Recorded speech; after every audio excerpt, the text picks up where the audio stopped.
Get ready for the trip of a lifetime. This is the series with the most incredible and shocking holiday behaviour. Capturing stupid antics on smartphones. With a camera in every tourist pocket, we're getting into the action like never before. Raw, real, and uncensored. This is World's Wildest Holidays.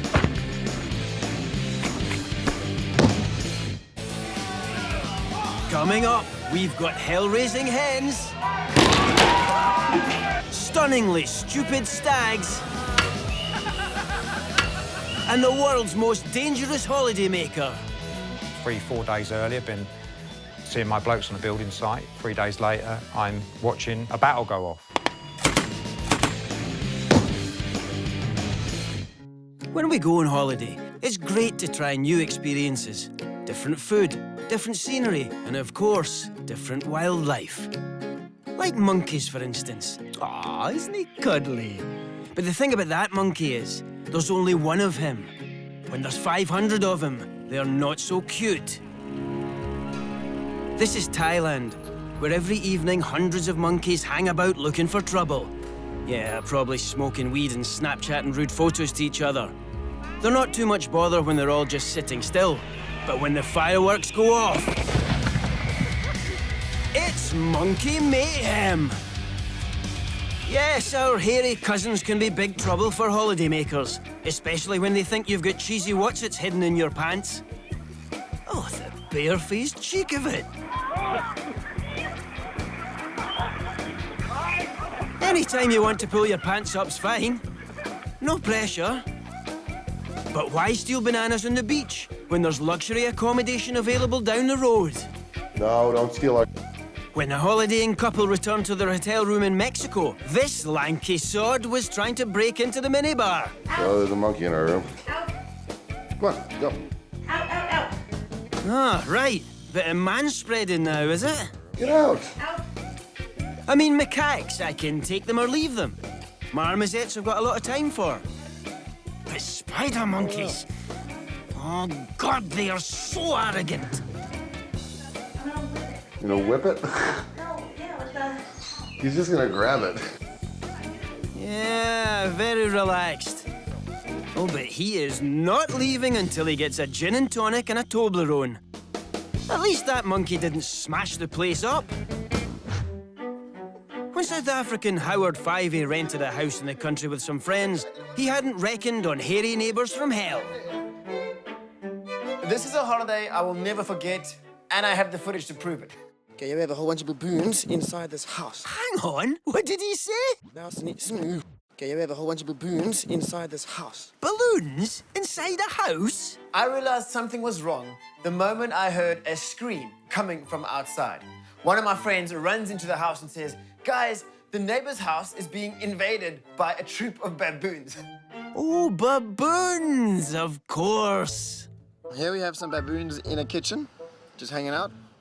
So me and my friend Robin and Brian, we run outside and we grab whatever we can around us to go and fight off these baboons. Ah, the broom of baboon doom. But unless the absent owners had left the baboons with their own set of keys, they must have found their way in somehow. You see, the neighbors had made a fatal error. They were away for the weekend and they left one window in their house open. So me and my friends run across, we get to the house and we realize that the baboons have been invading for some time. The baboons are in the kitchen, they're on the counters, they're eating through the fridge, they're opening up cans of food, fruit, packets of chips. They're having a field day. What did you expect they were going to do? Wash up after themselves? When faced with a house full of feasting baboons, most of us would let them get on with trashing the house next door. But not Howard. He reckons he can take them. So me and my friends decided, let's climb inside and let's get those baboons out. Y'all better recognize who's here tonight. Get out of here. Get out of here. Huh? You wanna play with my piece of cat, yo? What does a monkey professional make of the baboon's beastly behaviour? These monkeys probably be like a group of males that are roaming around together, and they are going to be like a gang. They're going around stealing things, causing trouble, fighting with other gangs of baboons. So, you know, these guys are going to be het up on testosterone.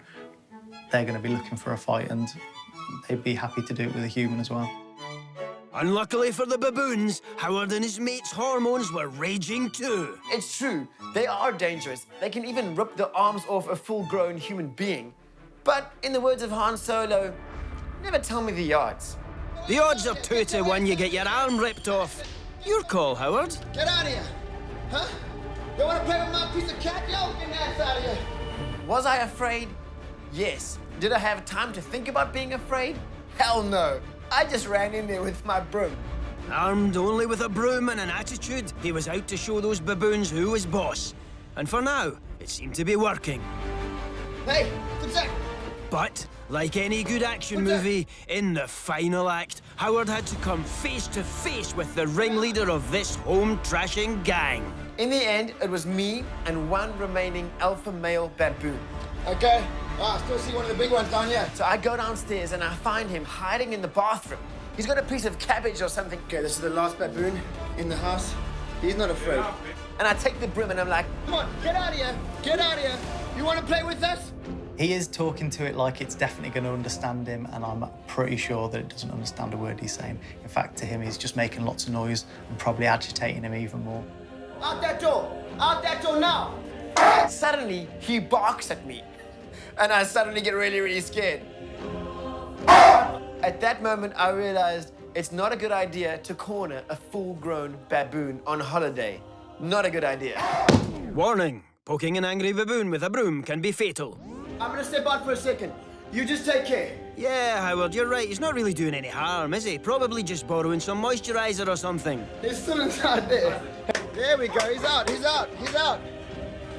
That man rocks. Eventually, even the biggest baboon in the jungle realized it was time to make an exit. But when he put his video up on YouTube, Howard and his housebreaking baboons were a worldwide hit. This was one wild holiday. Man, for months afterwards, everybody kept calling me the baboon guy. My friends would like mock me and say, you're the guy who went on holiday and got attacked by baboons. I'm never gonna let this down. This is one holiday I'm gonna be living with for the rest of my life. It might have been wild, but was it wise to take on a troop of rampaging baboons? If that ever does happen to you when you're on holiday, I think probably shut the door and leave the house. That would be my top tip, really.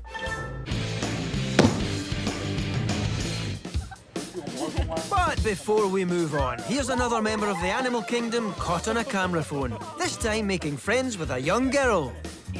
Ah, that's nice. Can you guess what happened next? Let's find out. Lunchtime! Oh my God! Oh my God! Perhaps he mistook her for a large cod in a dress.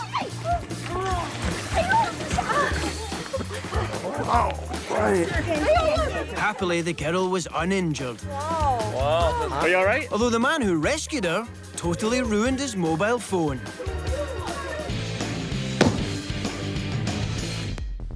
Thailand has been an A-list destination for those seeking adventure and excitement for decades.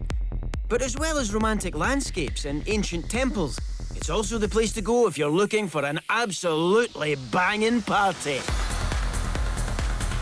Once a month, 30,000 tourists get together on the island of Koh Phangan for a crazy time on the beach, with plenty of alcohol, dancing, and the chance to wear some really dodgy outfits in public.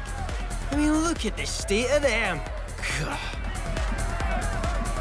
When you're drunk in a foreign country wearing nothing but swimming shorts, it's probably very tempting to have a go at skipping over a massive burning rope. Oh, dear.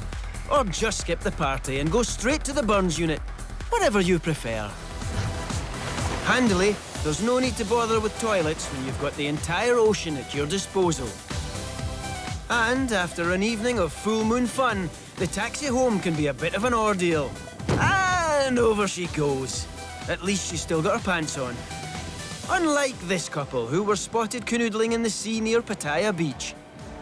Unfortunately for them, they were also spotted by the local police, who suspected them of having more than just a kiss and a cuddle. Reportedly, they were promptly arrested and fined for public indecency. The police did let them put some clothes on first, though, which was very generous. Half naked, in custody, and now laughed at by the local teenagers. What a cracking holiday. If you still fancy some fun in the water, maybe try one of the organised raft parties, where tourists pay good money to float around to a soundtrack of 15-year-old trance tunes.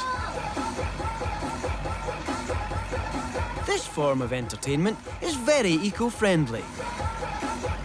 It's entirely powered by half-hearted twerking. It really is as much fun as it looks. Which isn't much. Let's move on, shall we? With some more floating. These two Brits realised they'd made a big mistake when they booked a cheap off-season holiday in Thailand in the middle of monsoon season. But they weren't going to let a little thing like a totally flooded street stop their fun. The hotel pool might be out of commission, but the kids' rubber rings they packed came in very handy. The great thing about this sport is that not only is there a high risk of drowning or being swept out to sea, there's a pretty good chance of dysentery too. Get some cat tablets, okay? You do that, kid. I'm just gonna... There's going against the flow, and then there's paddling upstream against a tide of sewage. Now, holidays in Thailand can take an unexpected turn. When Graham Holland went to visit his mother, what should have been a relaxing break soon turned into a nightmare in paradise when Graham had a terrible accident.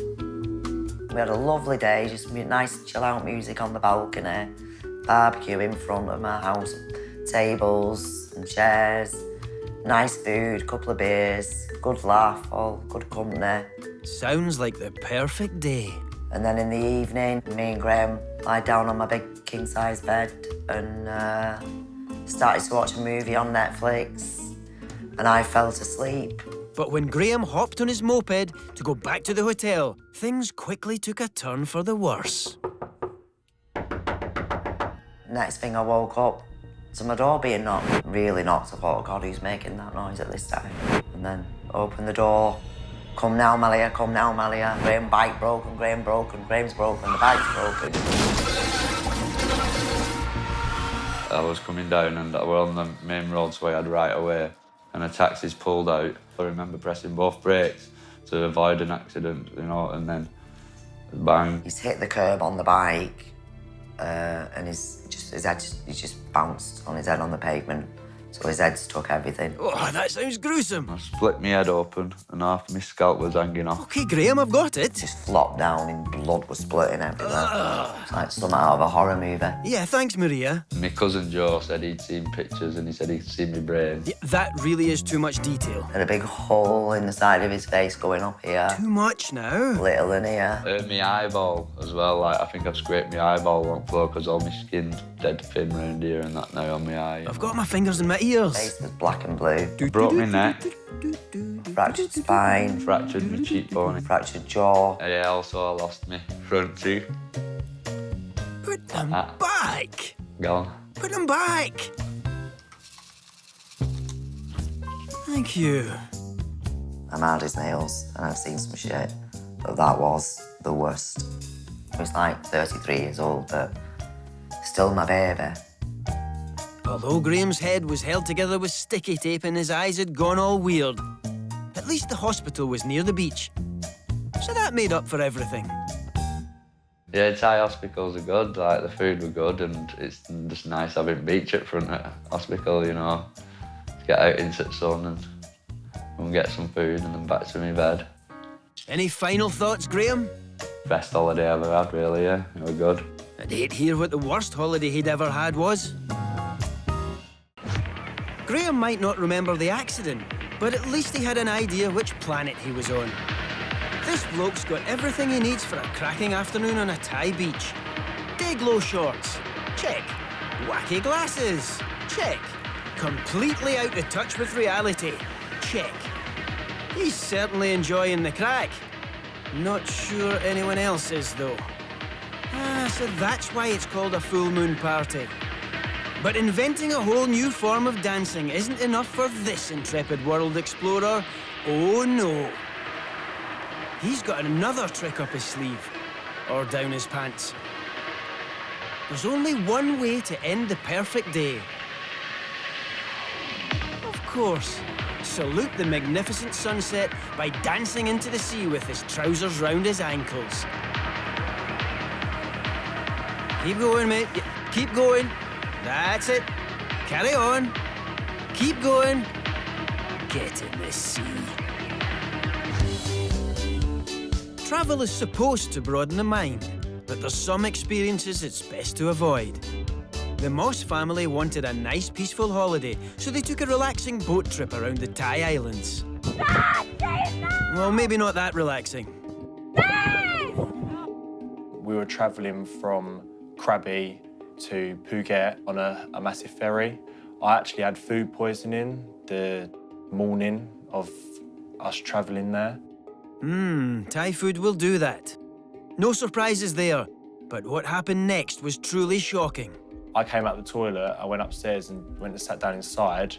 There was just black gushes of smoke coming past me. As I turned around, there was screams and blazes of, obviously, orange, red, just blazes of smoke, fire, gushing out of the back of the boat.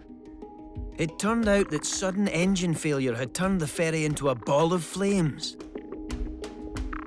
Things started to explode, and I think that's when we was like, we need to jump. Your survival instincts, you're going to jump. You don't care what's in the water, you're just going to jump because you're trying to survive. I can't swim, so it was to know that I was going to have to jump into this water, you know, and try and have to swim for my life. But jumping from a burning boat is a dangerous business. My mum actually got pushed under the boat, and then he actually went after her. Pulled her out. Yeah, pulled her the other side. Everyone's in survival mode, so it's every man for themselves, basically. That's what it seems like. After what must have seemed like an age in the water, help finally arrived. Sort of. It's a speedboat and it came across, and then first thing he did was just whipped out his phone, started recording it. We were like, obviously, help, help, help, and he was just standing there recording it. What a hero. Eventually threw a rope out, and they roped us all in, me, my mum, my sister. And behaviour in the water sounds even worse. This guy grabbed me and pulled me out of the way so then he can get onto the boat, and then a couple helped me get up. But yeah, he did grab me and got on the boat himself and didn't even help me. They might have been out of the water, but the family were far from out of the water. We couldn't find my dad, he was nowhere to be seen. And then, as we were on the speedboat, there was like an explosion on the boat, and we got really worried, and I was going to jump in to try and find my dad, because I was worried sick. Dad, say no! Please!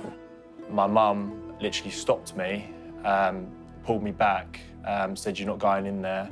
And then, as she did that, I actually spotted him with his hat on, just floating in the water. It was just a relief to see him alive, basically. More boats started coming out, so we went then to shore on that speedboat with Maisie and my mum. And we was just all praying that Dad was going to come on another boat. And yeah, eventually a boat came in and he was on it. You wouldn't think going on holiday in your travels that you'd be ending up in a boat fire at the end of your holidays, and you never know when your last day is going to be. An extraordinary experience, but one that's not put the family off visiting the land of smiles in the future. I'm not going to let one horrible thing I might get on a change my speedboat mind. instead of a ferry. Yeah, I'd just be worried about getting on a ferry, maybe not do that.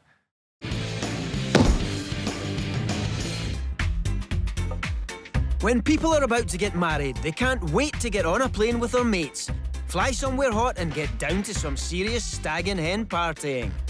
and camera phone in hand, it usually involves dressing up and drinking games. He don't look happy, does he? This Spanish bar has come up with a perfect cocktail of the two for visiting grooms. The necessary ingredients are a tin hat on the lucky chap, a barmaid standing on the bar, and lots of heavy metal objects. Game on! There's drink one, smoothly down. And his reward is... a bash on the bones with an ice bucket. Well, he only seems partially concussed by that, so what's next?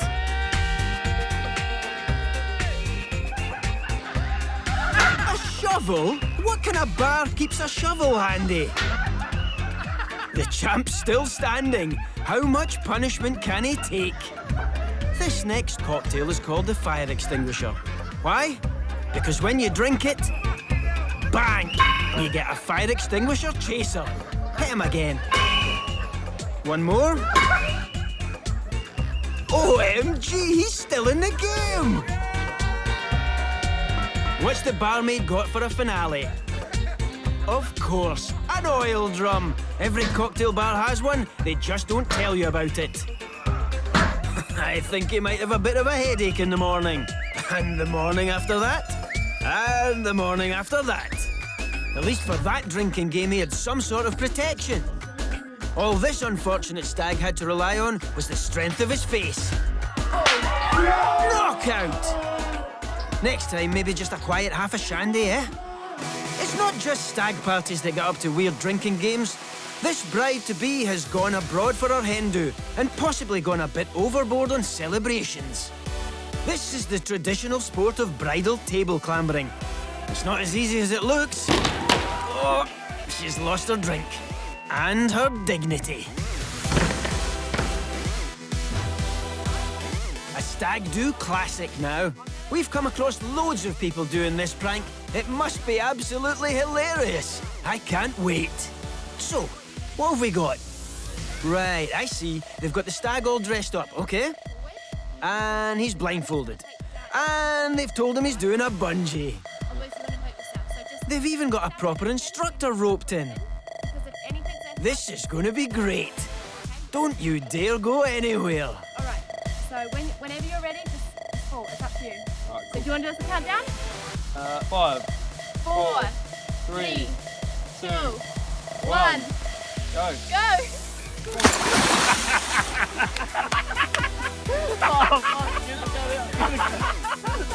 Is that it?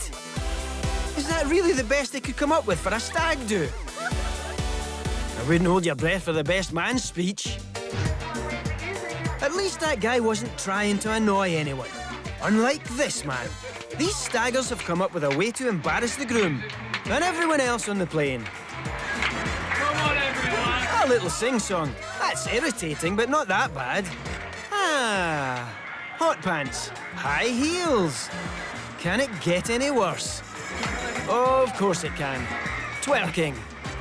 Having said that, some of the passengers seem to be quite enjoying it, especially the men. Like that guy in the white vest. Tell you what, he has got some smooth moves. Definitely more fun than the standard pre-flight safety briefing. Getting into trouble on a stag or hen do. Well, it goes with the territory. But some people are already getting the party started before they've even left the tarmac. This Ryanair flight from Alicante to Liverpool is yet to take off. But one hen party seem to be taking offence at being told where to put their hand luggage. This hennish behaviour means the other passengers are stuck on the tarmac until someone backs down. Luckily for us, one of them had his camera at the ready. Keep an eye on the lady with the big earrings, because this is a face-off. Cabin crew versus hen party. This is quite funny, this. This could still go either way. Maybe they've been in the sun a little bit too long. That can make you cranky. I'm still trying to work out how they got these earrings through security. Get your bag, get your bag. And that's it. It's all over.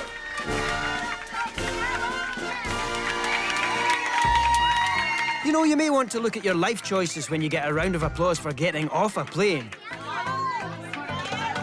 It's a victory for the cabin crew. And the plucky hens weren't quite so chirpy when reportedly the Spanish police were waiting to arrest and breathalyze them. Bet it's going to be a really fun wedding.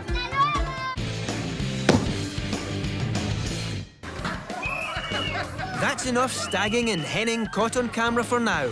But before we move on, cast your eyes over this. When these lads on holiday were on their way back from a rowdy weekend away, they'd stashed a surprise in their mate's bag. Can you guess what happened next? Ah, of course. It's a dildo strapped to a water bottle. That old trick. Trust airport security. They'll only stop you when you're carrying a dangerously huge dildo if it's strapped to a bottle with over 100 millilitres of liquid. Hey, rules are rules. They would have put it in the amnesty bin, but the slot wasn't big enough. Hey, I want that back. I paid good money for that.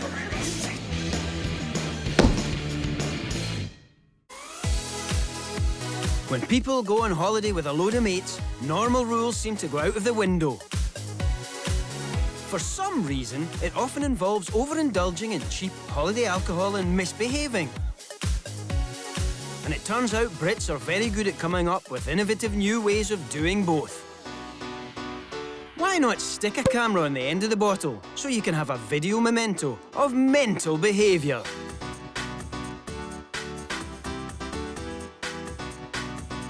Great idea. You can watch it back and see who gave you that cold sore. Some clever holidaymakers don't even need their hands. This is not easy. Technique is everything here. She's obviously been practicing at home. And that's it. Down in one. She does that at every party. It's certainly livened up her nan's wake.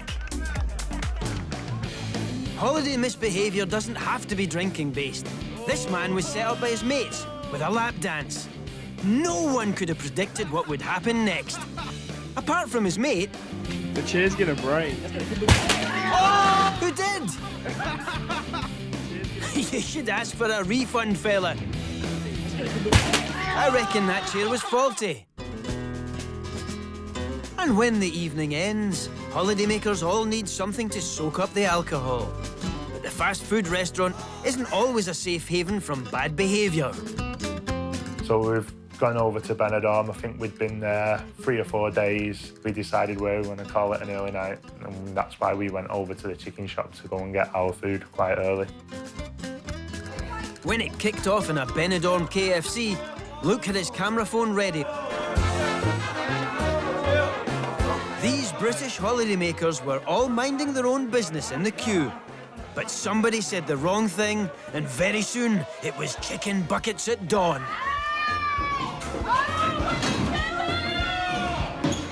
There was no way terrible violence like this could continue. And the brave staff were quick to get involved and try to stop it. Ah, someone's still trying to get their order in. But suddenly, there were scuffles breaking out all over the restaurant. But once the staff got organised, the punching turned to wrestling.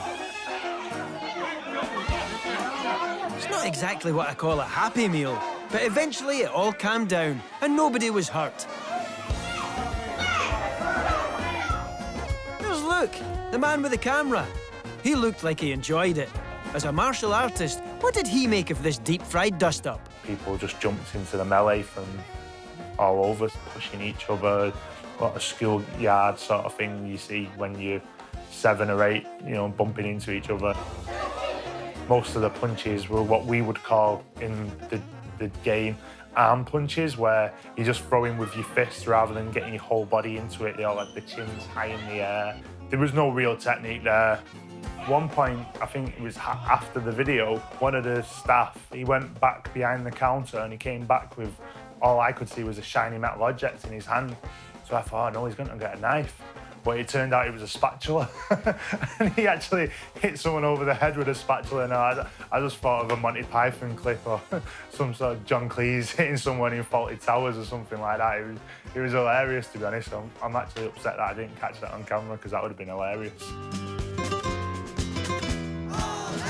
Remember, fighting in KFC is never a good idea. Much better to just get some spicy wings.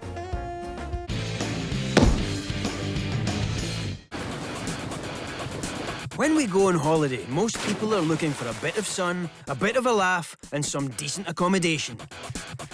So what does our next holidaymaker want from his hotel room? I only have a hotel room on the bottom floor near an exit door, so I can get out. I will memorise and learn all the routes to the airport. Blimey, that is picky. Why? Well, it's because this man is Andrew Drury, danger tourist. When he's not running a building firm in Guildford, he likes to travel to countries that most of us would pay money to avoid. But just how dangerous is he? The place I've been to, I've travelling over 20, well, I say 25 years, but it's closer to 30. I've been to over 100 countries. Korea, Somalia, Iran, Iraq, the Bosnian War, Chechnya, Afghanistan, Pakistan, Syria, Libya. Anywhere you think that's had a war, I've been there. Yep, they all sound pretty dangerous. And one of his favourite holiday destinations is Mogadishu, the capital of war-torn Somalia. Like most tourists, when Andrew visits a new place, he's keen to take in the sights. In Mogadishu, it's a bit more hardcore than a trip to Madame Tussauds, and you need armed guards. There's the monument to the unknown soldier, with added bullet holes. There's the downed Russian freight plane on the main road. And of course, the local market, where the food could not be fresher. Mate, you could just go to Paris, you know. They've got the Eiffel Tower. Ah, suit yourself. After a tiring morning of sightseeing, like all of us, Andrew likes to kick back on the beach. Mogadishu's got one of the best beaches called Lido Beach. This is a place, you've got all these people, they're quite resilient because just 3 days ago, 20 got killed just up the road. Unbelievable. I've got some mates on the beach. I go and play football with these young kids. I was really at unease of having really 3 or 4 guards. I felt really guilty. I've got all these kids, and I kind of didn't really want the guards. But even the guards started playing football with me in the end. Football is a great leveller, believe me. At least on that holiday, Andrew didn't get shot at. Unlike when he popped over to Iraq and ended up driving into the middle of a shootout with ISIS. Getting closer and closer, and you can hear mortar attack. You go, this is front line, this is the proper stuff, and your heart starts pumping, adrenaline, realising you've got no bulletproof jackets, no hats, and you're basically got a pair of flip-flops on. Just been asked the question whether we have flat jackets and helmets. Give you indication that this front line might well be active. We haven't, but I don't think that will prevent us moving further forward. Somewhere like that, at least a sun hat and some Factor 50 would be advisable. But lack of suitable clothing doesn't put off a danger tourist like Andrew. 3 or 4 days earlier, been seeing my blokes on a building site. 3 days later, I'm in Iraq, in Kirkuk, watching a battle go off.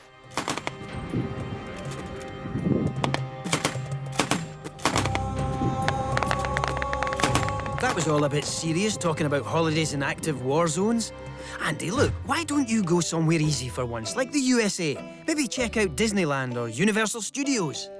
Okay, bit of an update. We're on the road now, Highway 7 North, up to the KKK compound. Huh, right. Or pose as a right-wing sympathiser and infiltrate the Ku Klux Klan, of course.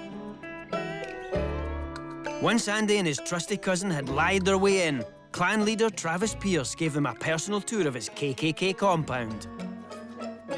As well as showing off their very smart uniform, modelled here by Ronnie, Travis was keen to explain to Andrew and Nigel that when it comes to setting crosses on fire, health and safety considerations always come first. We're dealing with live fire.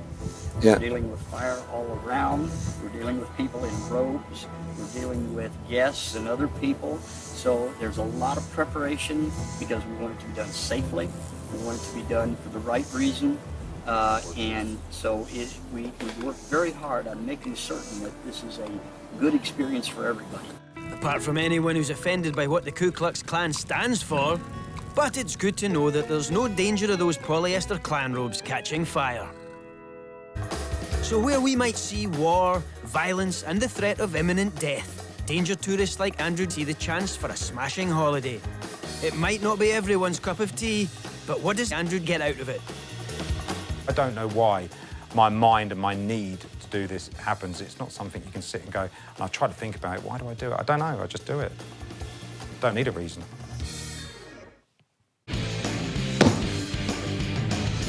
Before we move on, check out this rookie drone pilot on holiday who took his new toy out for a spin to check out an apartment block. His camera caught rather more than he expected. Can you guess what happened next? Peekaboo! He can see you.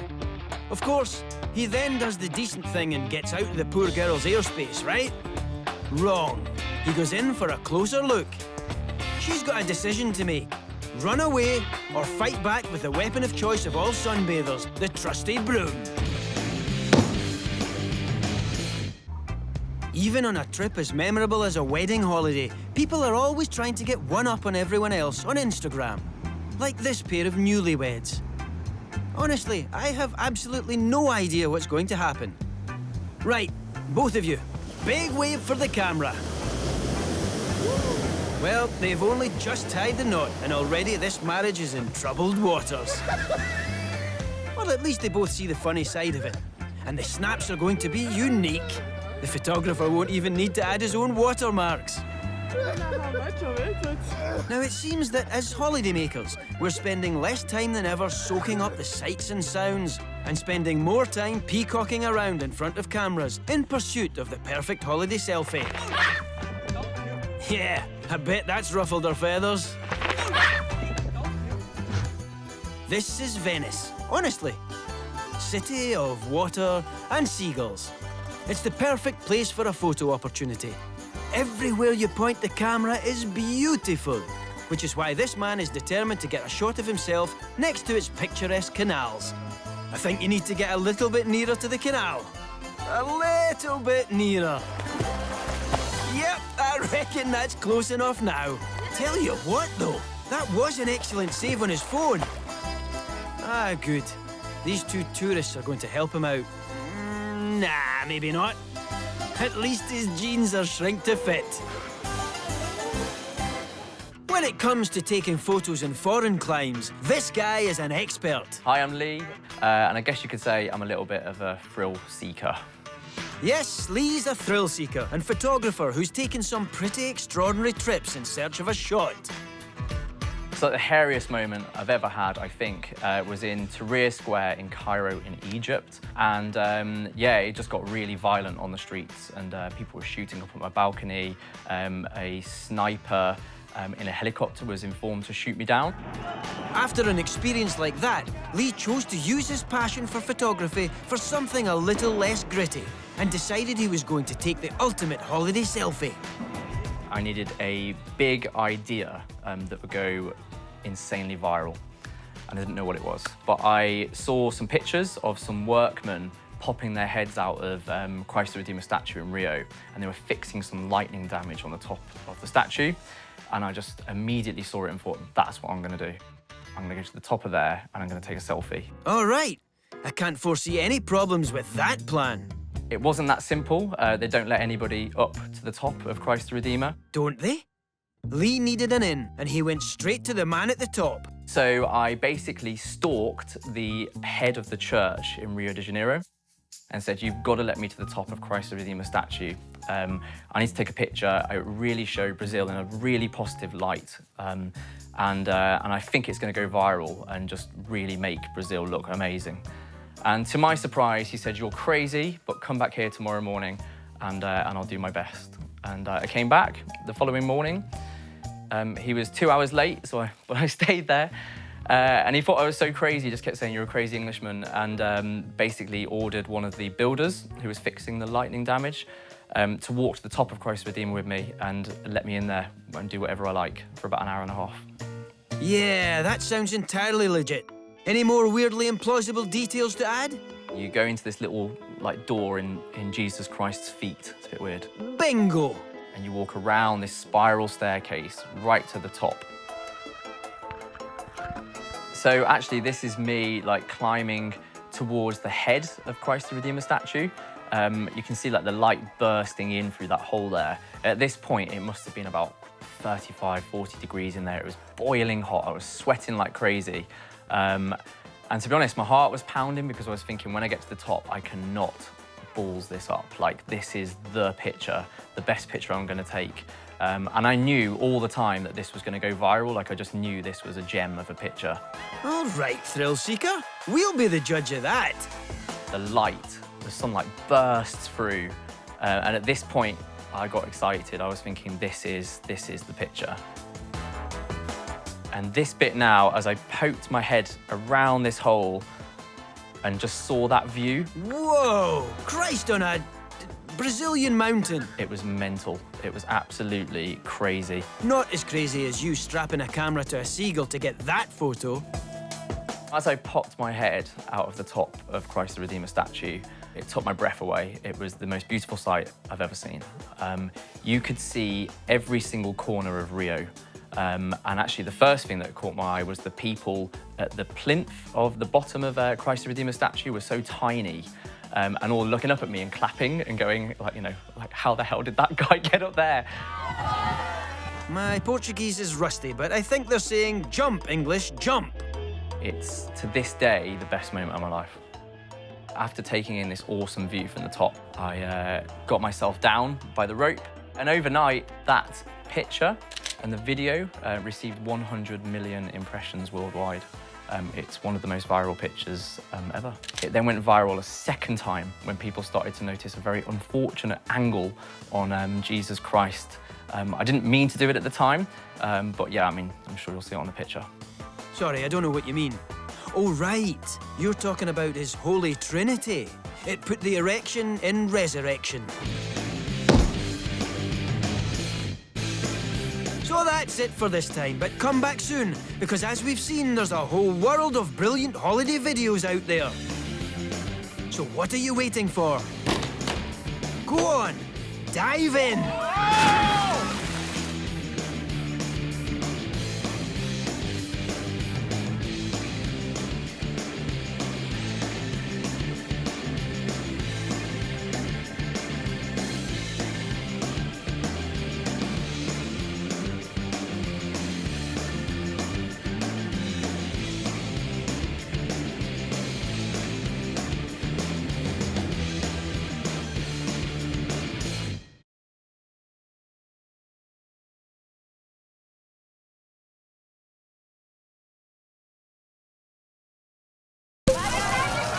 Get ready for the trip of a lifetime.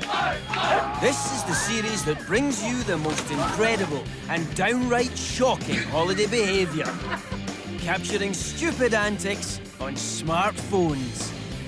With a camera in every tourist's pocket, we're getting into the action like never before. Raw, real and uncensored. This is the world's wildest holidays.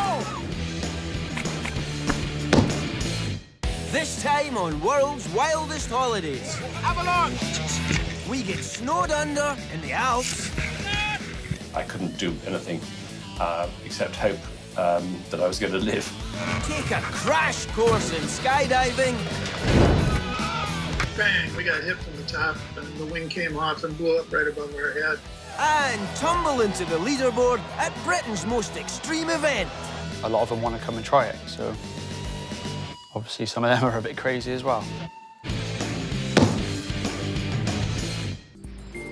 For many of us, going on holiday means leaving the stresses of the modern world behind and heading somewhere more peaceful, more tranquil. Provided, that is, you can survive the journey there.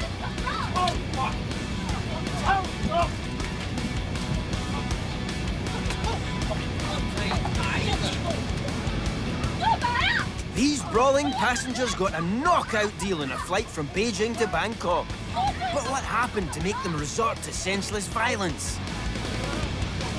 we talked to someone who had front row seats, Siver Lauritsen from Sweden.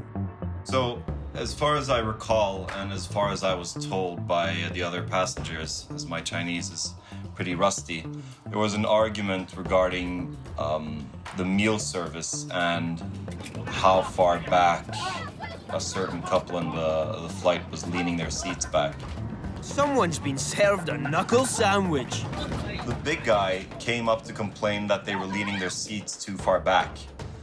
And the couple in front were just super angry at that guy for having the audacity to suggest that maybe during dinner you can lean your seats to the upright position. But then this guy comes up from his seat and tries to calm the situation down. But the guy in front isn't having any of that, and he soon picks up his tray table and throws it at the big guy. That's just plain crazy. And then the guy in black comes and is angry because his wife got hit with some object that the little guy was throwing. And now he wants in on the fight as well. You can see from the very start that there's no way this tiny guy is gonna be able to overpower this huge guy. In the interests of fairness, we asked those involved if they wanted to be interviewed. They reclined. Luckily, no one was seriously hurt. But in terms of in-flight entertainment, they were a smash hit. However, there are other ways to deal with aggressive passengers, as demonstrated by this silver-haired superhero.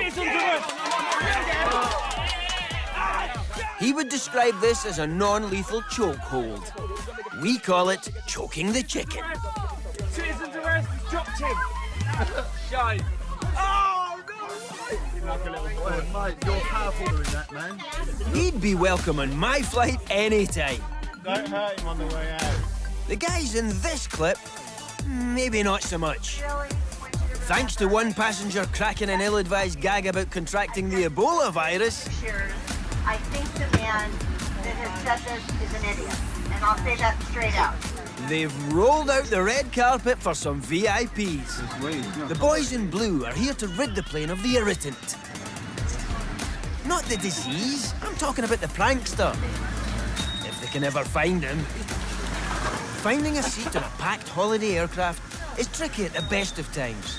But you'd think these space cadets were looking for Area 51, not Seat 51. Having located the Joker, they give him a dressing down. And cart him off for a hosing down. Thankfully, the only environmental hazard they found was the chicken surprise that was served in flight. But this passenger won't be telling any more sick jokes, that's for sure.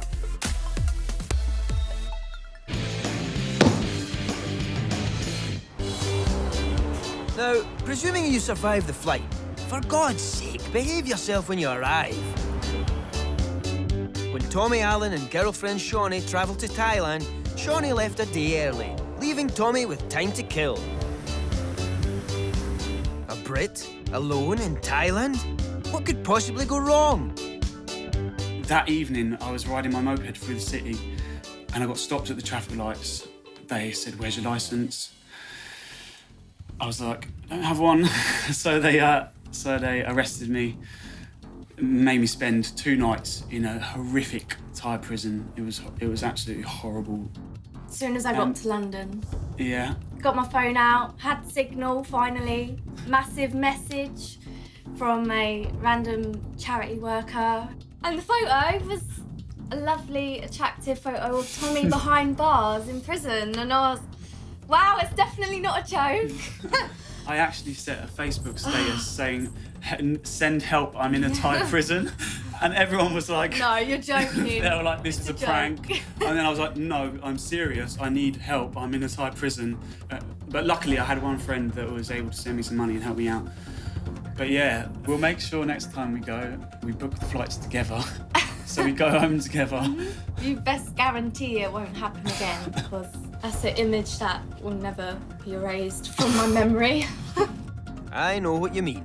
Tommy really doesn't suit sleeveless vests. In a moment, we'll be leaving claustrophobic airline cabins behind and stepping out into fresh alpine air. Oh, you were lucky. Now that's what you call perfect timing. 2 fails for the price of 1. But keeping your skis on is only half of what skiing is about. You've also got to try to look cool while you're doing it. And this guy has managed to fail at both. Looks like he's going to be going for a while. We'll come back to him later. Hey Simon, it's Sarah. It's a beauty day in Whistler today, but I just wanted to say happy belated birthday to you. This one's for you. Oh, bless. This skier has decided to record a birthday message for our friend while on the slopes. How thoughtful. Although I'm pretty sure he asked for a PlayStation. Oh, maybe he didn't get the hint. Oh, yeah! I love birthdays. I love the cards, the cake, the parties. Most importantly, the surprises. Surprise! And sticking with the birthday theme, here's the gift that keeps on giving.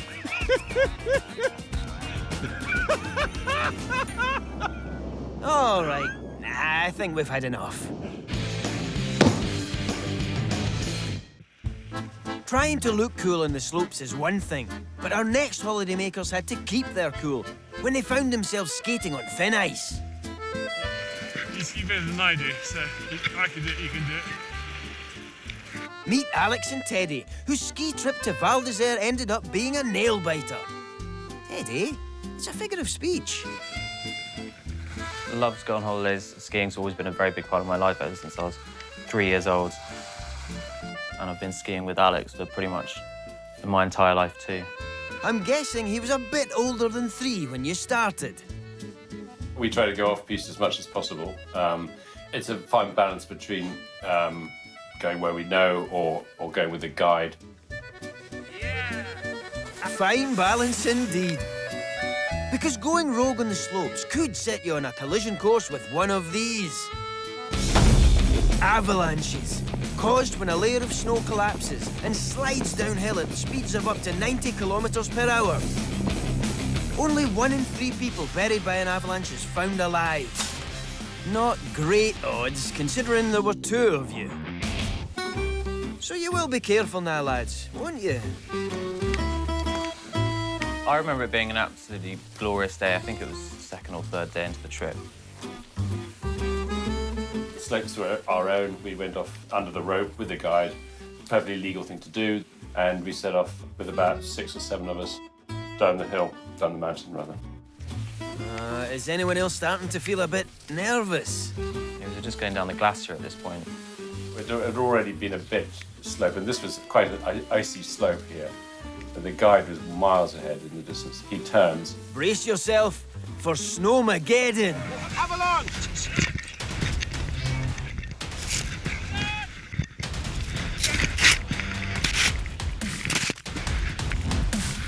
Just erupted the snow. I heard the shout. I didn't know what it was. I was then aware that it was an avalanche, and I thought I wasn't in it. I thought I was not. And then I realized I was actually moving without just being stationary. Alex also caught the very moment the snow gave way on camera. I'm there taking the straps off my wrist to get my, throw my ski sticks away because you don't want to be trapped with them as you go down.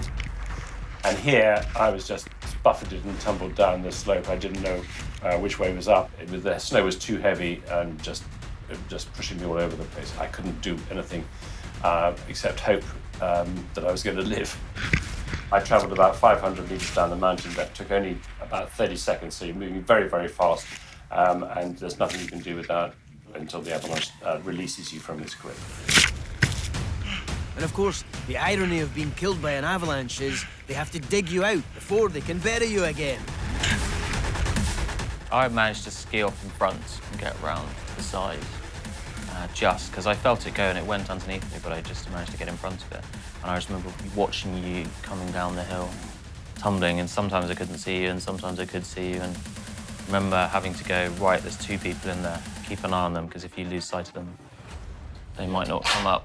Surviving an ordeal like this takes physical and mental stamina. So, Alex, what went through your mind on this Polar Express to the bottom of the mountain? What I could think was I'd not be dying today as I went down, but I'm not going to die before my birthday. So we were having a party that night and I wasn't going to miss that. Yeah, the celebrations would be on ice, as indeed would you. By the time we got out, we skied down and met the others for lunch. Hang on, 2 seconds ago you were nearly crushed by a ton of snow, and now you're elbow deep in fondue. This story's more avalanche than avalanche. But yes, we had a very nice evening and celebrated Alex's birthday. Talk about the icing on the cake.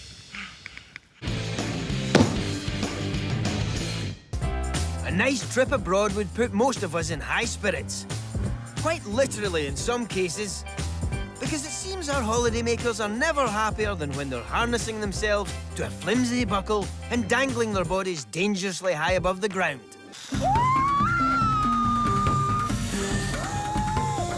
This pair, Megan and Jed, thought that ziplining in Thailand would be a great way to hang out.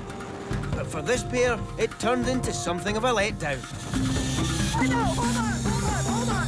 And in this case, when she says hold on, she means it. Because I'm pretty sure he's not meant to be dangling from the rope like that. Hold tight, Jed. We're almost at the other side. Wait, what are we going backwards for? This is an emergency.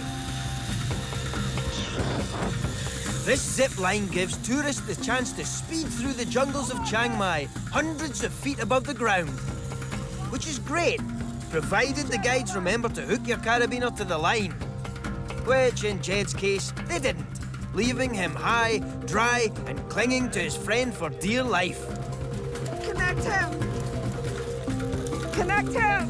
Thank God, help has arrived. Can we get you anything, Jed? Something to take your mind off things. I want free beer for this.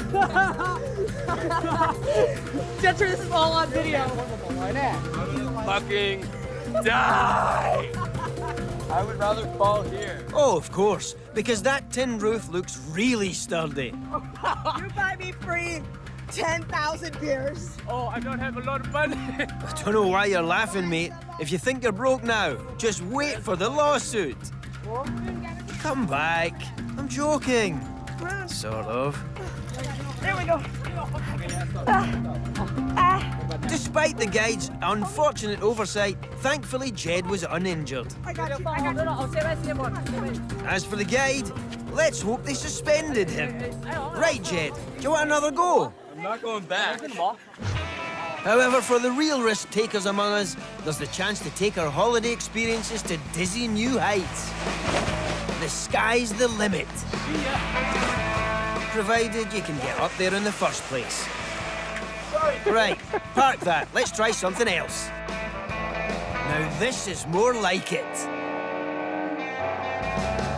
Paramotoring is an incredible way to see a holiday destination from up high, like this guy did when he took an aerial cruise over the Utah desert. Now the guidebook said there's a really great canyon worth checking out right about here. Not this one. You've missed the turn, you fool. Oh, God. Eject! Eject!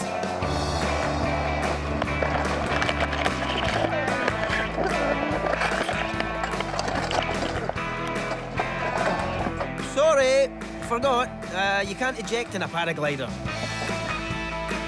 Holy crap, I'm okay. That thing saved my life. Saved your life? It almost killed you. Of course, I was stupid to fly in a canyon with no exit. Yep, there's a reason we call it a dead end. You were lucky.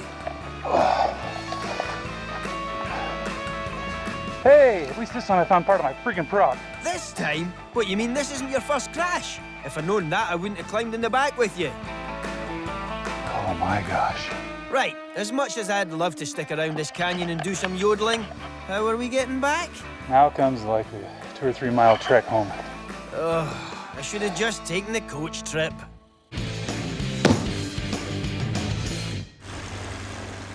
At the summit of all holiday adventures is the skydive. And despite it being one of the more death-defying holiday activities, it's actually pretty easy to learn. Provided you don't book yourself on a crash course. Meet skydiving instructor Mike Robinson, who witnessed and filmed a terrifying mid-air mishap 12,000 feet above the town of Superior in Wisconsin.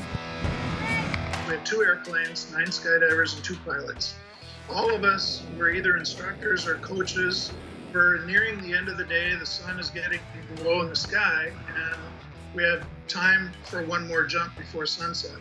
With the sun going down and everyone exhausted from a hard day's work, you'd think they'd keep this plain and simple, wouldn't you? We took off, and the airplanes fly in formation with each other. So we have what we call a lead airplane, and we had a trail airplane. And what was supposed to happen is we'd fly up to 12,000 feet in the formation where the lead plane is ahead and the trail plane is behind and to the left and a little bit below. So the pilot in that plane can see the lead airplane. That does sound simple. Can't imagine what went wrong. We've done this jump many times in the past, and there's never been an issue at all. I'll hold you to that. I was halfway out, just taking my grips on my 2 partners, when bang, we got hit from the top, and the wing came off and blew up right above our head. Whoa! That was insane! And because everyone aboard the planes was wearing a helmet cam, we get to see it again!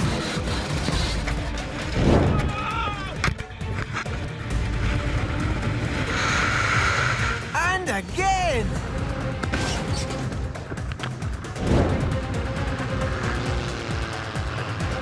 What happened was the pilot of the trail plane got distracted, I believe, when his jumpers were climbing out.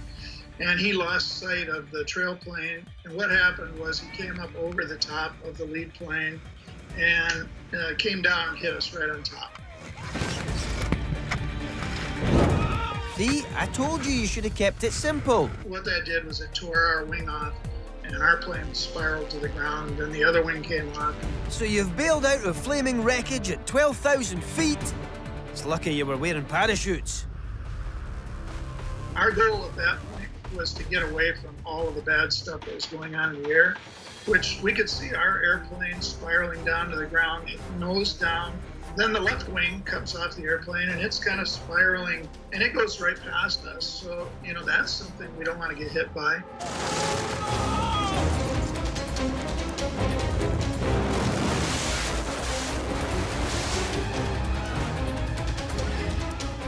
I figured you lot were going to be okay. You're trained skydivers. What happened to the pilots after the planes went into a nosedive? Our pilot was able to bail out with his emergency parachute. He was cut in the face, his windshield had shattered into his face and cut his hand, but he was able to get out, open his emergency parachute, go to the ground. The other pilot in the trail plane, his airplane was damaged, but fortunately he was able to fly it and pretty well glide it in for a landing on the runway. All of us landed at the landing area. I mean, it's amazing. It's been called a miracle. I guess it is. You know, our group is called Miracle 11 because we had this experience in the air and we all survived. Is everybody down? So it really was a miracle. Everyone involved walked away with just a few scratches. Mainly from scratching their heads saying, how on earth didn't we die? And if you're thinking about taking up skydiving, don't let this footage put you off. It really is a blast.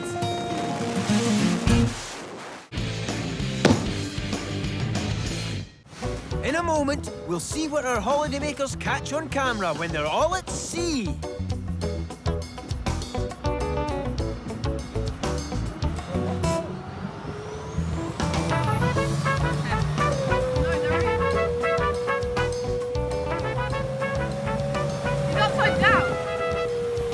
Well, they must be enjoying it. She's head over heels. Uh-oh.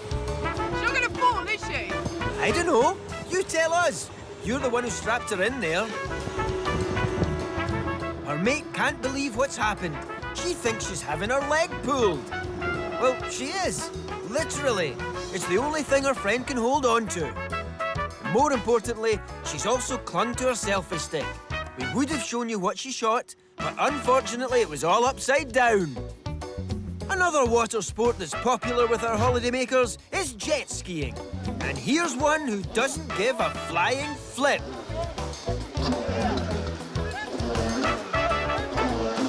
In fact, he gives 8.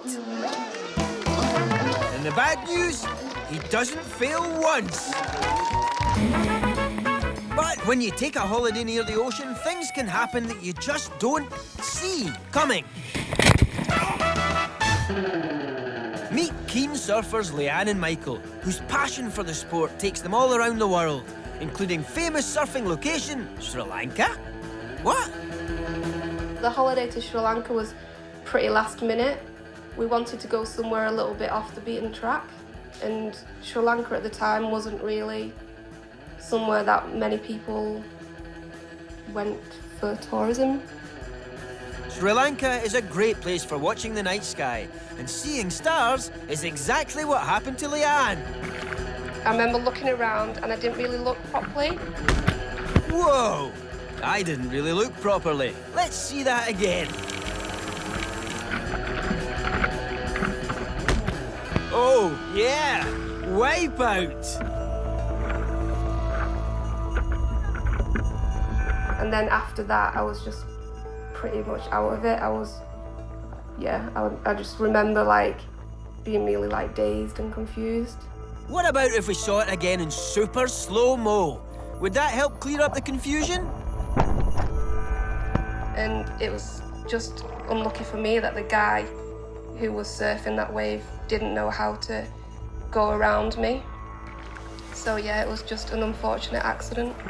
That unfortunate accident nearly killed the love of your life, Michael. What did you do? Come on, give us some drama. As soon as I got over to Leanne, she basically like passed out. So yeah, I was obviously pretty alarmed. So I made sure her head was up, like so obviously that there was no water, like she wouldn't drown or anything like that. And then yeah, just obviously tried to get her in to shore as quickly as possible. We were really lucky that there happened to be a paramedic there. So he was out surfing amongst us, and he obviously saw what happened, and he like rushed over to Leanne and gave her some advice and checked her all over and stuff. So yeah, it was really lucky that he was there, for sure. To find a medic smack bang in the middle of all this is incredible odds. But how badly was Leanne hurt? So my injuries were mainly to my head, the left side. I had a pretty huge lump for about a week after the accident. I did go back to the hospital when I was in the UK because I was getting like really bad headaches, and they did an x-ray, and apparently I had some bones that I must have like actually broken, and they'd healed a bit weird. So yeah, I probably should have gone to the hospital in Sri Lanka. I was lucky that that day there was a lot of people out in the water, and I had a lot of people to come and help me. So yeah, I do get a bit scared when I look back and think about it. Well, Leanne, you'd better look away right now. Oh dear. In future, Leanne, stick to surfing the web.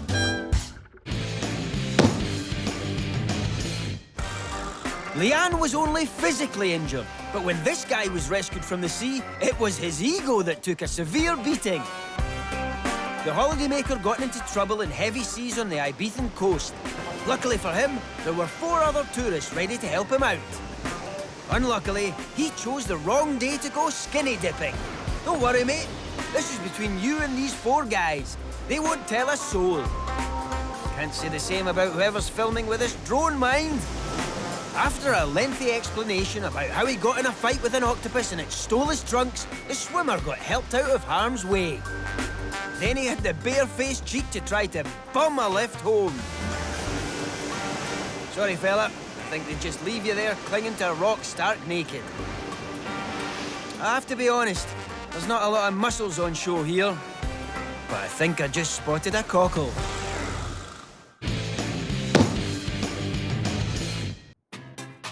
Now, from ocean low to mountain high, the height of stupidity, in fact. A lot of holidays these days seem to end up on the rocks. In fact, more than 200,000 Brits call themselves climbers. Go on, Callum. Go on. But don't forget, guys, what goes up must come down. Oh! OK, it sounds worse than it was. He broke some ribs and his thumb, but was climbing again in no time. His mates did give him a ribbing, though, which went a long way towards replacing the ones he'd just broken. The great thing about going climbing is that the world is your playground, like this guy presumed when he decided to scale this massive icicle in Switzerland. Someone told him he should try breaking the ice with his new climbing buddies, but this wasn't exactly what they had in mind.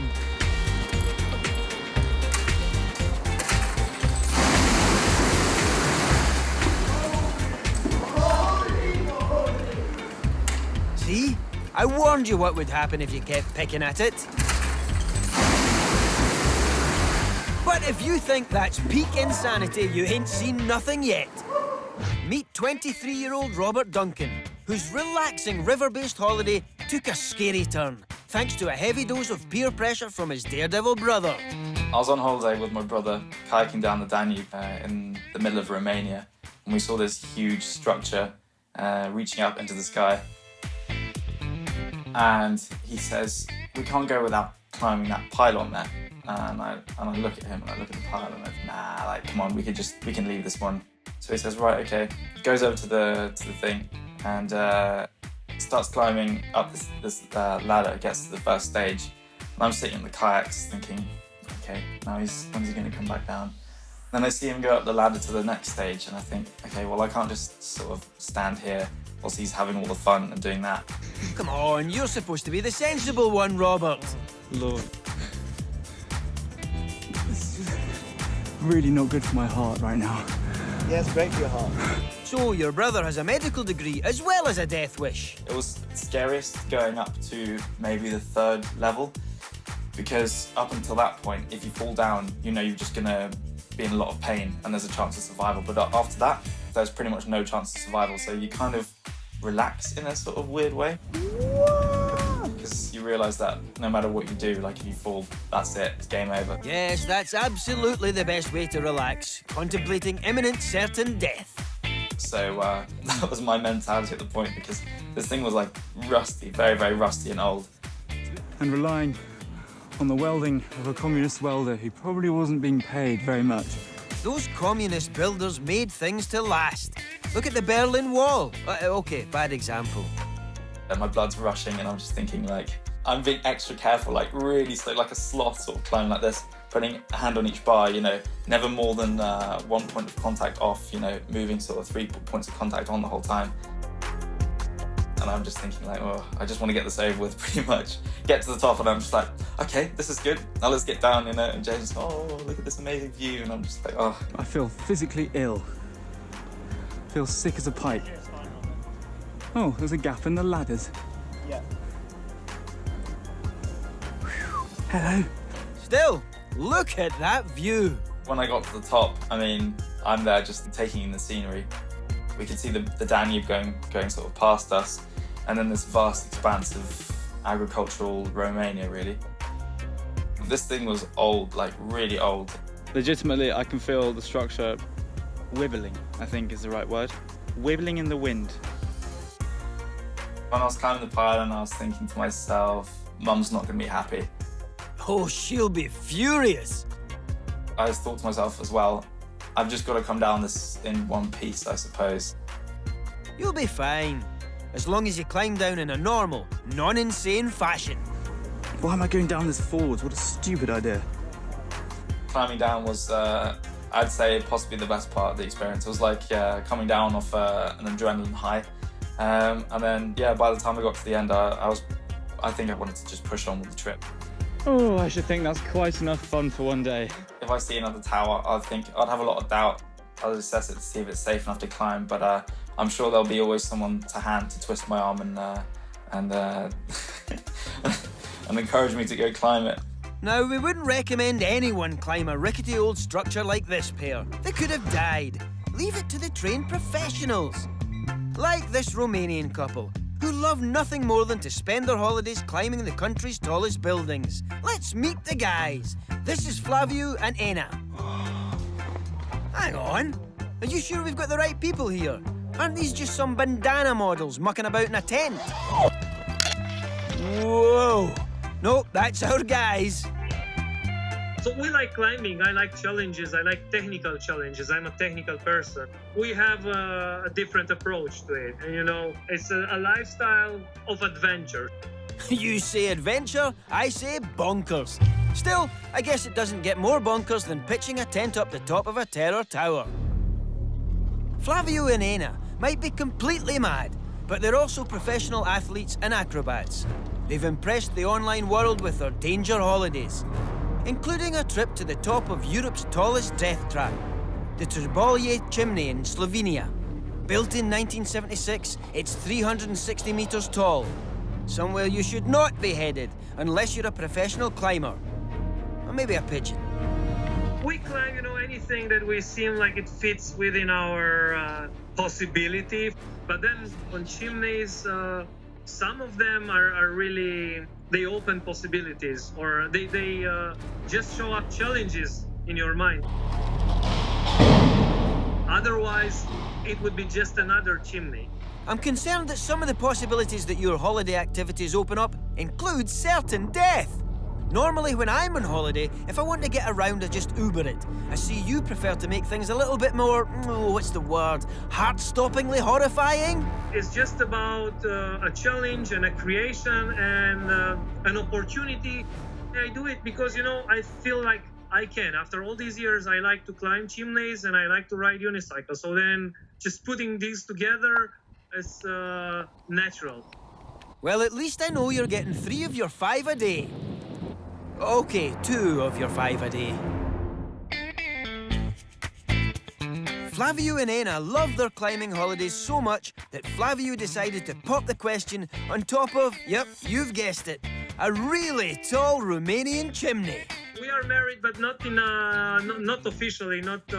We haven't been to the civil state, or how you call that. So we made our own marriage. Eventually, we'll do a real one. An illegal marriage. No papers. Obviously not legal, mainly because they couldn't find a vicar stupid enough to climb the chimney. But you know what they say, the couple that climbs ridiculously high brick structures together stays together. In a moment, we're getting wild and weird as we drop in some of the UK's most anarchic events.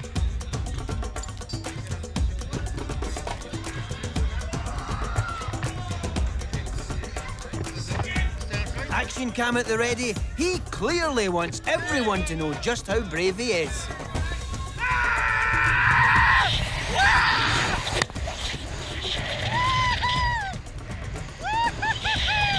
But did you spot the real tragedy here?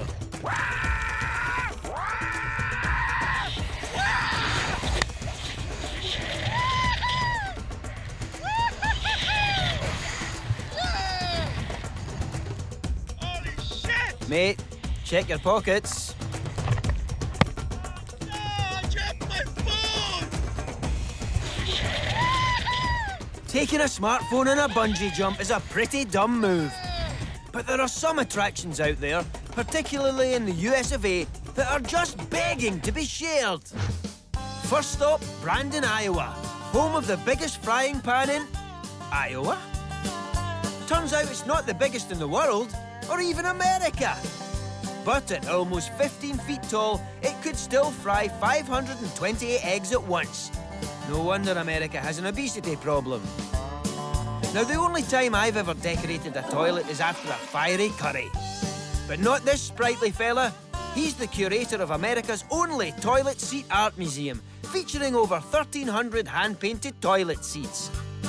Who says art's a load of crap? If all this excitement hasn't left you feeling washed out, there's still time for one more attraction.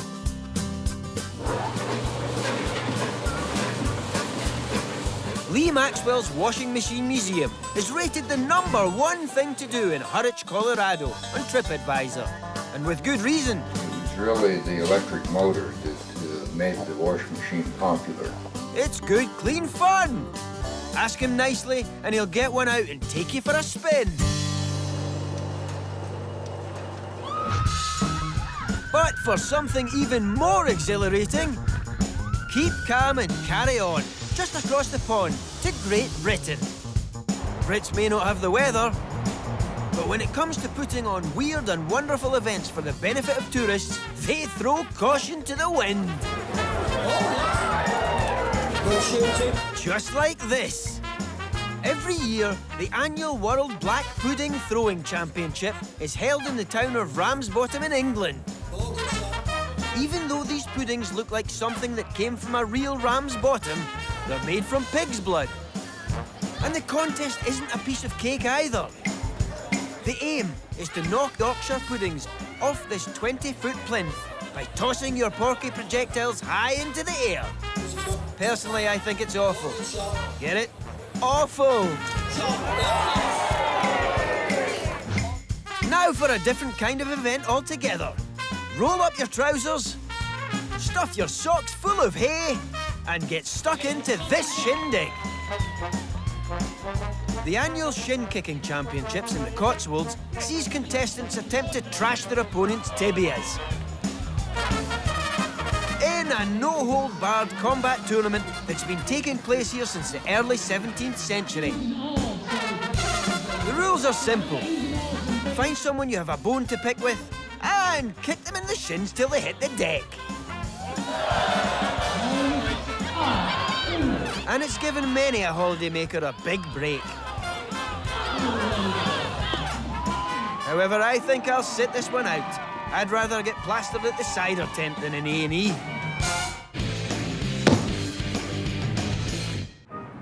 But when it comes to British holidays, there's an event in Gloucestershire that really takes the biscuit. Meet Chris Anderson, who's going to tell us all about it. There's been 2 broken necks, a good few amount of leg breaks, broken wrist, dislocated shoulder. I was knocked out myself. Bruised kidneys are also done. I broke my ankle. What the hell, Chris? That sounds brutal. And then you just get the small injuries like cuts, grazes, stings from the stinging nettles. Right, now you've got me really confused. Life's for living, so push yourself to the max. So, what is this blood sport, Chris? Mixed martial arts? Contact tiddlywinks? My claim to fame is cheese rolling. If that has you rolling in the aisles, allow me to bring you back down to earth with a bump. Because cheese rolling is spectacularly rough and tumble. Everyone chases after the cheese down the hill. And then the first person to the bottom of the hill wins the cheese that you chase. But regardless of whether you get your hands on this 8-pound wheel of double Gloucester, you're guaranteed to eat dirt. Chris has won more than 20 times, which I guess makes him the big cheese. I find once I'm running, it's just kind of trying to run, stay on my feet. If I fall over, get on my feet as fast as possible. And then once I'm at the bottom of the hill, you just kind of get a sort of adrenaline rush from it. And the adrenaline kind of masks any injuries. But the best thing, holidaymakers are more than welcome. They really roll out the red carpet for their international guests. I think this year there was German crews, one of the Japanese guys at the front here in the blue knocked himself out just now. He went down the left-hand side of the hill, which is a big no-no. He was from Australia. I don't know why he would go down in underwear. He's rolling down through all the stinging nettles. I think the people who come here on like holidays, I imagine they would think that we're pretty crazy and a bit mad, but then a lot of them want to come and try it, so obviously some of them are a bit crazy as well. The most recent Grand Prix racked up all the usual bumps and bruises. Let's pay fromage to some of the standout competitors. This is a ladies' race. A girl who's just fallen over. On winning this race, she became joint women's champion. Flo, her name was. Should have been Flu. you're always going to be in a bit of a bad way if you're starting to fall backwards down the hill. And some competitors really don't help themselves. I was speaking to this guy before the race and told him not to wear his rucksack, and he come out badly. Not only that, but his sandwiches were a right state. And he smashed his Wotsits to smithereens. This lad, we've nicknamed this guy the Bouncing Bomb, and he would have beaten me in this race had he not knocked himself out. Thank the Lord for minor concussion. But this time, it was all about one man, Chris, who was here to claim the record for the most number of cheeses won by anyone ever. This is my race. You see the guy pulling my shirt, taking a bit of a fall in the yellow shirt. But you can see every time I fall over, I get back on my feet quick. This stunning victory earned Chris's place on the Roll of Honour for the 22nd time. Smile for the camera, and don't forget to say cheese. There were no fatalities this year, thank God. But Chris, surely it's time you jumped headlong into a new sport. Shin kicking, perhaps? I think ours is probably one of the most craziest, but personally for me, I would never do shin kicking. Well, I guess you've got to draw the line somewhere.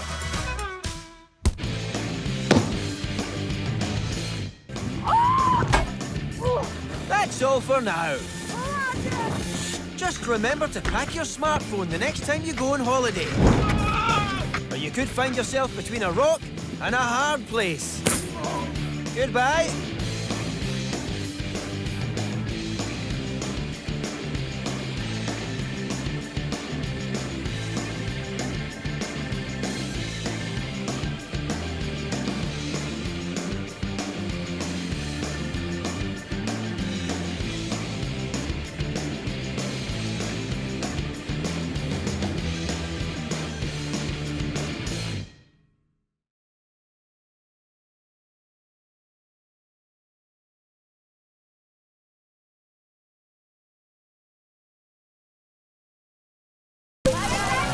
Get ready for the trip of a lifetime.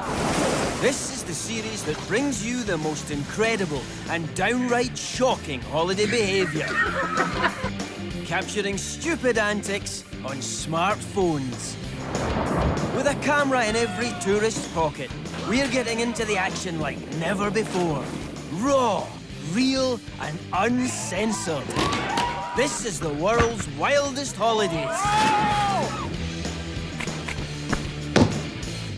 Coming up, tremendous stupidity. There was a shotgun, a beer for every jump. I remember my 7th beer. Plane crazy. We're on board with flight disasters. This is frightening. This is a crash landing. I mean, it's chaos. And we dive in with terrors of the deep. Come so close, you can see the scars, you can see the teeth, you can see inside its mouth.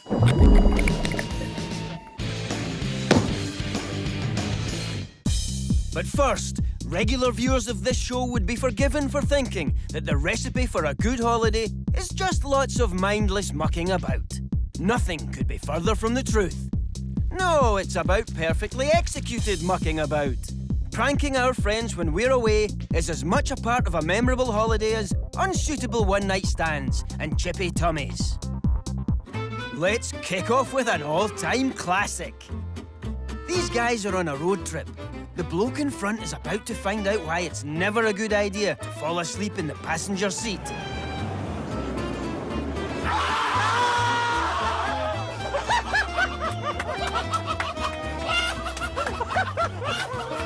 The car may not have had an accident, but I think that bloke did.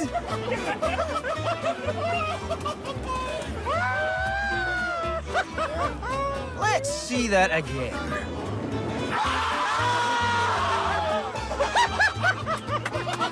The guy got his own back later, though.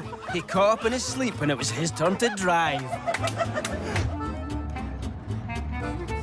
Now for another car journey prank with a twist. Well, lots of twists, actually. Strawberry ones. Let's hope he's not diabetic. Try explaining that in the holiday insurance form. Yeah, I choked to death on 17 quid's worth of chewy sweets. Here's Here's another prank you might want to play on a complete stranger on holiday. First, you ensure that his arms are tucked into his shirt. Then make sure that his back is straight and his feet are a shoulder width apart. Then, and this is the most important part, send the kids to the bar for a Coke and some cheesy chips. That poor bloke could end up in prison for flashing. And I bet he'd pull his pants up quicker there.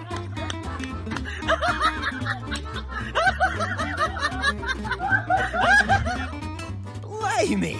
Are these guys still at it? How many sweets have they loaded their mate up with now? 6, 11, 13. Impressive. A new record. They also stuffed a stick of licorice up his nose. Well, it takes all sorts. Sorry. Yes, terrorising and demeaning your mates in the name of a practical joke is hilarious. But our next wild holidaymaker, Dave Goodings, took it to a whole new level. Every year we go away with the lads during the summer, sort of lads' holiday away. We've done all the party places, Ayia Napa, Zante, Malia. This time it was the big one for us. It was Maga.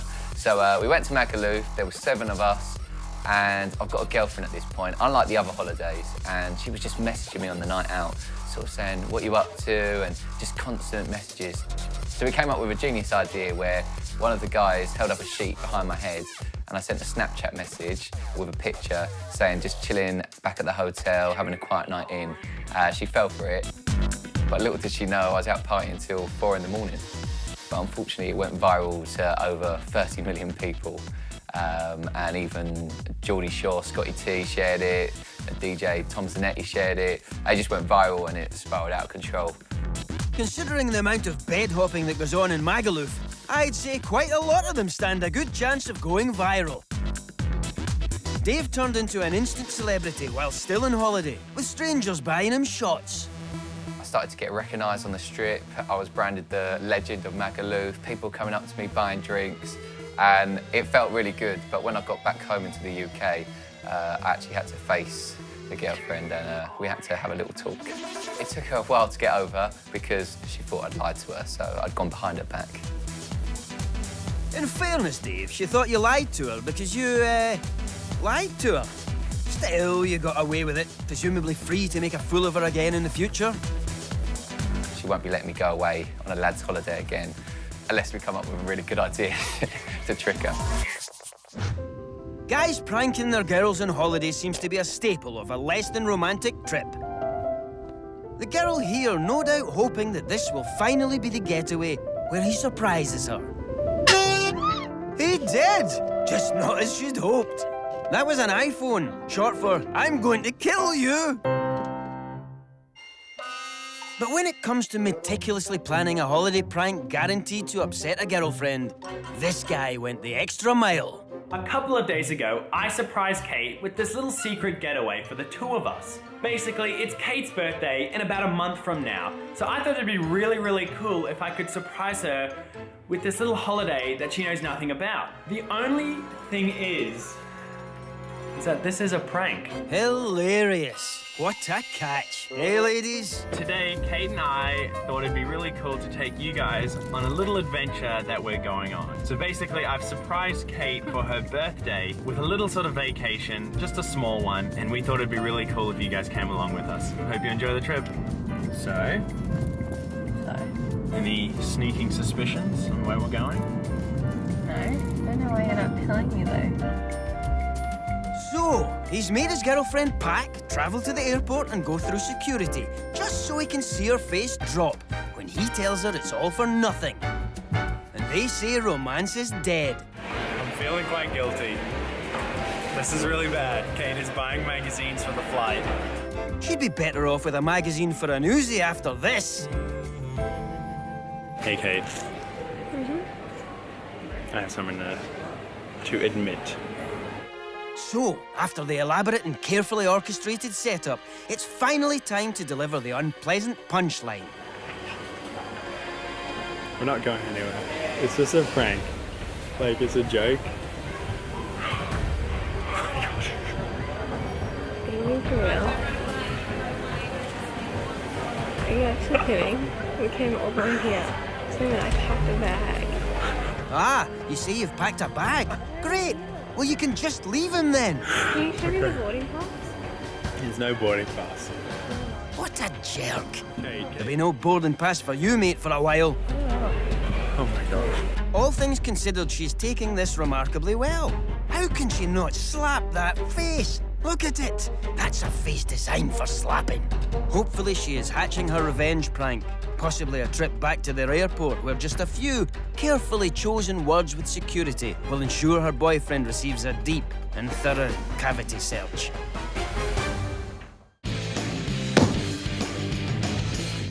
Holidays are all about trying something new. This young lady is dipping her toe into some water sports. But what happens next? Let's have a look and find out. Jet skis can be a little daunting if you've never done it before. But like anything that scares you, at some point you've got to take that leap. Like that guy. Although it looks horrendous, the out-of-control driver was actually fine. Incredible! Oh my God. For some people, you can't say you've had a great holiday unless you've diced with danger. And no, I don't mean having chili sauce with your full English. I mean doing something hairy. Like thousands of holidaymakers each year, this guy rented a paraglider to get a bird's-eye view of the resort. You know what it's like when you go to the beach and you look all around for the perfect spot where it's not very crowded.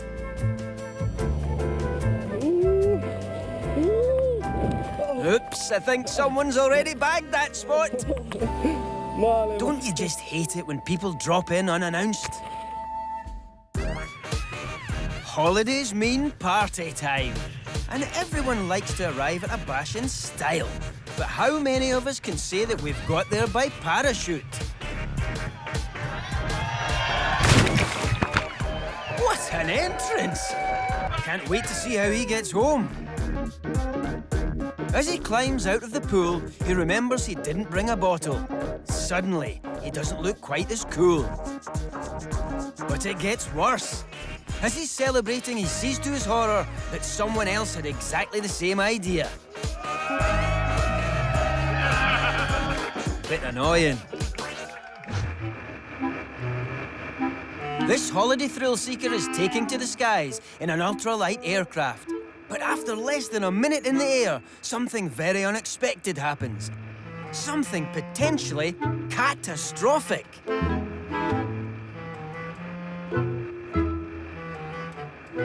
Yes, it's a clandestine feline, making what we assume is an unintentional wing walk. It takes the pilot a moment to realise, but when he does, his face is a picture. Yes, that is a cat on the wing of your plane at 2,000 feet. How did that get missed in his pre-flight checks? I don't want to alarm you, madam, but it would appear we have a cat on the wing, clinging on for dear life. Madam? She's not looking. Why is she not looking? I'm sure the scenery from up there is stunning, but surely this plucky puss, risking life and limb, deserves an upward glance. The courageous kitty clings on by the tips of his claws as the pilot turns them back towards the landing strip. Finally, the holidaymaker spots they have a fluffy stowaway. She doesn't seem anywhere near as impressed as you might expect. Maybe there's a cat on the other wing, spinning plates and meowing the French national anthem. This does not seem like a scaredy cat. He seems remarkably cool and collected, considering he was just a whisker from death. If anything, he looks a bit annoyed, and who can blame him? That was never the advertised 20 minutes. They get on the ground safely, and he disappears after this fur-raising experience. The woman gets to cross one off the bucket list, and the moggy gets to cross one off his life list. Only 8 more left.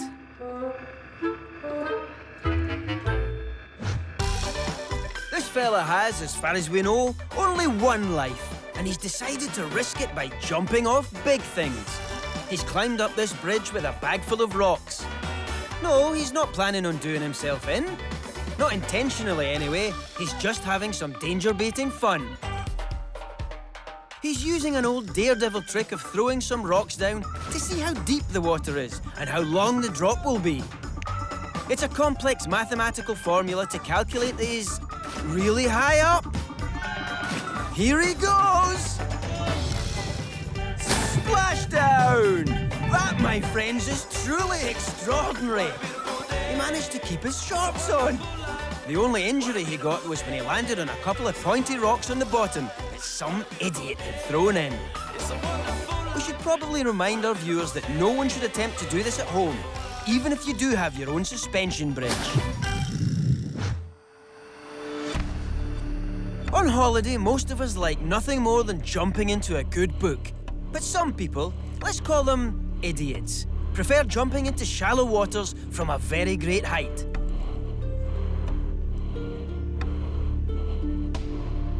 These silly youngsters are a little too concerned with YouTube hits. But if he doesn't review his life choices, then some jagged rocks or a pavement may be the last hit that he can expect. Here he goes! He's gonna hit! He's gonna... Oh! Watch this back and think, how the hell did I get away with that? Yes, he came a little too close there, and I think he knew it too.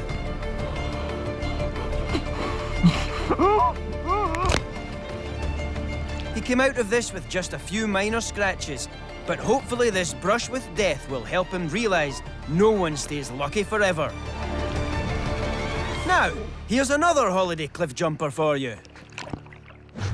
Meet 34-year-old Carl Watson from London and his friends. We were 4 days into our road trip through Italy. Got to Cinque Terre, and that evening during sunset, all the backpackers were out on the rocks, like drinking and just watching the beautiful sunset. And there's a huge cliff across the way, and one of these guys we started chatting to, James, said earlier that day he jumped off there. So I was like, well, we're gonna go swimming first thing in the morning, so why don't we jump off the cliff to get into the water? That'd be cool, and we'll give it a go. So that was the plan. Sounds like a bit of an iffy plan if you ask me, Carl. Decided the best way to wake up was jumping off that cliff in the water. So we got up at 8, met James down there, and I was feeling all right, I was feeling okay, and then as soon as we actually walked up on the cliff, you know, it suddenly looked way higher from up there. Yeah, that's generally how cliffs work, mate. You might be scared beforehand, but you just have to go for it and jump and trust that it'll be all right. You don't technically have to go for it, Carl. I was like, come on, you can do it. What's the worst that can happen? Death. Maybe death is the worst thing that can happen. James here. He's done it before. He's going to show us how it's done. Yeah. Is it all right? Is it scary? Yeah, it's terrifying, actually. Okay. James went first to show me how to do it. He did it fine. Now it's Carlos's turn. Yep. Yeah, threw myself off. And the worst part of the whole experience really was this split second where I thought I hadn't jumped far enough and I was going to hit the rocks and die. That was sort of the bit where I was just like, ah! And, you know, literal sort of life flashing before your eyes kind of moment. Cleared the rocks by miles, but because I was like scared of hitting the rocks, I was just kind of going, ah! On the way down. And so my arms weren't tucked in as you're supposed to do it. My arm was out like that and just it hit the water and just that impact popped it out. It's your own fault, mate. No one twisted your arm. Sorry, bad choice of words. The moment I had impact was just like, wait a minute, this hasn't gone right. Something's wrong here. Hang on a minute, that's not where it should be. That sounds terribly painful, but it wasn't all bad news. I bit my lip when I hit the water as well, so there's a really cool shot of me, blood dripping down my face. That's probably the only bit where I look cool in this whole clip. Cool! I think we'll be the judge of that. Anyway, as Carl's pain intensified, it was time to call for help. So then it was like, okay, we've got to call an ambulance now. The longer your shoulder is out, the more it starts to hurt. And so sitting there waiting for the ambulance, like the pain was just building up. Had no painkillers, no nothing. But the ambulance eventually came, and bless them, those Italian paramedics don't do things by half. They slap a neck brace on him, strap him to a stretcher, and floor it to the hospital. Finally saw by a specialist, and he just popped it back in. Oh, it was fine. Lots of bother over nothing. Mind you, very inconvenient while on holiday, I can imagine. I had to wear the sling for 2 weeks, and so we had another 6 days of the holiday, and it basically meant, yeah, my friends had to help me out with all kind of manner of tasks during the holiday, like tie my shoelaces, putting sun cream on. When you can't go to the toilet on your own, you really find out who your friends are. And naturally, Carl would never do anything that would risk something like that happening on holiday ever again, would he? A few months after this, I was in Australia skydiving and put my arms out, and I must have just done it at a slight wrong angle because the wind just went and took my arm out again. Yeah, back on with that holiday with another, with my arm in a sling for the rest of the trip. Brilliant. Good luck getting holiday insurance for your next trip after we show this on television. Tell me when! Climbing this huge tree is Kyle Ponciano. After landing his dream job, he and a bunch of friends decided to celebrate by taking off for a few days on an adventure holiday. I went up to, we call it Naked Falls. Dugan Falls is the closest official spot to it, and it's up in Washougal, Washington. So we went up with a cooler full of beers, ready to rock. Oh, you're ready to rock, are you?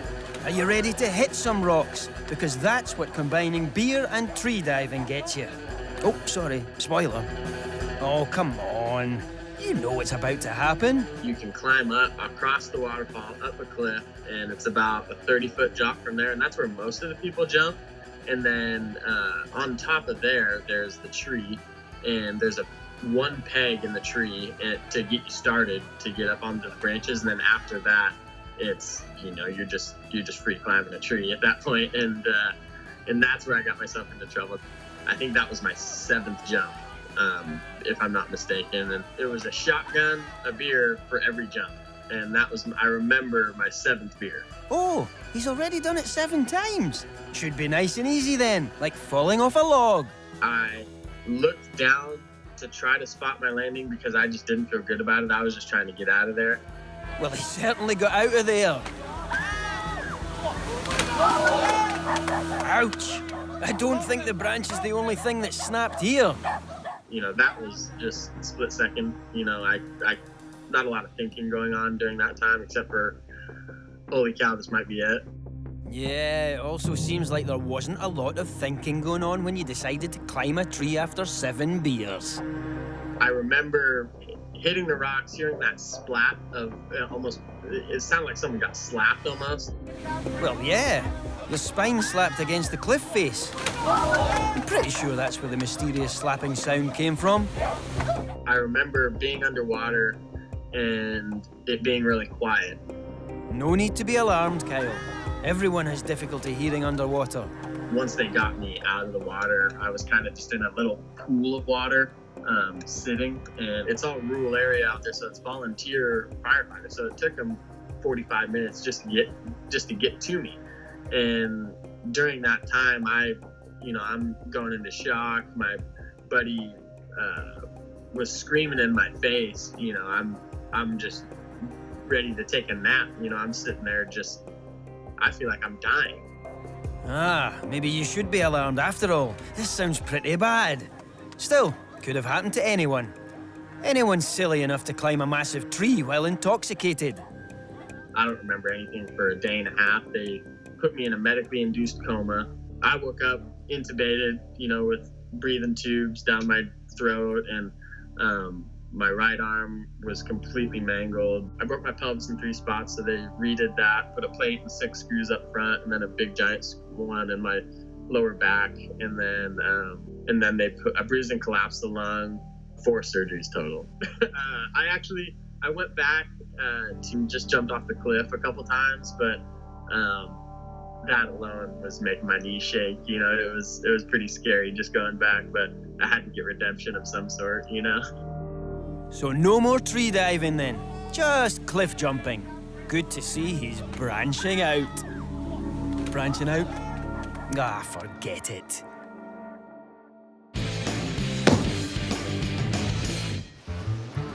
Dolphins. Personal contact with these beautiful and majestic creatures can make a holiday experience you'll treasure for a lifetime. Take a look at these frolicking dolphins in the wild and tell us what happens next. Let's find out, shall we? Hang about. Where did he come from? Crikey, that bottlenose has got a lot of bottle. Stitch that. You know, dolphins aren't actually fish. No, they're classified by scientists as bloody annoying. Fact. Google it. They may be troublemakers, but dolphins aren't exactly terrifying. So we have two challengers for you now, each with their own story of a confrontation with a creature of the deep.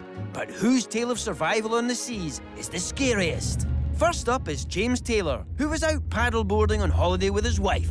So what happened was I walked down to the beach with my paddleboard, and I saw something that looked a little bit strange out in the back line. At first I thought it was a piece of kelp, and I was like, no, it doesn't really look like kelp. And I thought maybe it's a big plastic bag or something.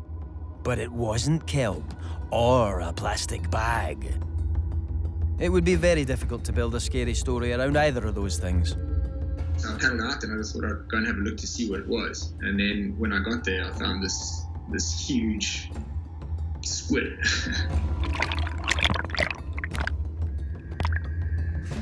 It looked very much dead when it was lying like in the water there. I poked it a bit with my paddle, and I saw that it had a lot of bite marks on it and that it was missing a few tentacles. And it didn't really move when I poked it with the paddle. Poking something dangerous to see if it's dead does seem like a brilliant idea, but then so is leaving it alone. I just can't decide between the two. And then I actually put the rope around it so that I could catch it and bring it back to the beach. And when I put the rope around it and pulled the rope tight, that's when it came alive and kind of put its tentacles on my board and grabbed my one leg. Oi, mate! I think it's time to release the Kraken.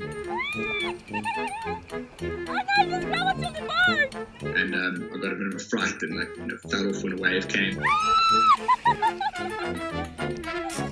Disturbing scenes, but to be honest, James's wife sounds delighted at the thought of calamari for tea. I don't know if you've ever had an octopus around your hand, or those suckers suck quite hard onto you. But I felt like a little bit of a needly sensation, like something had bit me nearly. And I thought, oh, that's a bit weird, it's off and whatever. And then when I looked under my leg a little while later, it was all bleeding. Blood in the water? With deadly sea creatures sniffing about? This sounds serious. And it turns out each one of those little suckers has got a row of razor-sharp teeth in it. So when it kind of just loosely flopped its tentacle on me, it sucked a little bit, and those suckers sucked in and their little teeth bit into my leg. But it turns out this sea monster was actually closer to meeting his maker than James ever was.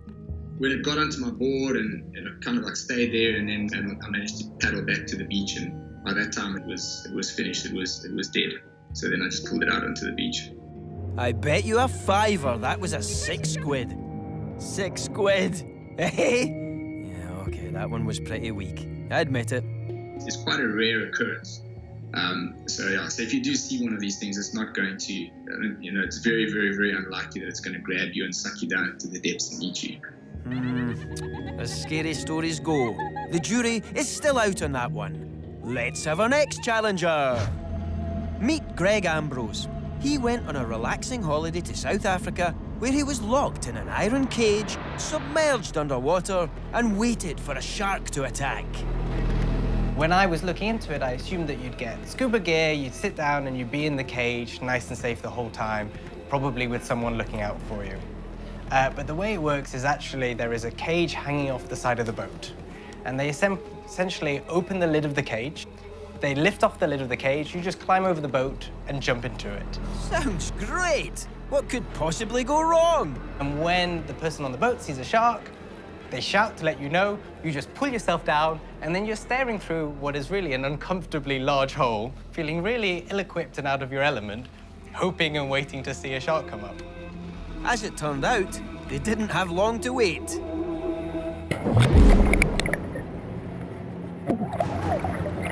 Not sure if they're cage diving or being used as bait. You come so close, you can see the scars, you can see the teeth, you can see inside its mouth. You can see the remains of the previous cage divers it ate. This is the shark equivalent of when we choose a lobster from the tank in the restaurant. As you can see, out of nowhere, the shark comes flying straight into the cage, getting its top of its jaw over the bars and right into the cage in front of us. And then you can see everyone's all smiles, thinking it's absolutely hilarious. But then you watch it again in slow motion, and you can see, one, how little time and how out of the blue it comes. Well, yeah, it's a shark. He wouldn't be a very good predator if he counted loudly down from 10 now, would he? But it came where a lot of them had sort of come diagonally or grazed past it. This came straight at us, getting bigger and bigger and bigger. But it happened so incredibly quickly, and it's almost the most terrifying thing. And it's explosive, smacks into the side of the cage, rattles everything. But we've all just got big grins on our face. We're excited. Glad you had a good time. Maybe try it without the cage next time, and I promise you, it'll be the shark with the big grin on his face. So, who's the winner? Greg's encounter with the shark was a near miss, whereas James's squid showdown resulted in blood drawn. Tough decision. But I'm giving this one to Greg and the shark. As unpleasant as a scrap with a half-dead squid is, nothing can top the icy terror of coming nose to nose with this. So, well done to our winner. But before we go, here's another clip of a holiday cage dive. Big business, this shark tourism, apparently. But to be honest with you, I don't know much about it. Oh my God. I say that, but the one thing I do know is that the shark is generally supposed to be on the outside of the cage. Was there anybody in there? If there was someone in the cage, I think they'd be in the shark now. Oh no, there he is. I guess that shark decided to skip lunch after all. It seems the real victim here is the next bloke who rents that wetsuit.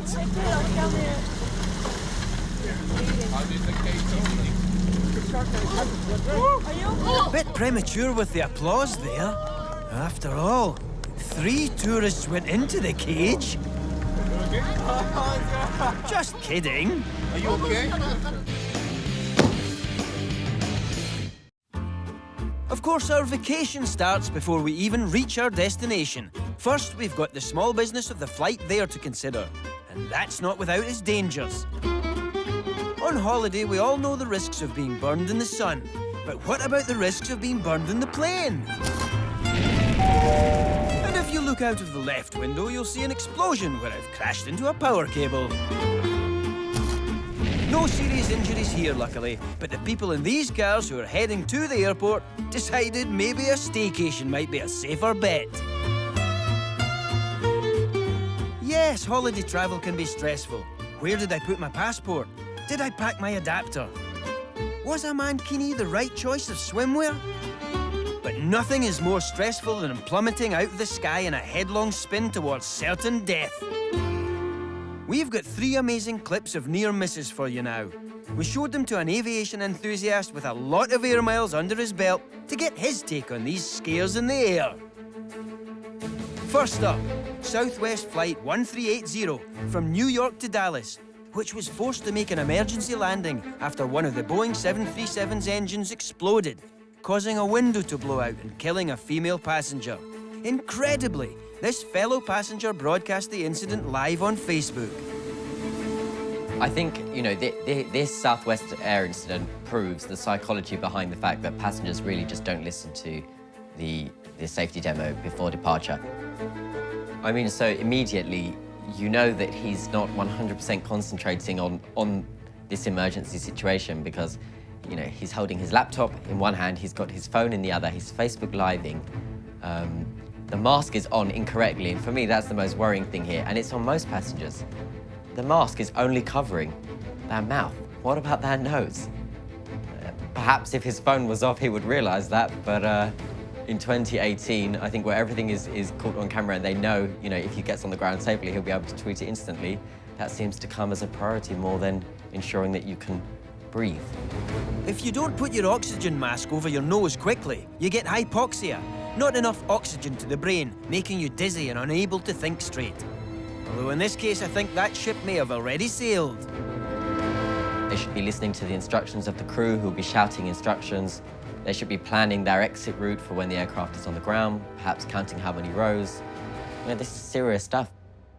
So the cabin pressure is dropping, the plane is making an emergency landing, but I'd imagine these passengers were more worried about the dodgy Wi-Fi connection. They're not panicking at all. I mean, it looks quite organised in the cabin. These passengers are remarkably calm. I wonder if it's just oxygen they're pumping through that mask. But for those of you who prefer your passengers to be more hysterical in a terrifying emergency situation, this lot will not disappoint. Let's go! Please! This is an American Airlines flight that experienced an engine failure shortly before takeoff. The plane is on fire, so while the cabin crew evacuate the passengers evacuate their bowels. What was quite dramatic here is that the engine that actually failed, everything went up in flames pretty fast. And that's why that evacuation needed to happen even faster than a normal routine one would, because this aircraft was due to take off, meaning that it was full of fuel. And being full of fuel, it's obviously more flammable, more risk of further kind of explosions happening around the aircraft model. Stay seated, jump and slide. Oh my God, oh my God, oh my God. Oh my God. And what's interesting here is that many people think that the flight attendants or the cabin crew are freaking out in this scenario by shouting commands, jump and slide, jump and slide. And actually during their training, you know, they're told to yell as loud as they can the same repetitive instruction. Whee! Is what most of those people are doing in their pants. This bit is always concerning, is that last bit when they reach the end of the slide, how fast they can get away. There tends to be almost like a bottleneck at the bottom because passengers seemingly can't get up off of the slide fast enough. Look at them! Like a bunch of overstimulated 5-year-olds in a bouncy castle after too much birthday cake.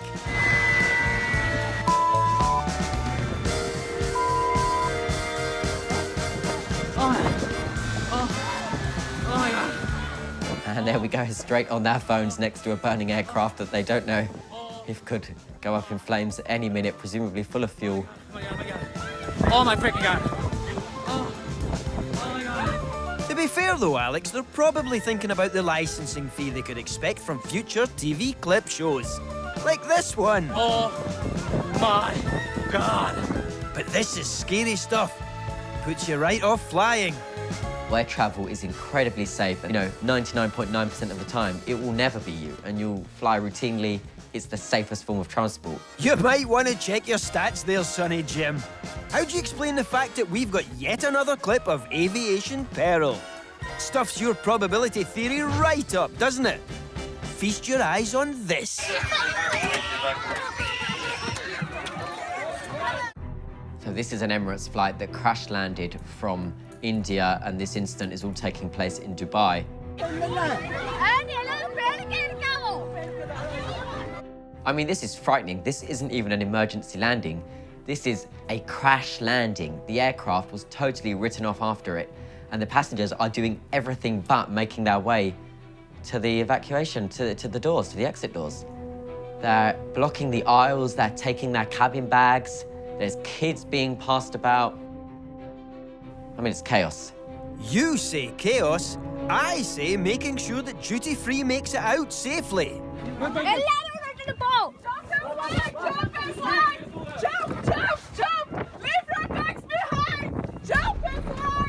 The crew are, at this point, are shouting to passengers to leave their luggage and to make their way to the exits. Ultimately, I think the passengers don't even realise the state of this aircraft. This isn't an emergency landing. This is an aircraft that is on fire. Leave everything, leave the bag, jump and slide. We're back later. Leave everything, please jump and slide. And their priority is getting the bags. I mean, it's mad. Mad? In my book, mad would be leaving behind 400 Rothmans and 2 litres of Gordons. This, for me, I think is one of the scariest piece of footage that I've seen from a crash purely on the chaotic nature of the cabin. Chaotic nature of the cabin? You ain't seen nothing yet. Scandal in the air comes in all different shapes and sizes. These two strangers got up close and personal in their seats on a flight from Manchester to Ibiza in front of other passengers, including White Isle bar rep Kieran Williams, who filmed it all on his camera phone. To film something like that, obviously, you've got to keep your composure because there's a lot of people watching you. I don't think they're watching you, to be honest, mate. Obviously, I kept my phone to the side. I look like a bit of an idiot, to be honest with you. Again, I think most people are looking at the other idiots. And this really was a dumb thing to do. But at 35,000 feet on a flight to Ibiza, the air is thinner and the people are thicker. That bit, she kind of stops because there's flight attendants walking by. She stops for the flight attendant. Well, she wouldn't want to be thought of as an exhibitionist, I suppose. That said, they haven't even closed the window blind. Anyone could see what they're up to. And if you're not sure by this point what that is, let's just say it's not just this guy's seat rest in the upright position. This clip went viral, and the woman later claimed that she was only giving the guy a lap dance. But I'm not buying it. I mean, do you know how much a sandwich costs in a budget airline? No way could anyone afford one of their lap dances.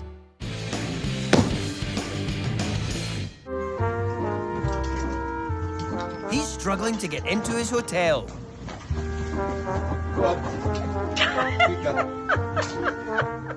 Normally, when someone delivers luggage, I give them a tip. And my tip for this guy would be to use the other door.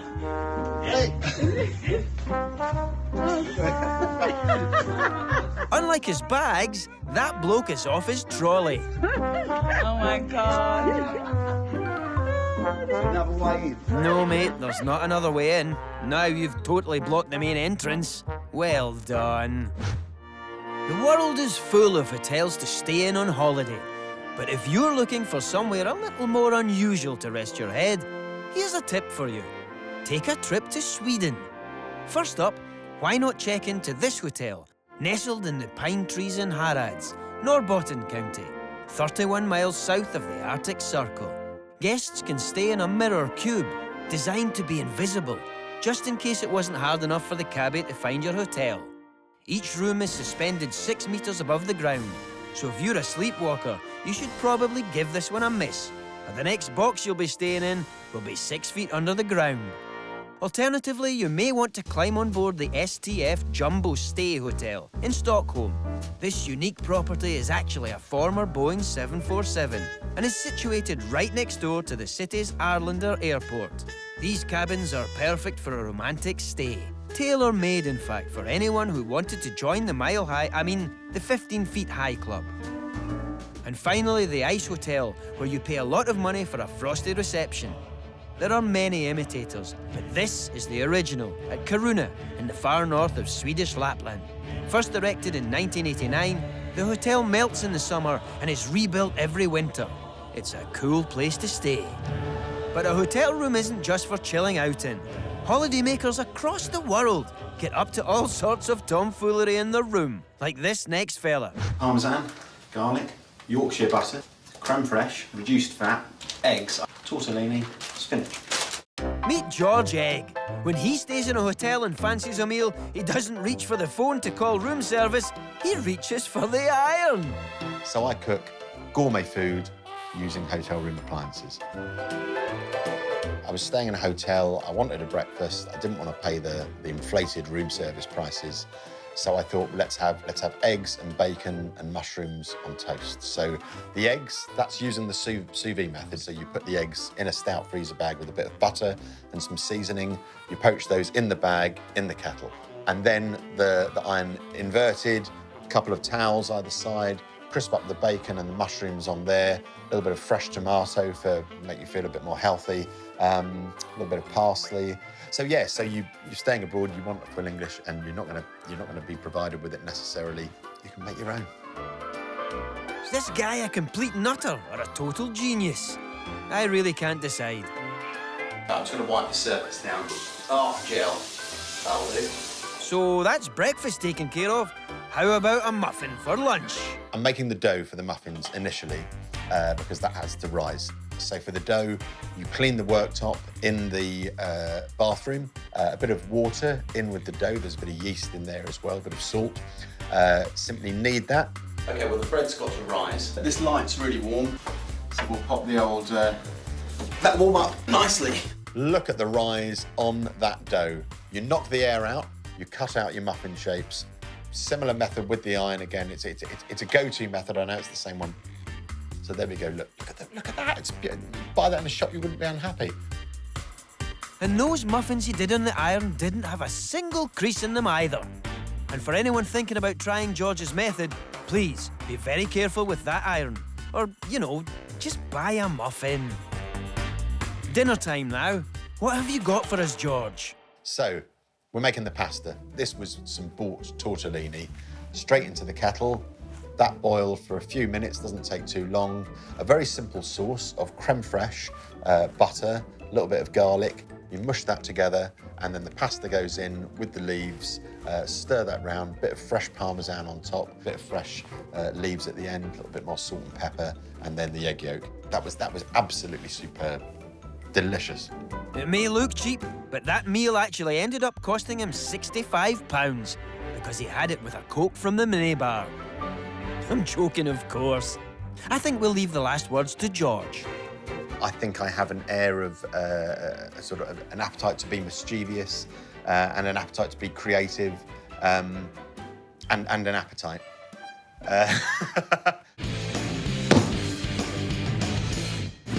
That's it, I'm afraid, but come back soon for more people using smartphones to film dumb antics on the world's wildest holidays. Perfect.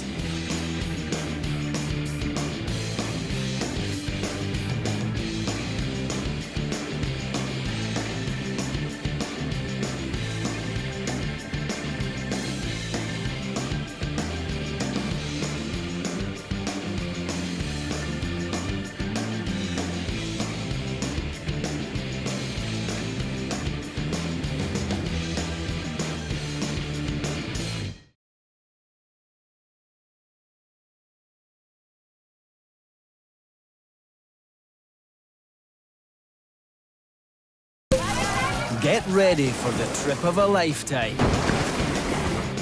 This is the series with the most incredible and shocking holiday behaviour. Capturing stupid antics on smartphones. With a camera in every tourist pocket, we're getting into the action like never before. Raw, real, and uncensored. This is World's Wildest Holidays. Coming up, Okay, we're about to have a drag race. Trouble at Sea. Oh, is that the balloon? Oh my God. The pyramid scheme to get an amazing selfie. 50 people have died in the last 100 or 200 years falling off. And we're hitting the slopes for a crash course in extreme stupidity. Oh, it's literally like a 180.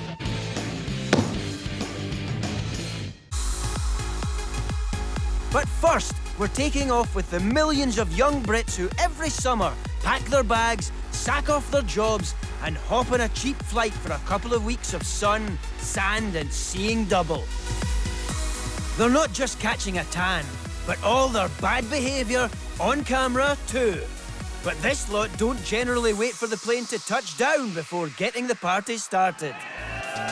This clip is either a plane full of passengers filmed screaming for their lives as their plane plummets to earth, or it's a cabin full of rowdy Irish holidaymakers filmed en route from Dublin to Ibiza, throwing a party at 35,000 feet. Unfortunately for the human race, it's the latter. I've seen better behaved hijackers. Admittedly, the flight only cost 20 quid each way, and they'll be paying a lot more than that when they get to the nightclubs in Ibiza, so I don't blame them for making the most of it. And to be fair, it looks like they're having a great time. All except the poor mug whose job it is to control this wild bunch. Take our seat, the plane is He does not look happy. But he should count his lucky stars he wasn't on this flight. The passengers had to take control in this plane in Russia when one chap reportedly had one too many vodkas and caused a right scene. He was eventually dragged off board, prompting all concerned to give themselves a pat on the back. Until they realised he was the pilot. I'm joking, of course. Now, you wouldn't have to deal with that sort of mayhem on a flight from London to Miami. That's where people act in a more sophisticated way, right? Wrong. There's two people in this toilet. You can't see their faces, but trust me, they'll look very pleased with themselves. They're sure no one else has clocked their mile-high club antics. Won't be so pleased with themselves when they realise that bloke in front with his headphones on was filming the whole thing. No point in sneaking out, mate. You've been well and truly rumbled. And if you think things are out of control in the air, wait until the holiday hits the ground. Colombia's a dangerous country. Bad things happen. We all know Colombia's got a colourful reputation, for sure. But throw in 4 lads on a gap year into the mix, with mucking about on the mind, and you've ordered yourself a cocktail of catastrophe. We're gonna do it! Say hello to Paddy Cartwright from Belfast. We were in Cartagena in Colombia, and we were just kind of wandering around looking at what to do, and saw jet skis. Ah, now the one thing I know about hiring jet skis is they come with strict health and safety rules. The one thing they kept saying was stay as far apart as possible. Stay as far apart as possible. They didn't. We spoke a tiny bit of Spanish, and they spoke a tiny bit of English, but the one thing they kept saying was, you know, apart. Yes, strict health and safety rules. But did they take those on board? Okay, we're about to have a drag race. We've got these boys out here. Jack, you stay there. Everyone get to Jack. Yeah, that sounds a bit dangerous. Yeah, I think it was kind of inevitable. I think it probably was going to happen. It just depended who it was going to happen to. I was starting to turn and hit a wave, and it completely killed my speed. Nearly fell off the other end. I was about to shout, but nearly fell off. And as I turned around... Oh, Jesus. Ah! Oh, my God. Ah! It really isn't as bad as all that, is it? Oh, yes it is. Oh, my God. Ah, it's out the plane. Oh, my God. Like I think the shock and the adrenaline just hit me so quickly, and I was like, this is awesome, yeah, travelling. Just been run over by a jet ski. Oh, my leg is open. Oh, you can see my bone. You can see my tibia, Jack. That looks nasty. I'm guessing the jet skiing's over for today. Time for the hospital. So I could walk on it and things and move it. Like I had to walk to the taxi. Like there wasn't an ambulance rung or anything. In the hospital, I put the needle in to numb the area around so they could start stitching it up. Whatever happened, like the needle went in and I was like, whoa. And then started feeling a bit grim.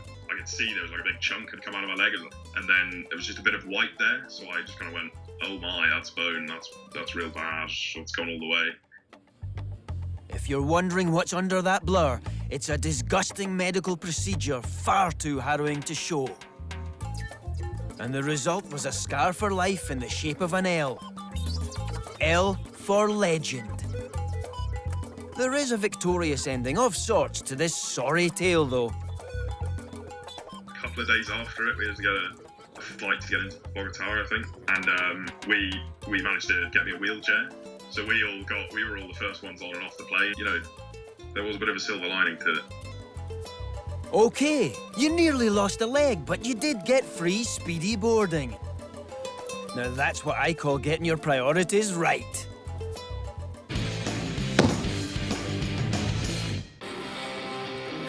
Now, from summer hotspots to somewhere even cooler.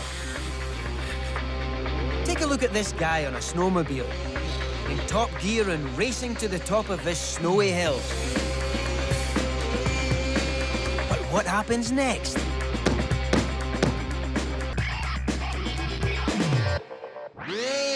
Let's find out.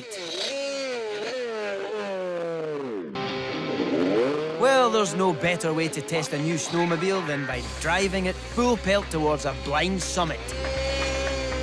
It's not just the snow that's thick at this resort.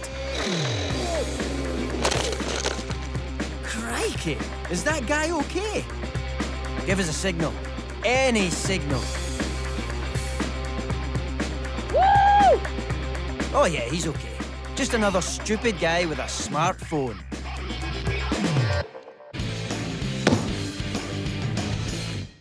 But on the ski slopes, holidaymakers are filming more tricks, more stunts, and more fails than ever before.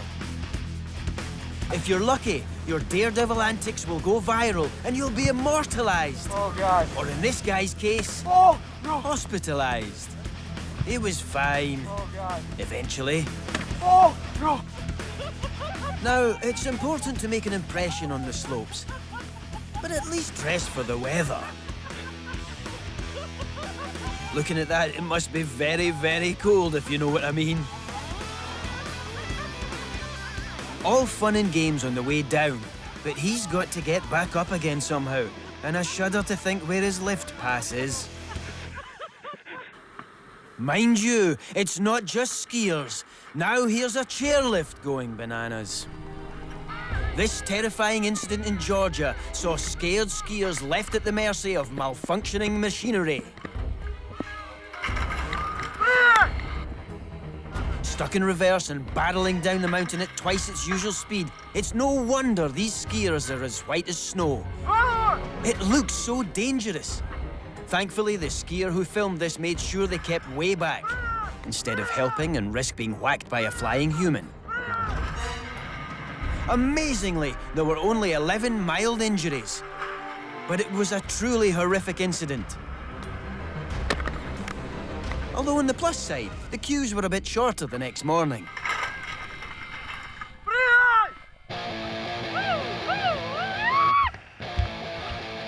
With more smartphones, drones and action cams on the piste than ever before, skiers just can't resist showing off.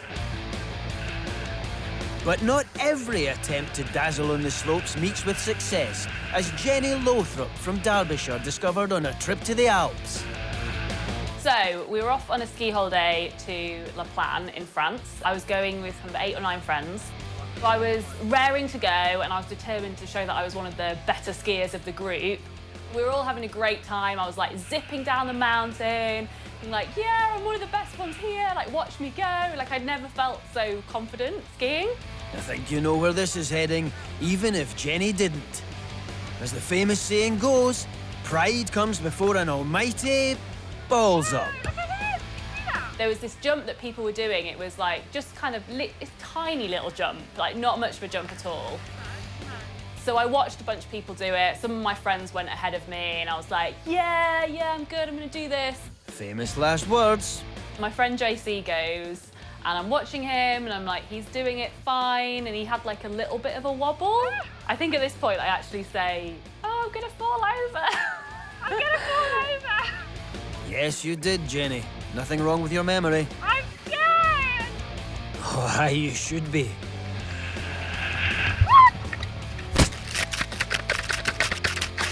Ouch!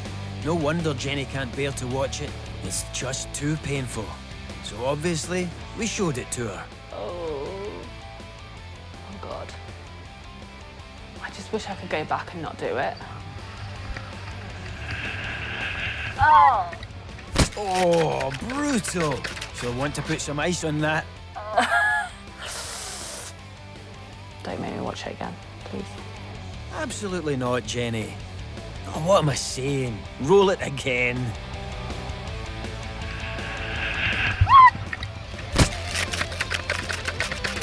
Oh. It's literally like a 180. Yes, 180, or in skiing terms, arse over tit. I didn't pass out, but instantly I felt this pain down my back and I couldn't move. And the worst was yet to come. The GoPro actually went flying as well. Not the GoPro. Anything but the GoPro. It just kind of lands in the snow. And then a few minutes later, my friend Mike comes along and has obviously found it, and you just see him kind of smudge the snow off the screen. Thank God, the camera's safe. By the way, how was Jenny?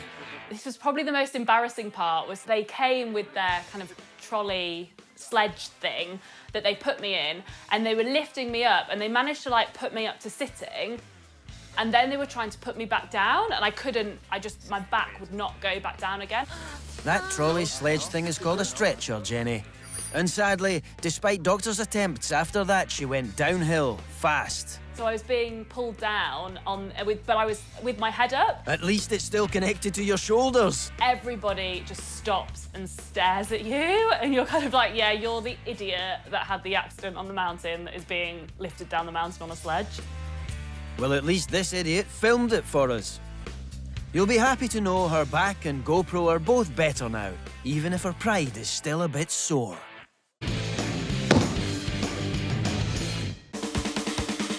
But if you think the skiers are reckless, there's one bunch that really take the piece. Snowboarders. Oh dear, he absolutely did not see that coming. They could really use warning lights, this lot, couldn't they? In fact, he had right of way. There's a strict highway code on the slopes drawn up by the International Ski Federation. The snowboarder coming from behind was supposed to get out of the way. Yep, categorically that was a hit and run. A red run by the looks of it. So, if you're at the back, look out for your fellow skiers. Take it nice and slow. I said take it slow.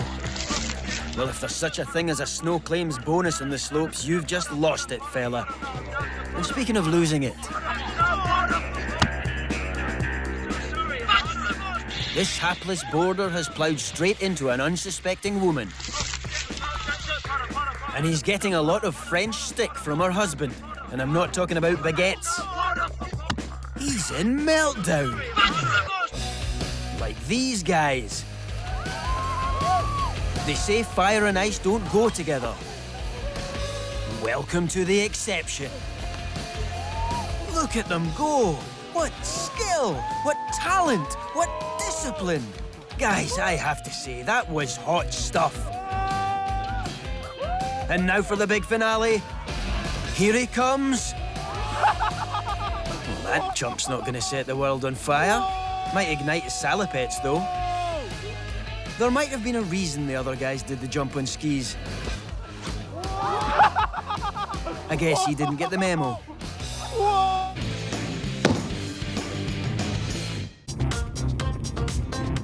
Time for a spot of boating now. And let's kick off with an oldie.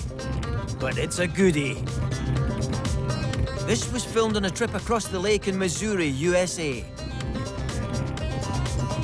So sit back, hold tight and enjoy a nautical wipeout at its very finest.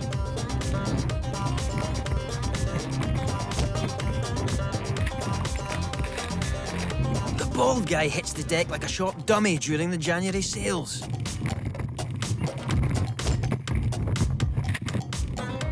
And as for that other guy's sunglasses, they flew right off his head. Must have been aviators. That really took the wind out of their sails. Is everyone okay? The bloke at the back is a bit seasick. Everyone else must be well jealous. They look like they lost their teeth. Right, head count. There were 7 of them on the way out, and now there's only 6. Has anyone seen the captain? There he is, thank goodness. Otherwise, they'd have no one to sue. Thankfully, everyone on that boat was okay. But for a vacation that's a little more smooth sailing, we might recommend a boat where things move at a more leisurely pace.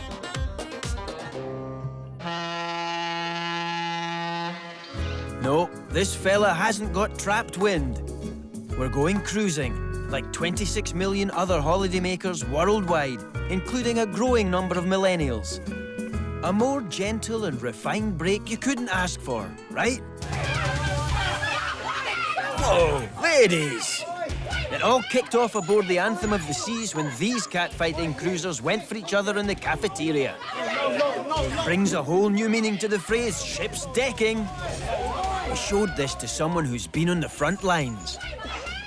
That honestly is a prime example of exactly what happens on a cruise ship. People have too much sun, the weather, the tension of the entire cruise ship just gets to them and they just end up having a fight. And it happens way more often than people think it does. Looks like this fight is going overboard.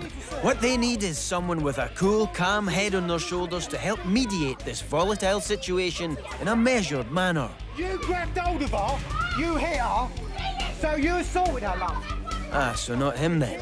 The fact that they're drinking alcohol from the minute they get up to the minute they go to bed, and they can get it, so they do, and they just drink all night. Now, we want to make this absolutely clear. We're not saying that bunch are drunk. But they are definitely cruising for a bruising. However, this chap looks like he's been taking advantage of the all-inclusive bar, but he's not actually been on the sauce. This passenger managed to hold his camera steady enough to film the kind of storm described by nautical experts as bloody terrifying. Now that's what I call the high seas. The brochure promised sea views, but I don't think that's what the guys filming this signed up for. But you'd pay good money to go underwater like this at Sea Life, so swings and roundabouts. They say if you feel seasick, just keep your eyes on the horizon. Only really works, though, if there actually is a horizon.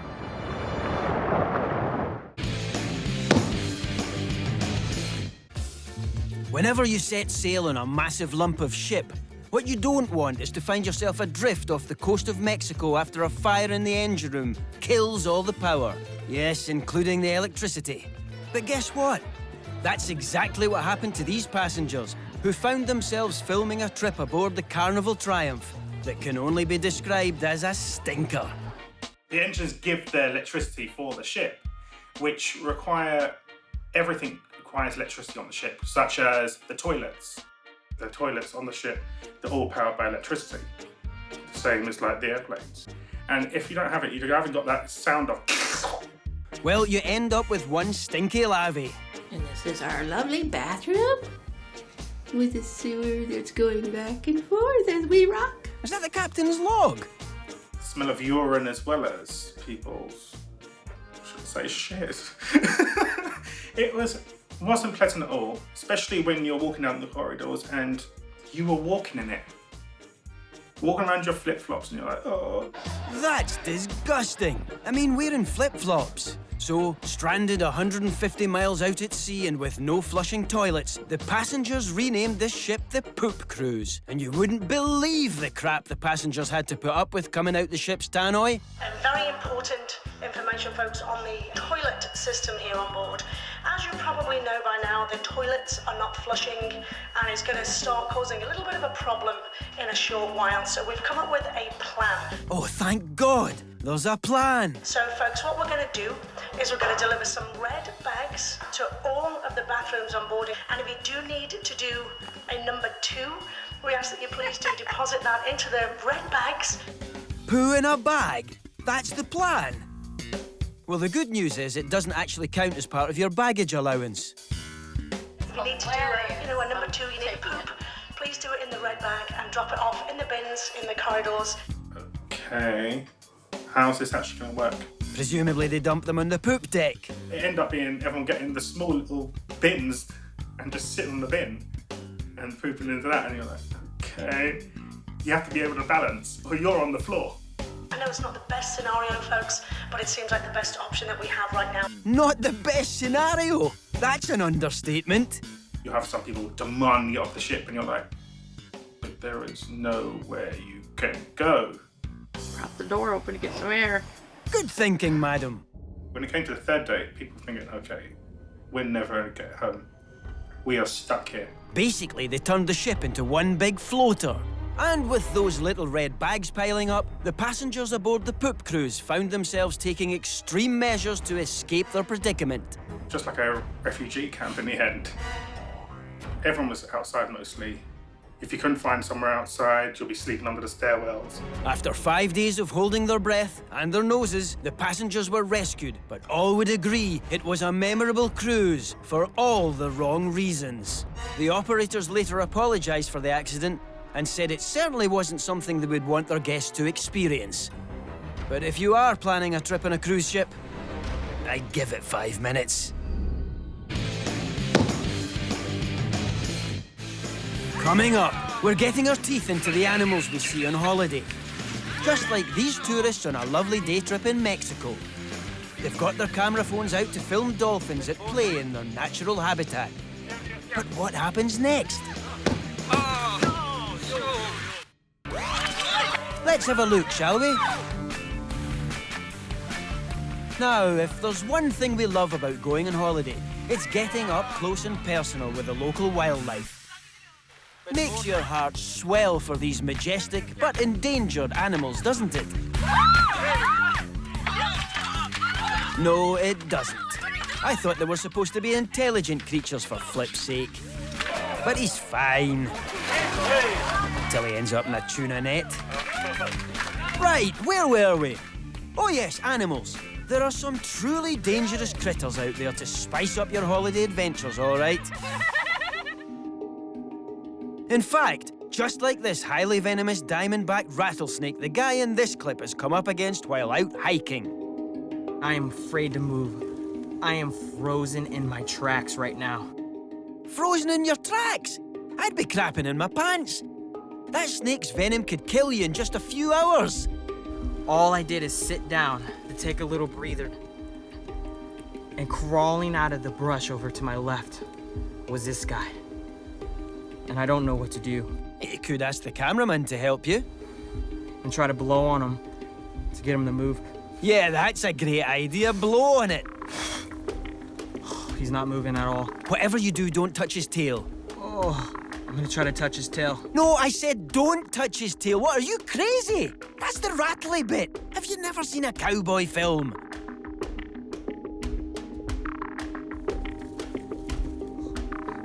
He sees me. Oh my God! You said it, mate. I do not want to move right now. I am shaking. I need to find something to poke him with. Whoosh.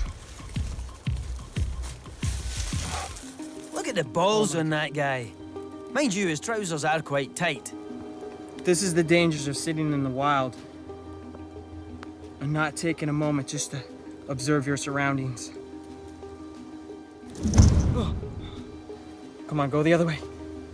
Go the other way. I don't know what to do, I think. I told you. Ask your mate filming this for a bit of help. I could swear he's not listening to me. Come on, go the other way. Yeah.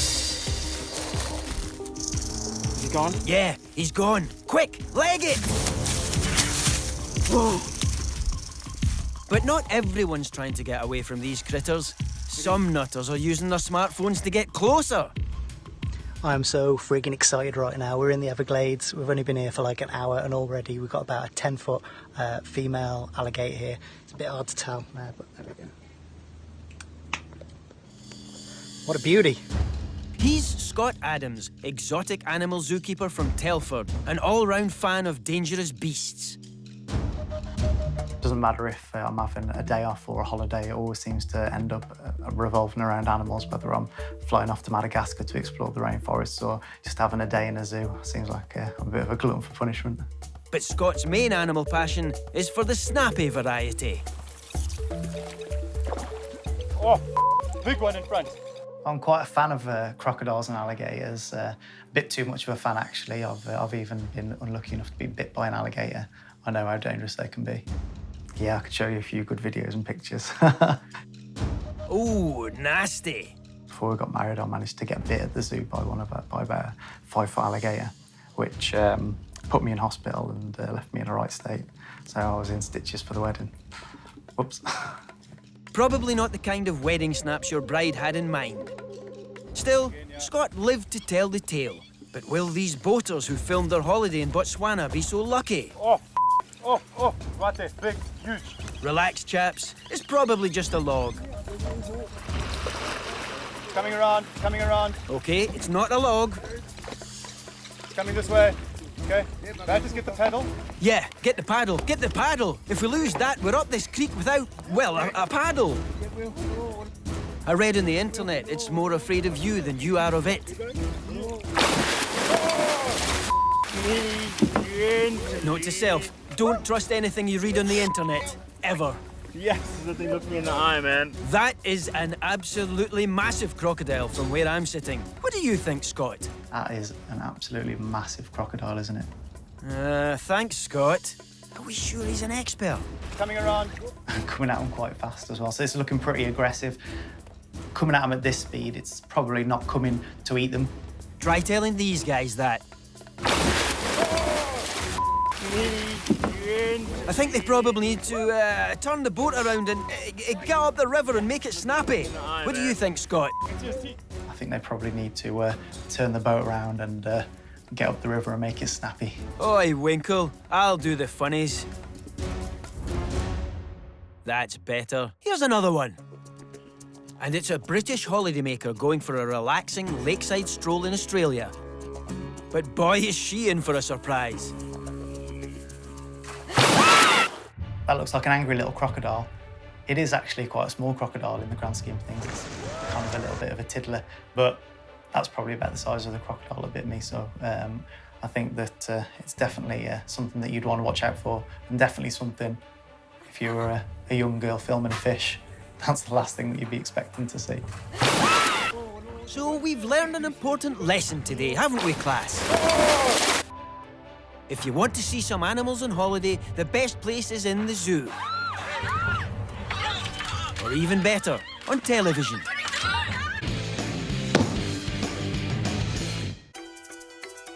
But it's not just the local wildlife our holidaymakers are shooting.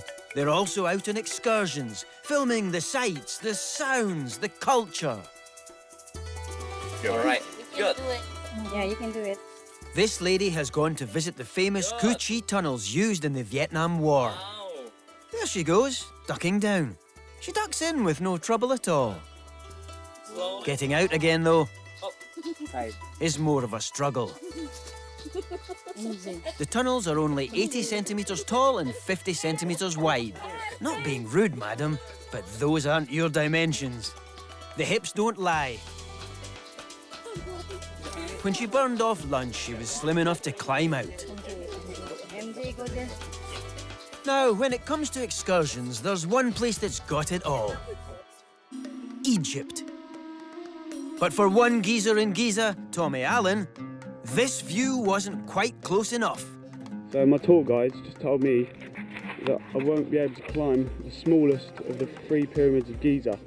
Whenever I get challenged to do something, I have to prove them wrong. So I was like, yeah, I will, I can. So here goes. Saying you can't do something isn't the same as challenging you. But next thing you know, Tommy's up the pyramid like a mountain goat. But there's a catch. You see, the Egyptian fuzz, or should that be fez, don't take too kindly to people climbing all over their irreplaceable ancient monuments. You could get up to 3 years in jail. Well, I've heard about the conditions in Egyptian prisons, and it's not nice. Despite the threat of incarceration, Tommy tackled this 51-degree incline like a champ and caught on his action cam a view from 65 metres up, seen by only a handful of people in the history of the planet. As soon as I got to the top and looked over the other side and saw how small the people were at the bottom, I thought, wow, this is really dangerous. I can't remember the numbers, but I think maybe 50 people had died in the last 100 or 200 years falling off. That's amazing. There have been 50 people in the world as stupid as him. I thought he was a one-off. Which is why there's quite a lot of bad language in the video. Fuck me. Fuck. So that's what they mean by the curse of the pharaohs. But if you think going up looks scary, Tommy reckons going down is even scarier. One step at a time. When you're going up, you're facing the pyramid, but you can't do that when you go down because you have to see where you're walking. So I kind of had to like slide my bum off the edge of each stone and like get my footing right as I was on the way down. The biggest wonder of the world is that he didn't fall off. But if he thinks he's got a sore bum sliding down the stones, just wait till he gets in an Egyptian prison shower, because Egypt's finest were waiting for him at the bottom. I didn't know how much trouble I'd be in when I got down. Sharif, my tour guide, was arguing with the police. They were shouting at him. He said that they want to take your camera, they want to take you to prison. They're saying about taking me to prison for letting you up there. Yeah, well, my tour guide said, I'll challenge you to climb the smallest of the three, so... He was just like, they want money. 3 years in a foreign slammer, or the cash alternative? I'll take the money. In the end, I paid about 100 Egyptian pounds. They're not stupid, those pyramid police. Which worked out to be about a tenner. What? They're well stupid, those pyramid police. It was worth it. It was worth it in the end for a tenner. Admittedly, the view you shared was out of this world. But we have to ask, why didn't you climb the biggest one? The other one is just gigantic, and I was eyeing it up, but on many sides it's very, very crumbly, and I just thought it's going to take me an hour or so to get up to the top of that one. I suppose you're right. You'd have to be a complete nutter to attempt that one, or a fanatical German. Hi, I'm Andre, and I've been to the top of the world's biggest pyramid. In probably the most blatant example of one-upmanship since records began, Andre Ciesielski from Munich in Germany decided to climb all 146 meters of the Great Pyramid of Giza. That is what you call the height of stupidity. It was a really long way, and I never thought I'm going to make it to the top because the stairs, they were so huge. Who'd have thought? What with it being called the Great Pyramid and everything? I enjoyed a few moments, like of freedom, and then I went down because the police already spotted me when I climbed to the top, and I think they probably freaked out a little bit. Exciting stuff. And surely Tommy the Brit has got nothing but the utmost respect for his Teutonic pyramid climbing rival. I think he's copycat. Ah, maybe not. Because he does the same things in the video as I did in mine, like how he put his arms up. Yeah, he's got a point. Look. Or maybe he was just balancing and didn't want to fall off. He may have been higher up, but he didn't have the same view as I did on that day. Fair enough, mate, but you got fined. He only got a slap on the wrist. Isn't that right, Andre? Also, I'm banned from Egypt, so I won't be able to go back there. My mistake. He got himself banned. Which is a shame, as our young German friend had probably reserved his place at the top of the pyramid with a beach towel. Let's call it a draw, shall we, chaps? You're both as dumb as each other.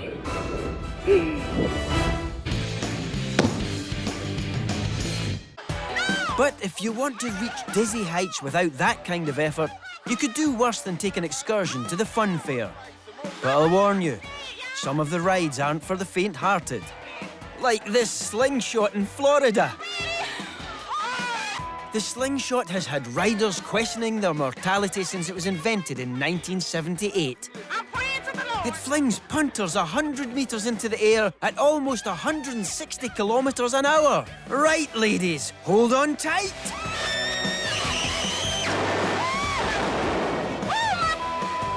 Hey, potty mouth, you might want to check on your friend. I think she's nodded off.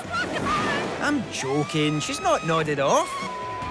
What's actually going on is the gravitational forces have affected this young lady's blood flow, meaning that her brain isn't getting quite enough oxygen to, stay with us for any meaningful length of time. Here, someone give her a nudge. And she's back in the room. And she's left again. Right, I think that's enough. You've dribbled in the seat. Definitely not the worst you could have done in it, but still.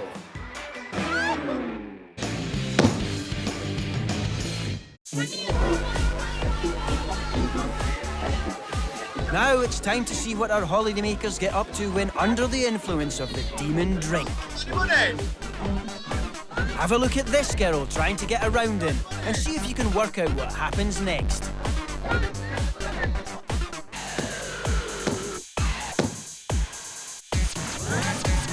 Right, let's see.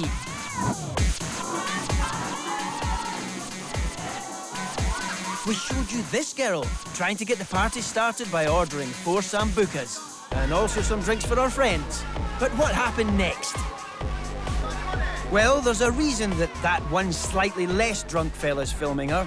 It's because she's just tried to buy drinks from him, from the DJ. Sorry, love, the DJ isn't doing that sort of mixing. He points her to the bar, and she responds with directions of her own. Mind you, she's not the only one with booze brain. They're pissed up, and that DJ must be slightly pissed off. Yep, when it comes to drunken holiday antics, British holidaymakers are in a league of their own. And thanks to smartphones, all the embarrassing hookups and gruesome injuries that result from having a skinful down the Nag's Head in San Antonio can now be recorded so that future generations can marvel at our stupidity. It seems as though this girl has been enjoying some liquid refreshment with her pals on holiday. Well, it's no surprise. They're having a lovely picnic by the lake in brilliant sunshine. Also, she seems to be getting very heated about something or other. All in all, I'd say she needs to cool off.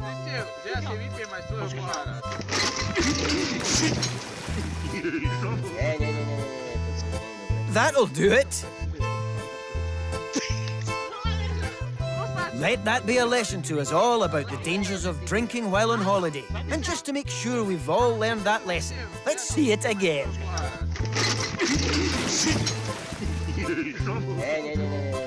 The odd brewski makes holidaymakers think they have superhuman abilities, like the kind exhibited by this Russian balcony climber. I'm not sure if he has been knocking it back, but this certainly looks like something you'd attempt after one too many vodkas. What a rascal. I hope he's not got vertigo. That would make him a dizzy rascal. Sorry, that was painful. And so was that. He was fine. But our next holidaymaker ended up a lot further away than in the bushes.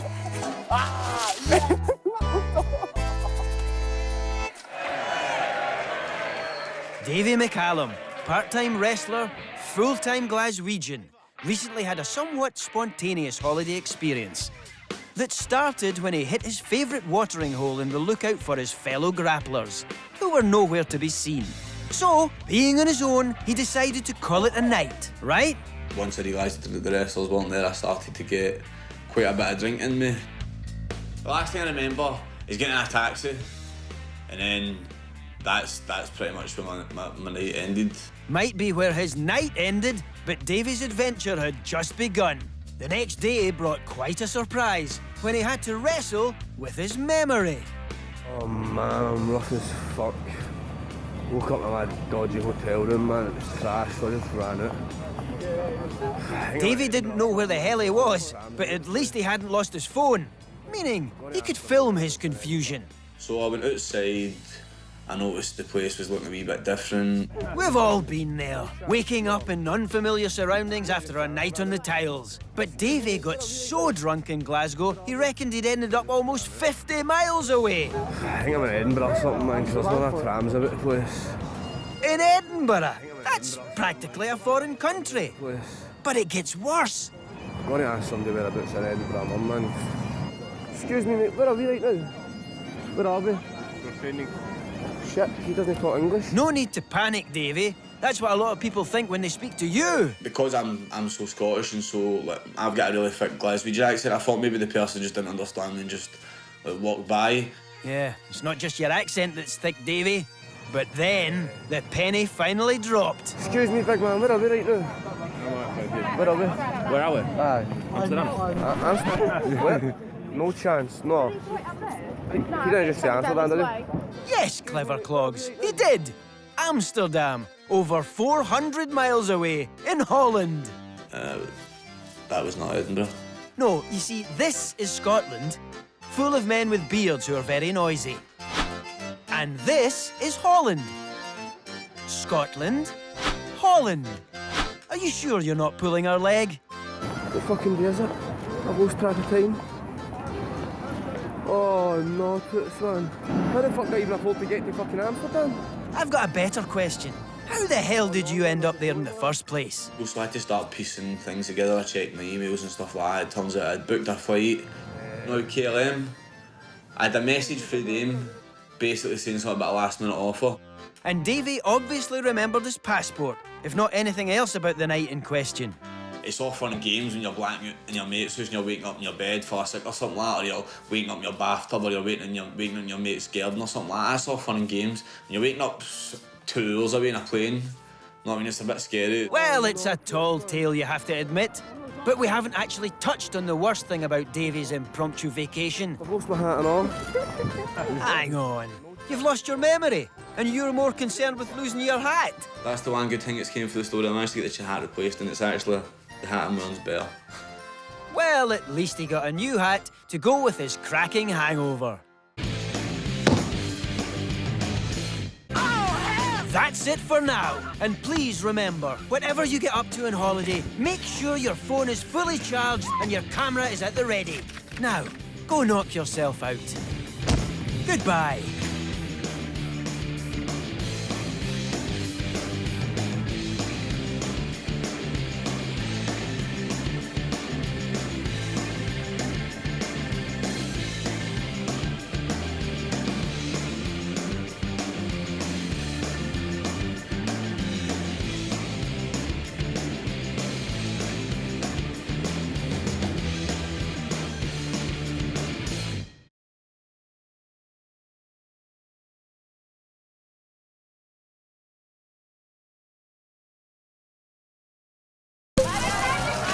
Get ready for the trip of a lifetime. This is the series that brings you the most incredible and downright shocking holiday behaviour. Capturing stupid antics on smartphones. With a camera in every tourist's pocket, we're getting into the action like never before. Raw, real and uncensored. This is the world's wildest holidays. Coming up, we go all wobbly on the piste. There's a dust-up at a bus stop and an incredible journey on a tiny motorbike. Unless you decide to stay in your back garden, holidays inevitably involve travel. And if there's one thing we can be certain of, it's that all forms of transport can be very, very dangerous. This lad was backpacking around the world and was just about to record a video message for back home. Holy freight trains, that was close! Let's have another look. Millimeters from death, but what actually hit him? It's a kick in the head! Mr. Driver, you're meant to stamp his ticket, not his face. Presumably he'll be in shock after that. Wow, that guy kicked me in the head! I think I got that on film! Yes, you did catch it on film. On the plus side, it might have knocked some sense into you. Surely the least dangerous form of transport has to be the bus. Nah, not this one. This bus is on the notorious Basisahar Shame Road in Nepal. And yes, that is a 2,000-foot drop with no guardrail. Oh my God! OMGs all round. I bet they're glad they're inside a nice, safe bus. Say that these doors might not be that secure. In that case, don't lean on them! This must be the most dangerous bus trip in the world. Apart from the night bus in Glasgow, of course. Hold on, where's he going? So we've now got to a stage where the roof rack's going to get stuck under the overhang. So Rinku's had to go ahead and scope out the height so we can get through with a van. It's the narrowest piece of road we've been down. Presumably, this could mean going even nearer the edge. Oh, I thought it might. Absolutely the maddest road I've ever been down. Blimey, thank goodness that's over. Surely it can't get any worse than that. Look at that! Oh my word. Ah, yes. Of course, a huge waterfall. Absolutely amazing. Ready? It's going to look good. It's going to destroy the camera. If I remember my maths correctly, rock plus water times slippy road carried to 4 equals... Get me off this bus! Whoa, there we go.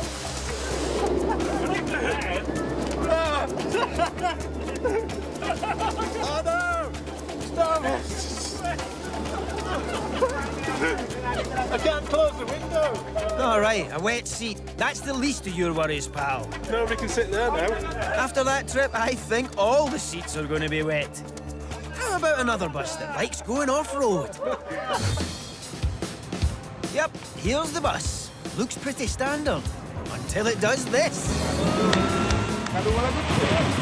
No, the driver hasn't made a terrible error. This is the amphibibus that crosses the Terengganu River in Malaysia. What a very good idea. If you ever do go on it, try to get a seat on the top deck, unless you're very good at holding your breath. But by far the most common travel fear isn't trains or buses, it's planes, and for a good reason. Here's a plane trying to land at the airport on the popular holiday island of Madeira. As you'll notice, it's quite hilly. In fact, the runway is uphill. Bing bong! This is your captain speaking. Today, just to mix things up a bit, we've decided to land sideways. It must be a work experience pilot. That explains it. Let's have another go, eh? Because 10 minutes later, the fog's rolled in, and he's going for another sideways landing. This must be a queasy jet flight. It's a good job the plane's a long way away, because the sound of passengers screaming can give you a headache. Try number 3. Come on, fella. You need to do this to get your pass in GCSE piloting. How does he make it hover like that? That is not normal. And third time lucky. Thank heavens. Bing bong! Doors to manual. Cross-check and please wait until you're in the arrivals area before throwing up or releasing your bowels. But after all those terrifying transport tales, here's a guy who's made a career out of circumnavigating the world. And if he's done that, he must be really smart. Okay, maybe not smart exactly. Let's meet the guy and hope for the best. Ow.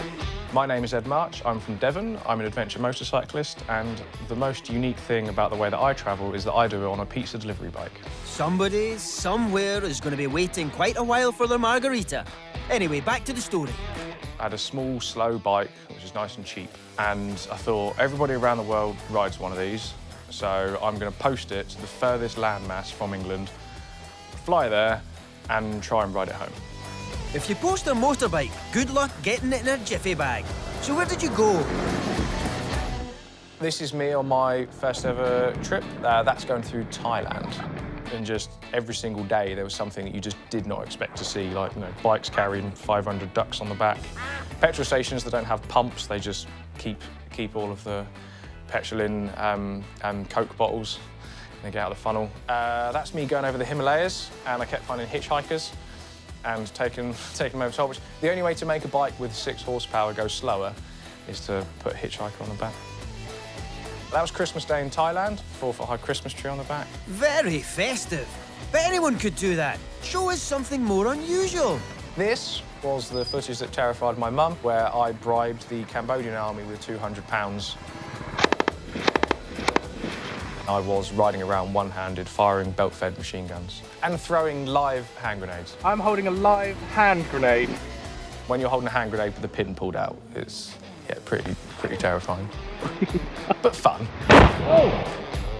Messing about with guns and bombs is really very daft, Ed. Even if the Cambodian army say it's okay. I'm afraid I'm going to have to call your mum. But did you have any experiences that were properly scary? Yeah, this was, that was as I was in India. That lorry is going rather fast. That's the wrong side of the road. That is ever so close. I hope nothing terrible happens. Whoa, Nelly! There is complete silence from me for about 5 seconds. Yep, complete silence from Ed, broken only by the lorry driver's cries for help. I can't even compute what's going on. There's this thing in your brain where you're like, is this going to blow up? What do I do? I'll tell you what you do. Get the hell out of there. Just gonna go up. And while you're doing that, give us some facts and figures about your trip. I've done about 120,000 miles over 5 years in total. I reckon overall I'll be happier if I actually fill my head with memories rather than a thing that's made of bricks, you know. And that was it, really. I just wanted to see the world, and I thought I would rather die poor and have loads of memories rather than be rich and have just stayed at the same job for the whole of my life, really. Let's hope Ed's memories go up in value so he can have a happy retirement. Incidentally, if anyone wants to buy a Honda C90 motorbike, 120,000 miles, one careful owner, are you totally crazy? Some more holiday mayhem in a mo, but first, take a look at this. Some guys were on holiday in the Australian outback when they spotted something you don't see every day. But can you guess what happens next?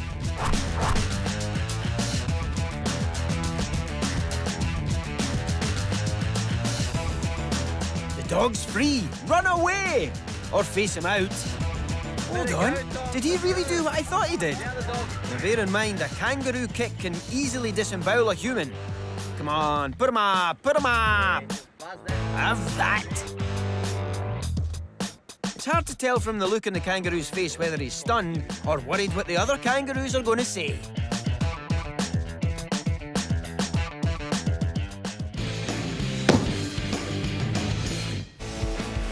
When people go on snowy holidays, they often think they're being pretty cool. They get to wear groovy shades, hang about on the slopes, and film themselves doing it.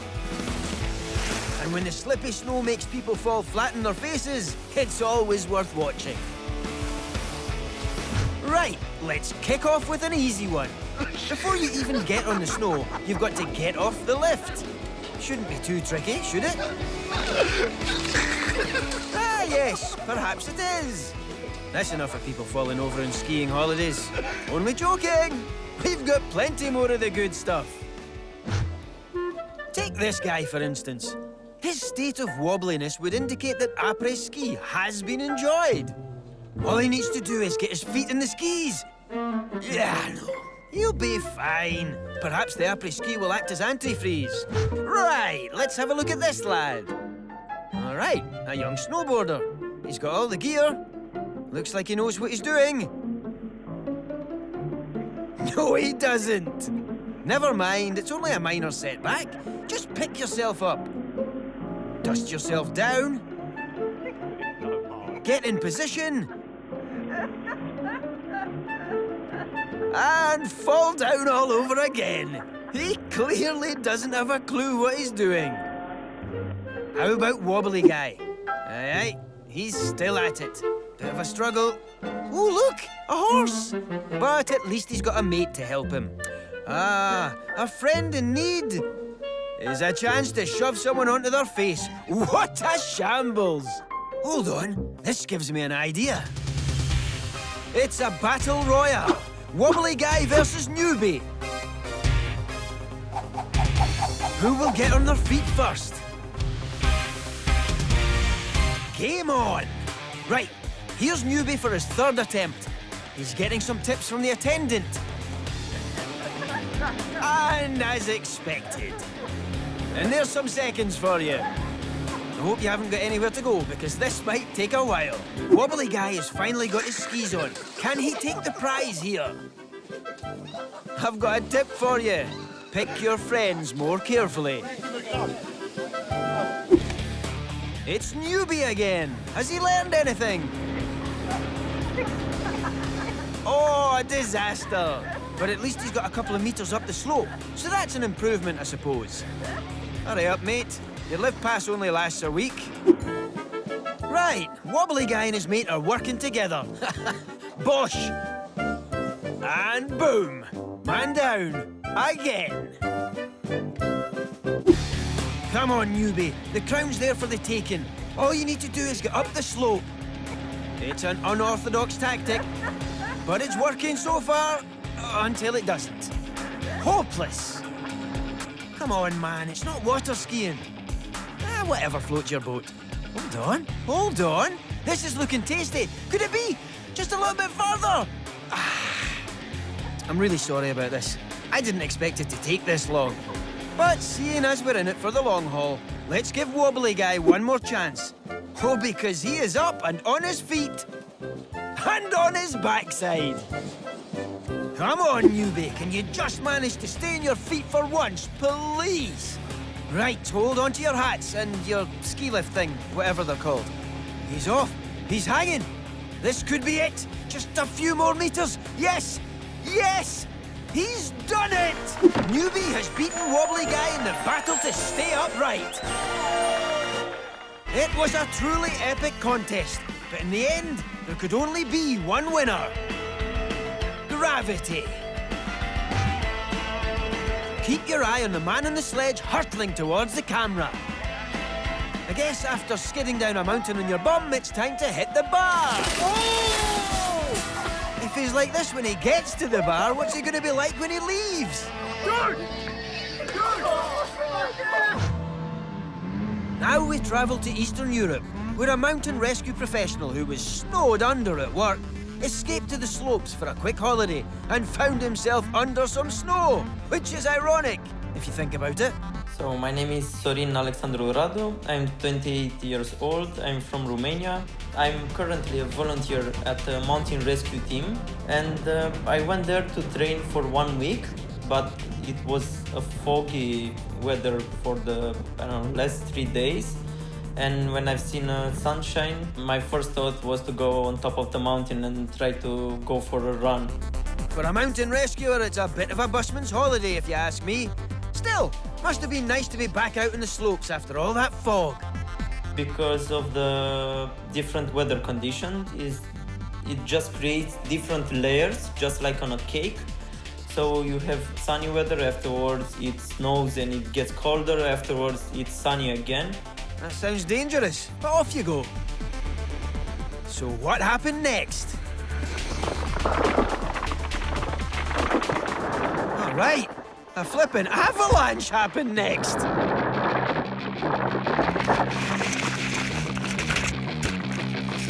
This is what an avalanche looks like from the inside.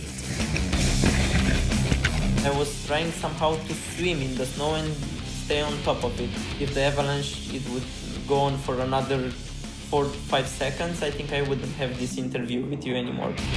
Come on, you're being a bit overdramatic. You can always count on your brave and hard-working mountain rescue colleagues to save you. I had to take out myself from the snow. I radioed the guys from the rescue team, and I went through the radio and, guys, can you bring me a shovel? And they were meant, dude, the slopes are quite busy, we can't go. What? So these mountain rescue guys are too busy to rescue you, a mountain rescuer off a mountain? This world, eh? And after 1 minute, I've tried to take my right foot out of the snowboard. It took something like 5 minutes, it was easy. But the left one, it took me around 35 minutes to get it out because the snow just pushed me in front and I was just leaning in front of the snowboard. Doesn't sound too bad when you tell it like that. Man, it was a huge avalanche. Okay, fair enough. But Soren, having dug yourself out of a snowy grave, have you got any advice for holidaymakers who get trapped in a similarly snowy situation? When you're going on with all these extreme sports, you kind of take your own risk. So the best way to be safe in an avalanche is not to get involved in one. And if you do get caught in an avalanche, don't call mountain rescue because they'll be too busy.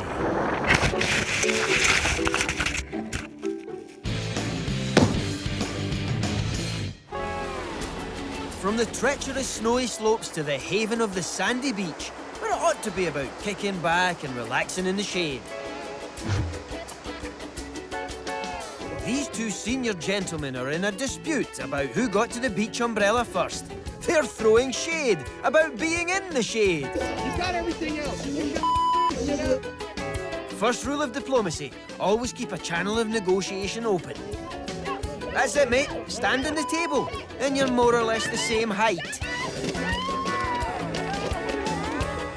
That is a proper WWE wrestling move. If he doesn't call it the beer cooler, he really should. Ha! If this was on pay-per-view, they'd raise at least enough for an ice lolly. Maybe they're doing it to show off in front of their partners.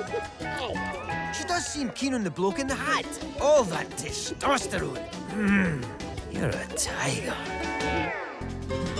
Some British tourists were waiting to catch a bus in Ibiza when they filmed an altercation between a bus driver and two passengers. The bus driver's clearly not afraid to take on a younger man, but he hadn't reckoned with the tactics of his girlfriend. That's what's known in the trade and playgrounds throughout the land as an atomic wedgie. Really not sure what's going on. I don't know what's going through the driver's mind. He got out of his pants by the looks of things. What's going on is a 2-on-1 bundle. This is shocking behaviour.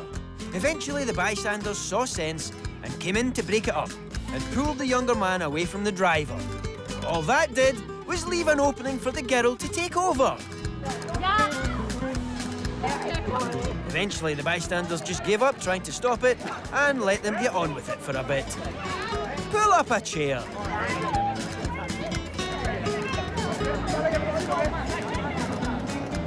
Surely they'd lose interest once his pants were up again. Nope. Round 2.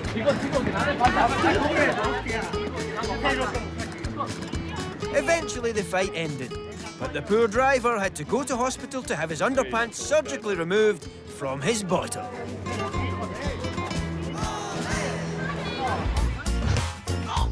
Typical. You wait ages for a bus-related punch-up, and then two come along at once.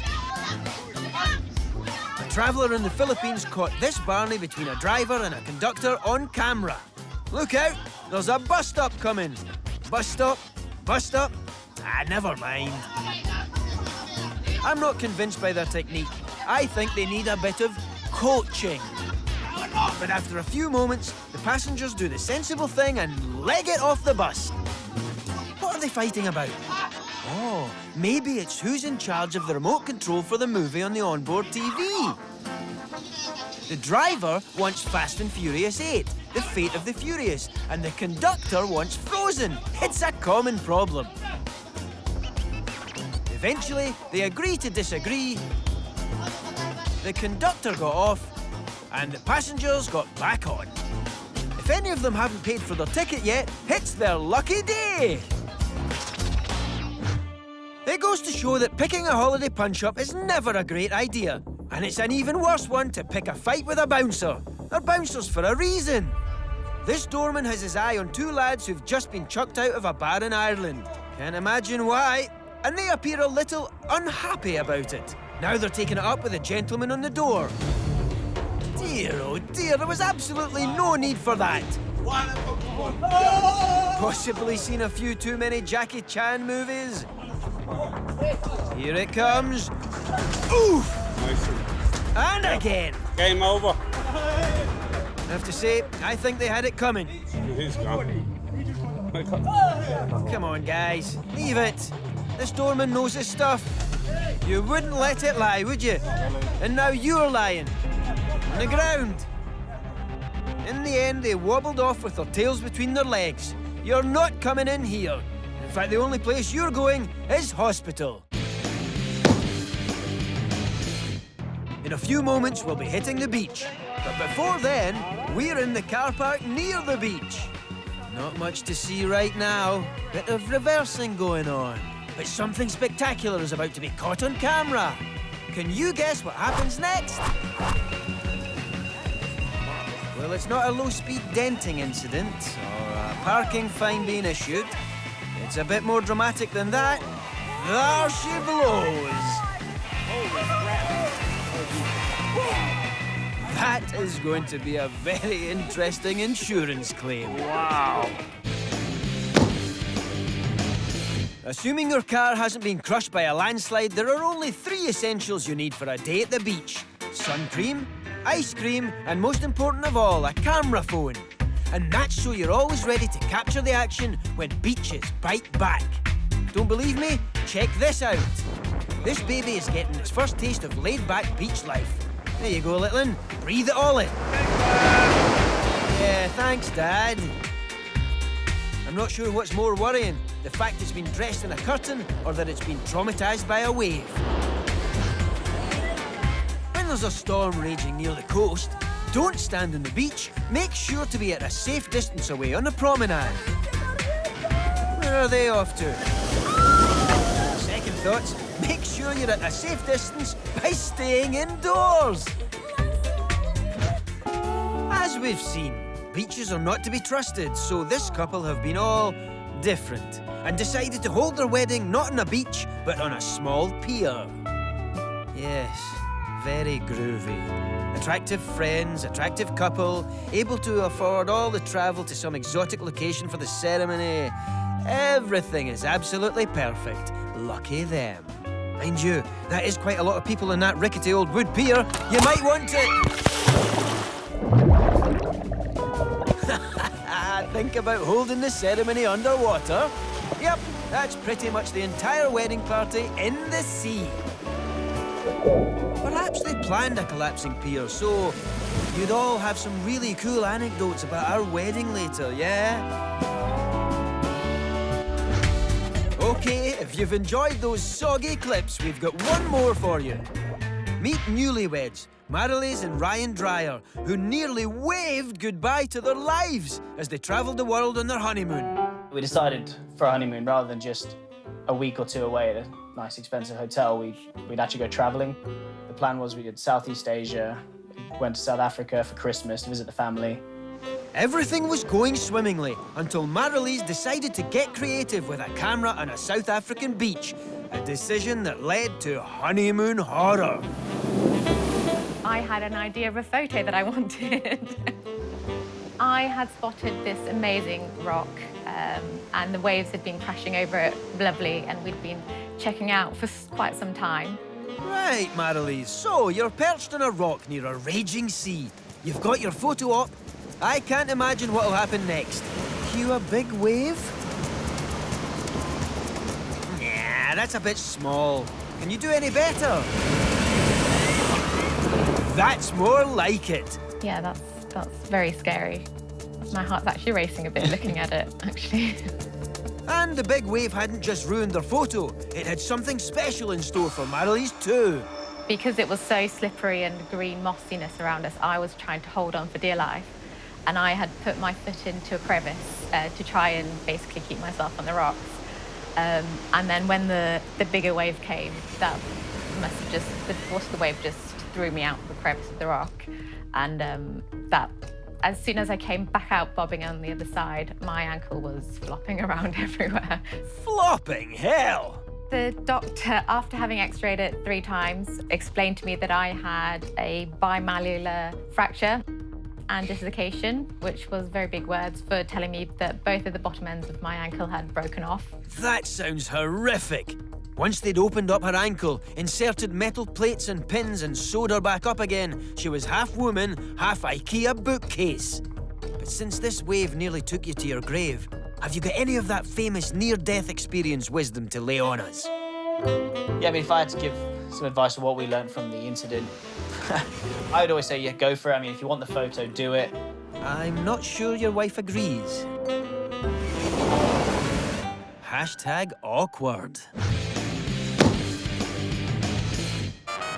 Surely there's nothing safer than a holiday at the biggest theme park in the world. In Disney World here, everything's laid out for you. You don't even need to leave the park. The entertainment comes to you. Great! It's the Disney Parade! And there's the fairy godmothers from Sleeping Beauty. Now that is a classic film. None of your CGI nonsense. Hold on. What's that? The dragon is on fire. I mean, really, on fire. Repeat, the dragon is on fire. I'm no expert, but if there was a 30-foot animatronic mythical lizard with a built-in flamethrower on fire near me, I'd probably move a lot further back. Like the next state. Tell you what, you've got to respect this dragon. Even when its head is in inferno, he's still following the script. What a trooper. Yes, when fire strikes on holiday, it can be a truly terrifying thing. As we've seen, sometimes holidays can be a little bit too hot, as was the case in May 2018, when a hotel fire in Magaluf made headlines across the world. The papers claimed that the fire was started by some lads setting each other's feet alight. Can't be right, can it? To find out the real story, we got in touch with John Wilkes, an actual eyewitness Rufus, in your bed. to this hotel horror story. So, me and my dad went on a stag do to Magaluf. It was absolutely epic. Magaluf is a place of dreams. It's just like, you go there, you get pissed, you pull girls or boys, whatever you're into. You know, it's just express yourself. It's full of like things that you wouldn't do normally when you're at home. Girls out of Magaluf, they're fruity, they're fun, they express themselves. That's the best way to put it. OK, John, I'm glad you and your dad had fun with the fruity senoritas. But we got you here to tell us about the distressing incident that took place right in front of your eyes. This is my dad's video that he recorded. It is crazy. You can see the fire. If you look on the balcony, like there's only a tiny bit of flame, and then if you give it like 5 or 6 seconds, there you go. Now it's just exploded. It's gone massive, and then people are running in and out. It gets more intense. It gets more real. It gets more scary. As we said, the cause of the fire, according to the papers, was banter gone bad. Some guys setting each other's feet on fire. But as our on-the-scene accident investigator, John, what actually went down? We still don't know what's happened. OK, that's disappointing. But you must have some theories. The actual story, who was involved, you only get second names. You're never going to know. And to be fair, still now, I'm still wondering what actually happened. Because I'd love to know why, if they were having a barbecue, why are you having a barbecue at an all-inclusive hotel? That's a very good point. I hadn't thought of that. If they were having a fag, why were you smoking in the no-smoking room, so you're daft? Or why were you setting your mate's feet on fire? Really? Unless they're proper hairy and you're burning the hairs off, why would you do that? It's stupid. So I'm still wondering, well, to this point, what happened? You know, why? I'm definitely going with your unusually hairy feet theory, John. Thank you.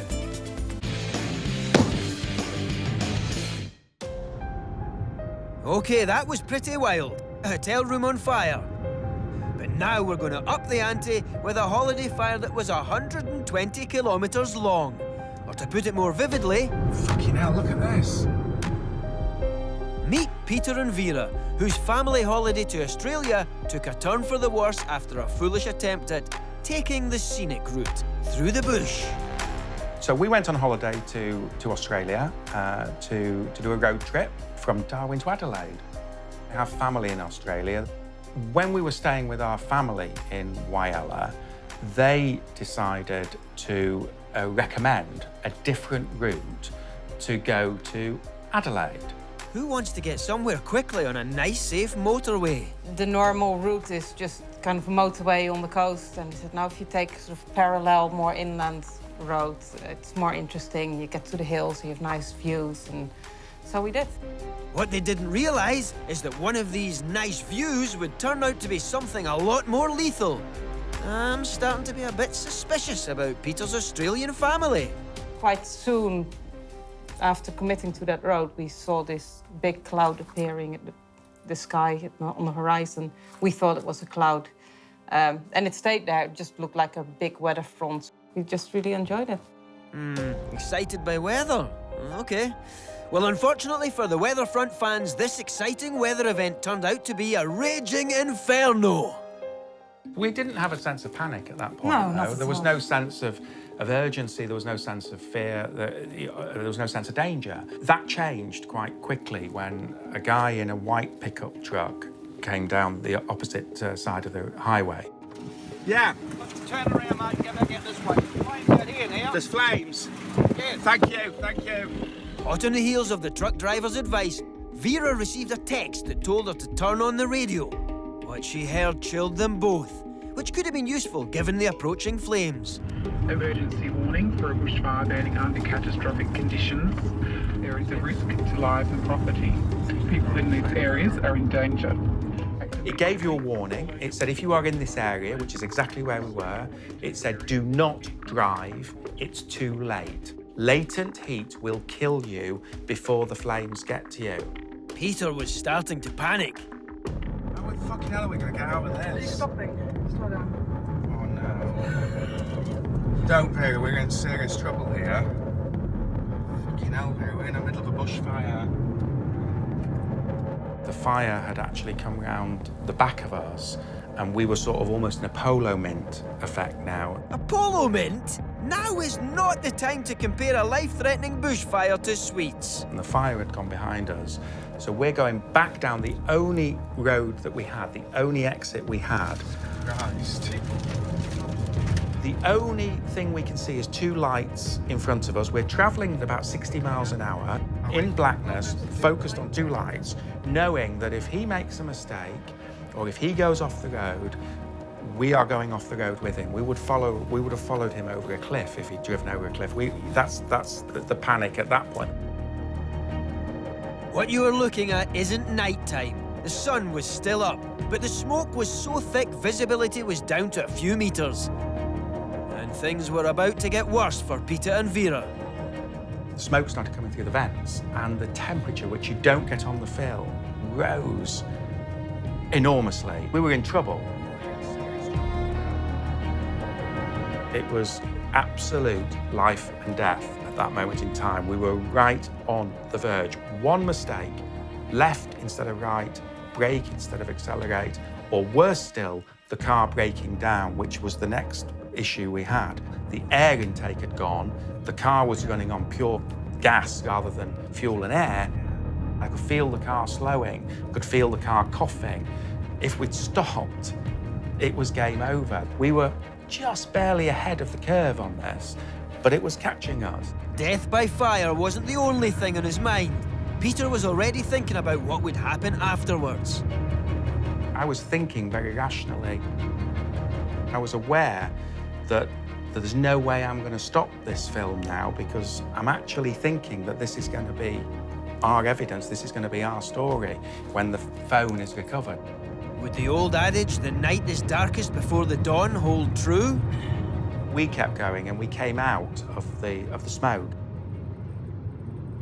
Coming out of that, it was like a new dawn. I mean, and it was as sudden as going into it. We just whoosh and we're out in sunshine. It was a massively lucky escape for us. It's the closest thing in my life to dying. The things in life that you see, like the tsunami that happened, where you see the footage and you think, it doesn't look too bad. How can that possibly kill people? When you're looking at the water, it's 2 foot deep and it's going through this, how on earth? And when you look at bushfires, you have a similar attitude. You see these things and, you know, they're burning away and you look at them and you think, they look quite inert. But the power of them, the sheer force of nature and the sheer force, if you're in them, unbelievable. That's very poetic, Peter. It seems this near-death experience has given you a more philosophical outlook on life. How are we gonna get out of this? Or maybe not.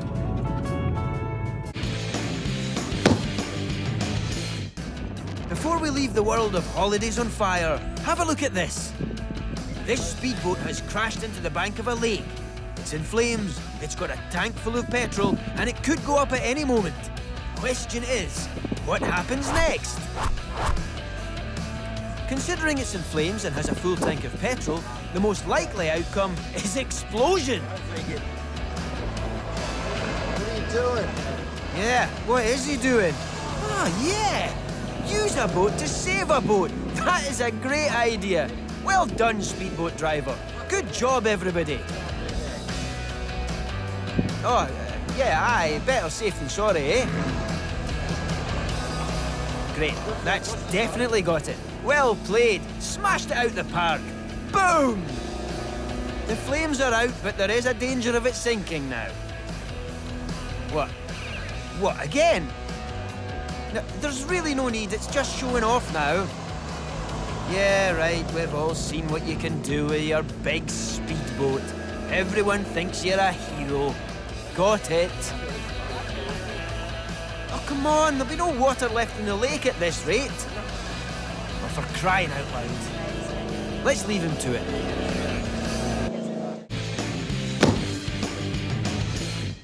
So far this series, we've seen plenty of wild moments on the water, from holidays all at sea to burning ferries.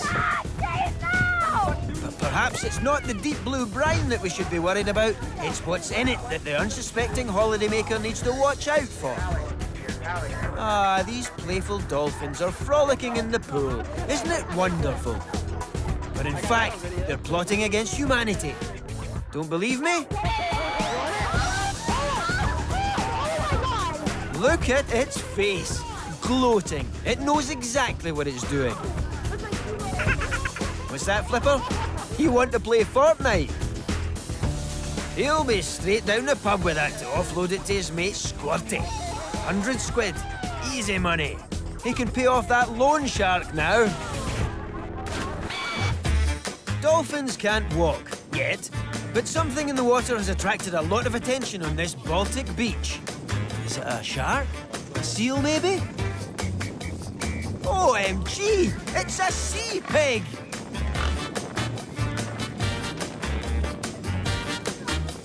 The best thing to do with an aggravated amphibious pig or amphibipig is leave it alone, on account of it being 10 stone of muscle with tusks at one end. Oof. Ooh. Ah, they're acting as a team to try to distract it. And one brave soul decides to go head-to-head with a beastly boar and wrestle it. But he swiftly comes to his senses. Eventually, the boar made its escape along the beach. Thank goodness. Exactly what a pig was doing in the sea in the first place is anyone's guess. Once they team up with the dolphins, we are screwed.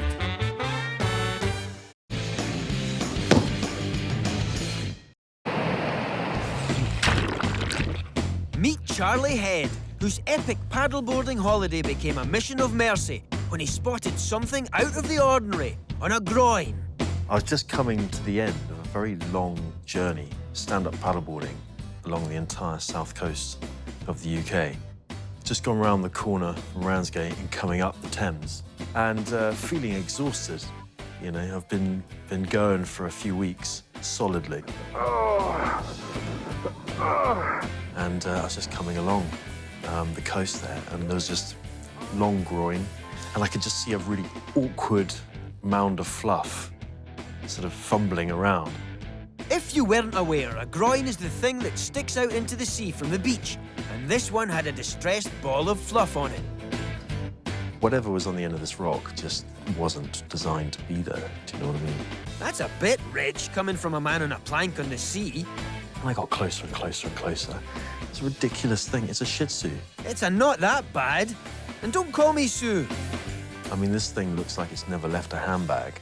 So I paddled up to it, managed to call it onto the board, but to be honest, it was, you know, I can't really swear, but it was shitting itself. So I put it on the board, and then it just leapt off again. No. So I was like, all right, scooped it up, chucked it on, chucked it between my legs, and started to make very pathetic noises. Hey, just relax. It's okay, it's okay. It's okay, it's okay. I was always a bit surprised with that when I look back at the video. I've never made noises like that before.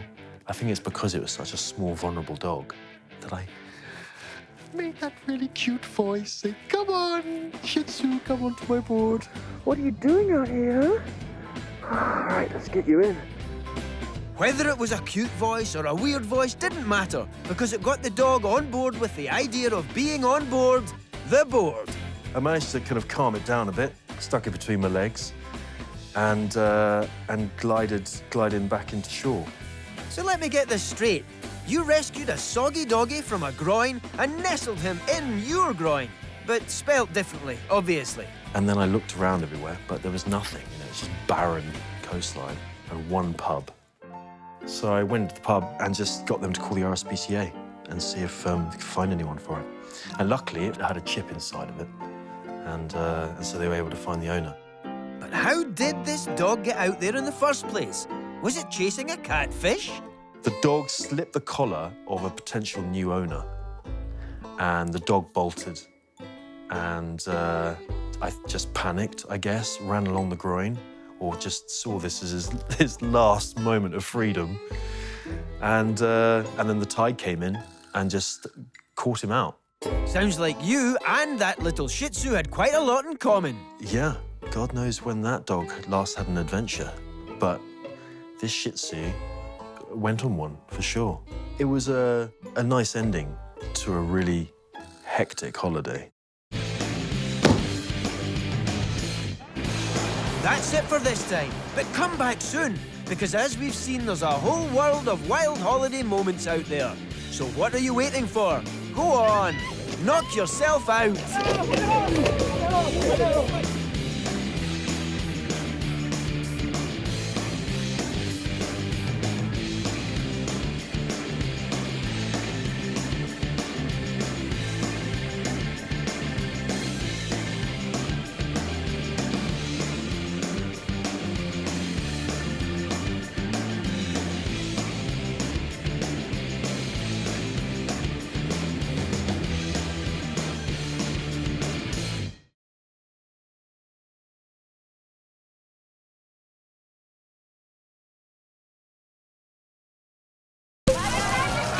Get ready for the trip of a lifetime. This is the series that brings you the most incredible and downright shocking holiday behaviour. Capturing stupid antics on smartphones. With a camera in every tourist's pocket, we're getting into the action like never before. Raw, real and uncensored.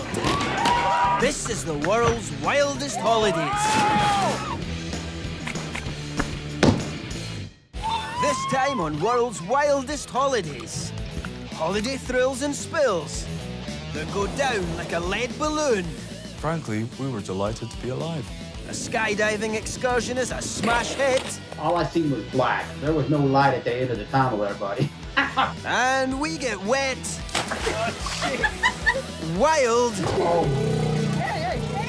And drive our fellow holidaymakers up the wall on some outrageous holiday outings. But first, they say try anything once, and a holiday is the perfect place to try something that's a little out of your comfort zone. For many, that means being taken for a ride. All right, Mentor, I'm taking on you today. This chap is waiting calmly and patiently for the ride to start at this theme park in San Diego. A ride that's going to put him so far out of his comfort zone, he'll have to call a cab to get back.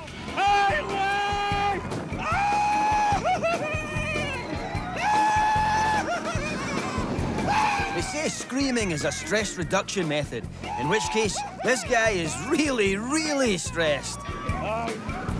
But it seems to have worked. He's much less stressed now. Oh, my bad. In fact, he'd passed out from the lack of blood in his brain.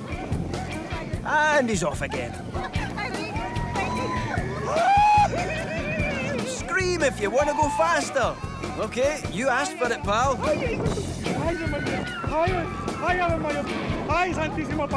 He's praying for something. Perhaps it's another go on the ride? The end is in sight. Ya se pasó. Ya se pasó. Ya. Ay, San Miguel. Santa Lucia. Who is the patron saint of roller coaster scaredy cats anyway? On the other end of the terror spectrum is this. A brave woman getting into the swing of things by taking a ride on this giant bungee swing in France. OMG! She's fallen through the harness and is left dangling by her ankles, head down, swinging out of control. Don't just stand there filming it, somebody do something. Actually, one of you keep filming it and somebody else do something. Hey you, white shirt man, catch her!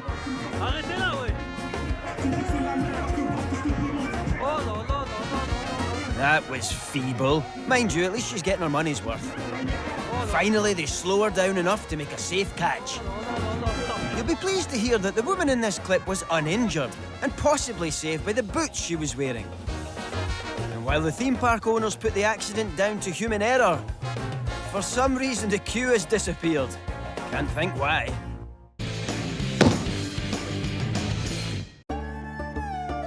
There are safer ways to get airborne on holiday. For example, by filling a patchwork quilt with hot air, tying it to a basket, and climbing inside. How do you land? What's the best way? Brothers Sandy and David Batchelor and their friend John went on a backpacking trip to rural China. And being young lads, they had no problem getting it up. This hot air balloon, that is.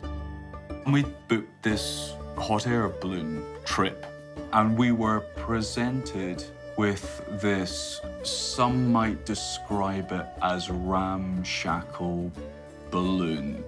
It was a fairly blustery day, and you could see they were having a few problems with the balloon itself. The guys said to us, look, it's a bit windy today. I don't know if we're going to be able to go up. Are you free tomorrow early morning? And we said, actually, I'm really sorry. Today's our last day, so we're just going to have our money back. At which point, the wind miraculously changed.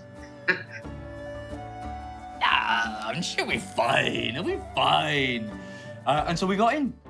So, ignoring the glaringly obvious warning signs, they cast off the sandbags and common sense and take off into the skies. But it's not long before they come a cropper over some crops. Oh, we're gonna land on a dude's grapes! We're gonna kill his grapes! At this point, basically, he I don't know. We had quite a few close shaves, I think you can say. It wasn't quite clear what we were aiming for. Well, if your pilot was aiming for a tree, then it's fair to say he did a bang-up job. We're going into a tree. You win, Tima.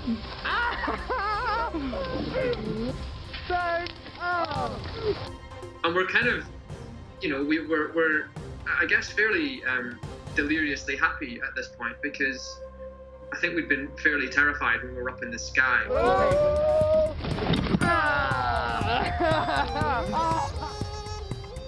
And so we all came out, finding it absolutely hilarious, and we were in the middle of rural China.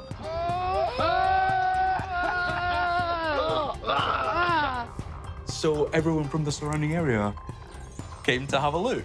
Yeah, they've come to take a look at the 3 Westerners who destroyed their tree and crops while laughing their heads off.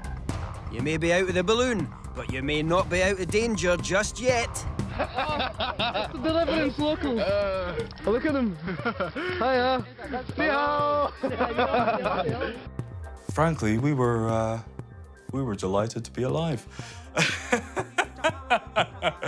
And that was it. And we got on the bus and went back. Yeah, I think that's probably for the best. Oh, this guy's not happy. I think we just landed on his child. It's really nice, I mean, I really like the fact that people enjoy it, because we did as well, we had a hilarious time. You boys may have failed to soar to the heavens, but at least you walked away uninjured with your heads held high. That's the Deliverance local. Look at them. Hiya.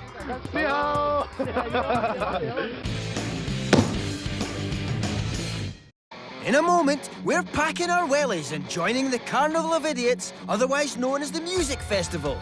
But first, for music lovers, there's no better way to cap off a holiday than with a rock concert. And thanks to this drone, we've got the best seats in the house. But while the drone pilot has his eye on the band, this fella spots an opportunity.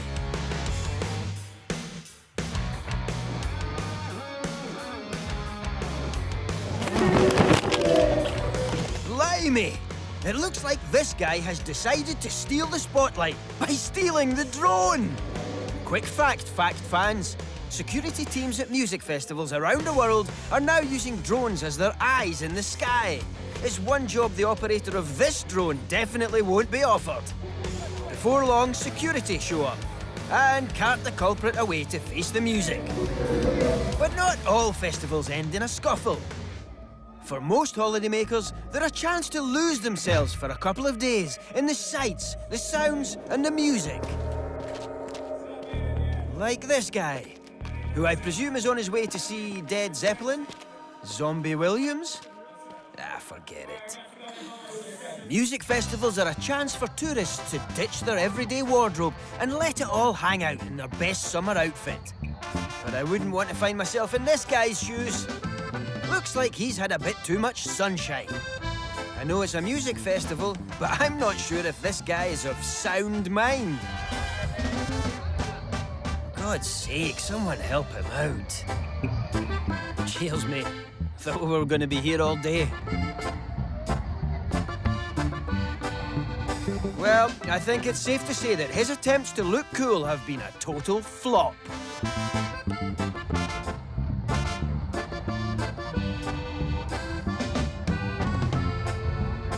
Oh, for flip's sake. Here we go again. Festivals aren't just about the music. They also offer visitors the chance to try new things. Like, believe it or not, ziplining. But things don't always go to plan. Like when this zipline got stuck at an English music festival, leaving one festival goer high and anything but dry. He's got a lot of bottle, this guy. With the festival in full swing, the crowd choose not to help this poor fella and instead take the opportunity to use him as target practice.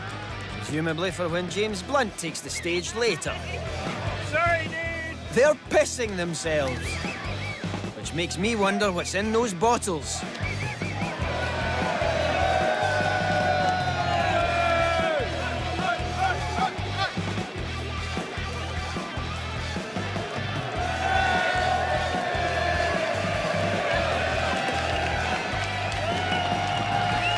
Right, how's that other fella getting on?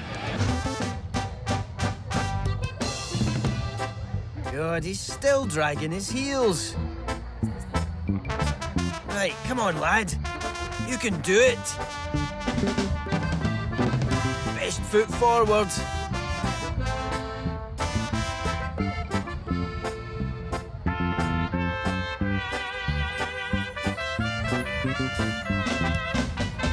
There you go. Yeah!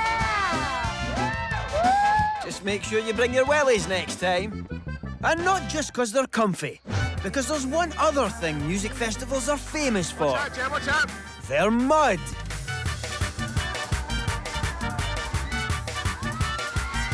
Was she weeing? No, surely. Let's have another look. No, she was. She really rained on his parade, didn't she? Her name will be Mud after that. And I'm pretty sure this is this guy's first festival, because he's a little wet behind the ears. For the record, it appears that not everyone is such a stick in the mud, especially not the South Koreans. We did some muck raking online and came across this, the annual Boryong Mud Festival. More than 3 million people visit the festival every year. Apparently mud from the Boryong mudflats is good for the skin. So much so that they make a range of cosmetics from it. But it's not just their mascara that will give you a black eye, because the festival looks like one big excuse to fight dirty.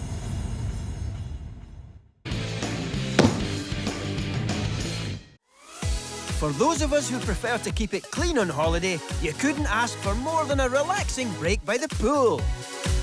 Although pretty much the last thing anybody does in them is swimming.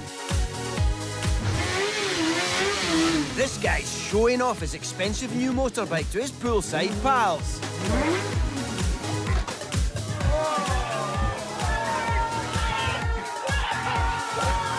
Yeah, that's probably invalidated his warranty.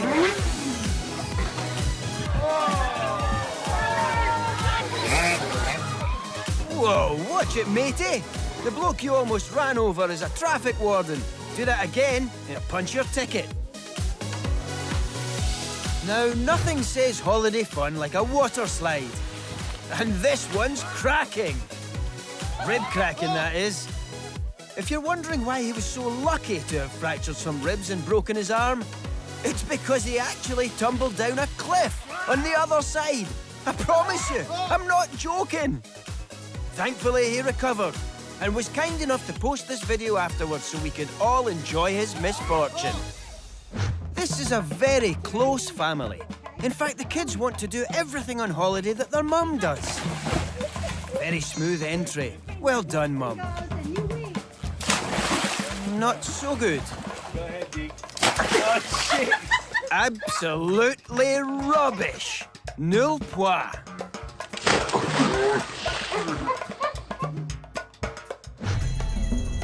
Now for a short nature documentary. Around swimming pools all over the world, huge herds of migrating tourists gather. Patiently. Expectantly. Every morning I go through this scenario of getting sunbeds. Waiting for the signal. And there it is. At precisely 9 AM every day, the stampede for the deck chairs begins.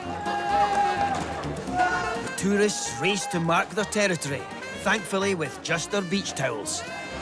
Once a sunbed is bagged, it's fiercely defended by males and females alike. Tourists of German origin have been known to dominate this ritual, often described by onlookers as an absolute bloody joke. Absolute bloody joke. For decades, this behaviour has been a mystery to science. Why they do it, we can never know. But we can be sure that nothing will ever come between a holidaymaker and the chance to cook in the sun for 6 hours while reading 50 Shades of Grey. Isn't nature amazing?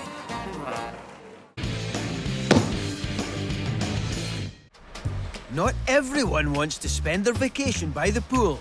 Instead, you could bag yourself a hire car and go exploring. But so you don't end up on the road to ruin, we've put together our very own highway code. First, respect other road users, and they'll respect you in return.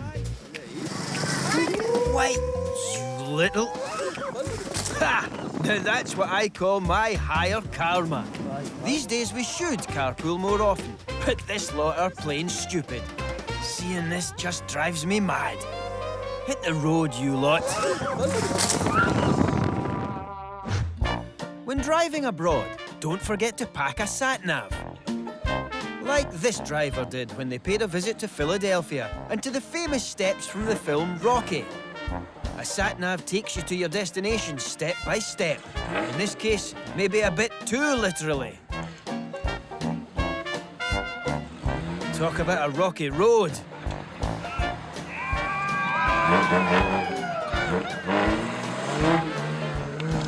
But hey, at least we got ringside seats.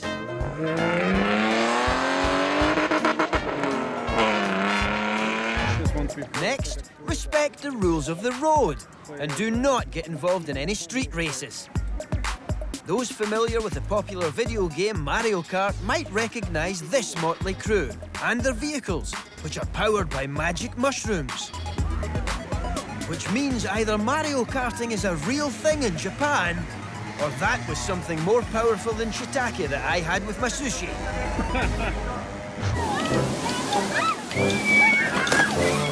If you do find yourself off the beaten track, be careful when taking shortcuts. For example, it's not advisable to drive across a river of fast-flowing floodwater. This guy was lucky to escape with his life. The only thing he lost was his jacket. Hang on, mate, that wasn't your cue to go back. Actually, while you're at it, I left my phone in the driver's side door. You wouldn't mind, would you? You're a pal. Thank goodness I got the new waterproof one. Hey, you're also in luck. This other guy is a mechanic. He reckons it's pretty obvious what's happened. You've flooded your engine. Sorry, I couldn't help myself.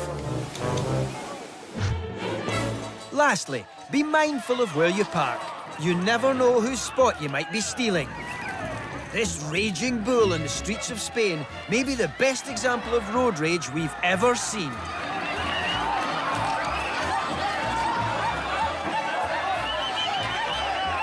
For God's sake, use your horn! Not you! The driver! We're not sure why this bull had a beef with the driver of this 4x4. I think he might have stopped on some double red lines. One of the best things about going on holiday is the opportunity to see exotic animals in their natural habitat and get closer to them than even in our wildest dreams or nightmares. These cage divers came a little too close to a ravenous great white shark searching for a taste of humans while they were vacationing in South Africa. Well, not just a taste, a whole human ideally.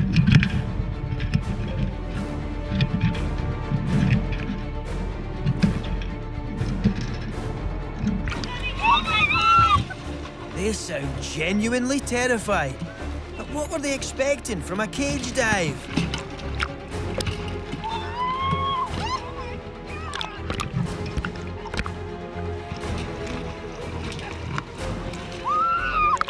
It's fair to say the tourists who paid for this intimate shark encounter were not short-changed, which can't be said for the shark, who eventually skulked away without so much as a foot for his troubles.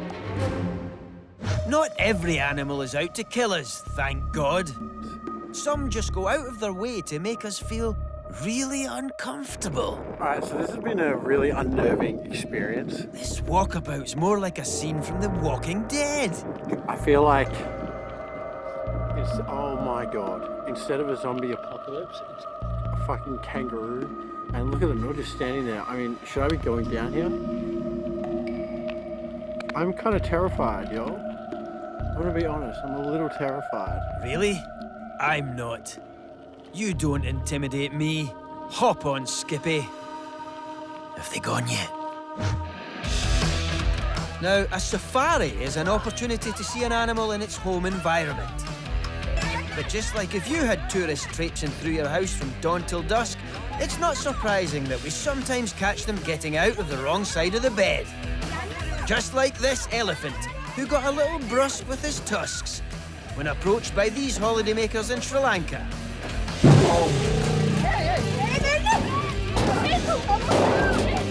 Who's the endangered species now, eh? But aside from Nelly here, no one's addressed the elephant in the room. Why didn't this lot just step on it? We asked a man who knows about this sort of thing. I think the main thing is that you want to be quiet, you want to be sensible, and you want to be calm. Because the second that you start getting noisy and you start running or revving an engine or trying to drive away fast, then you're just going to be adding to that elephant's agitated state.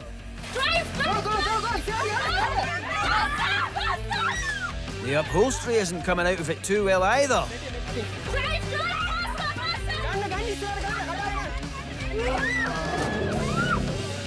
People do get injured and killed by elephants. You know, it's not unheard of. So they are a super dangerous animal.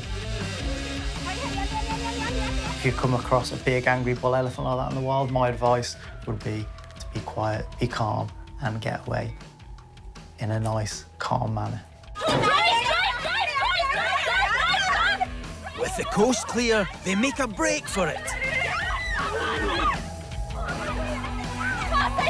But they say an elephant never forgets. So if you guys find yourself driving past here again tomorrow, I'd recommend hiding in the trunk.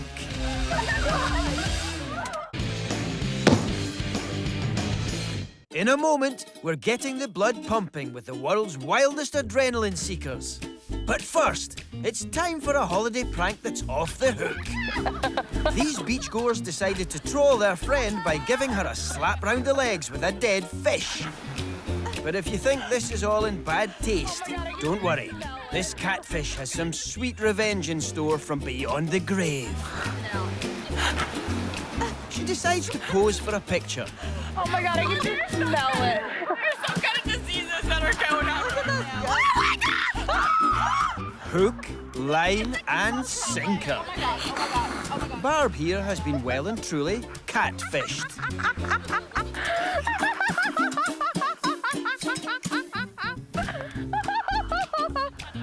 Hey, go get bread. Go get. Okay, I'm getting bread. What is Brett gonna do? Fucking disease? No, you're not. The catfish has venom-tipped fins that can cause swelling We're getting bread. and irritation. Fucking shit. Oof! Her tongue is as sharp as its spines. I'm gonna get some kind of fucking disease. No, you're not. Dean, it's gonna be fine. It's okay. With the prank dead in the water, she was taken to hospital where she was treated with no harm done. As for the catfish, it can rest in peace knowing it made its point. But I bet that's the last time she goes fishing for likes on Instagram.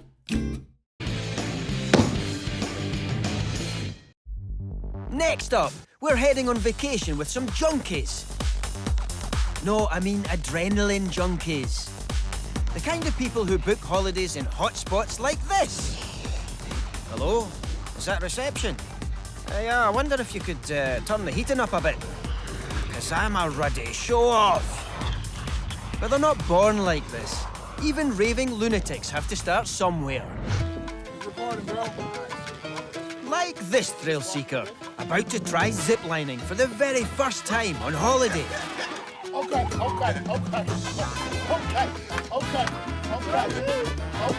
Woo! That's right, everything's going to be okay.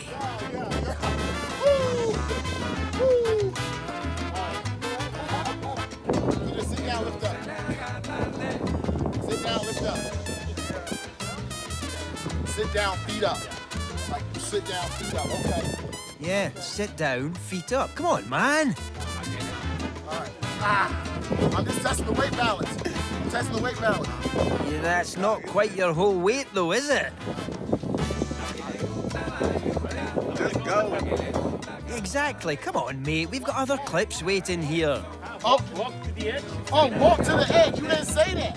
I thought you meant jump over. Ah, now he's got it. He'll soar majestically across the water. Won't he? That was definitely worth the wait. Yeah. I think he needs to get back to the pool and take the instructor's advice. Sit down and feet up. Yeah. Let's hope this next adrenaline junkie pays closer attention to his instructor. Because if he gets this wrong, he stands to lose a lot more than his dignity. This clip, showing a student skydiver taken to the skies, has been viewed over 18 million times. Skydiving professional Sergeant Major Dean Walton of the Red Devils freefall display team, talk us through it. This guy looks to me, he's learning to skydive and he's with an accelerated freefall instructor, or AFF. Great exit, but we've all been there. When we started to learn to skydive, I've had my share of exits like that. It's a nice body position, nice arch position there. Looks like he's trying to do his turns. And looks like his position's going there. It looks like something wrong. It turns out there is something very wrong.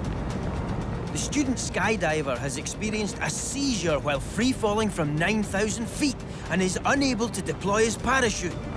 Right, so the instructor's now, obviously sees that there's something wrong and is trying to get to the student, which is incredibly difficult in freefall as the student's on his back, rotating, so he's going to be building up that speed really quickly. Plummeting to the ground at almost 120 miles per hour and only a minute from certain death, the instructor has to act fast. He puts his 20 years of experience into practice and gets to his student just in time. The instructor's done a great job there to get to him, seen that there's something wrong, and deployed the student's reserve parachute for him.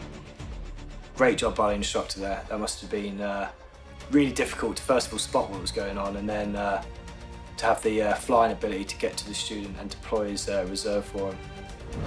The parachutist regained consciousness at 3,000 feet, landed safely, and didn't need medical attention.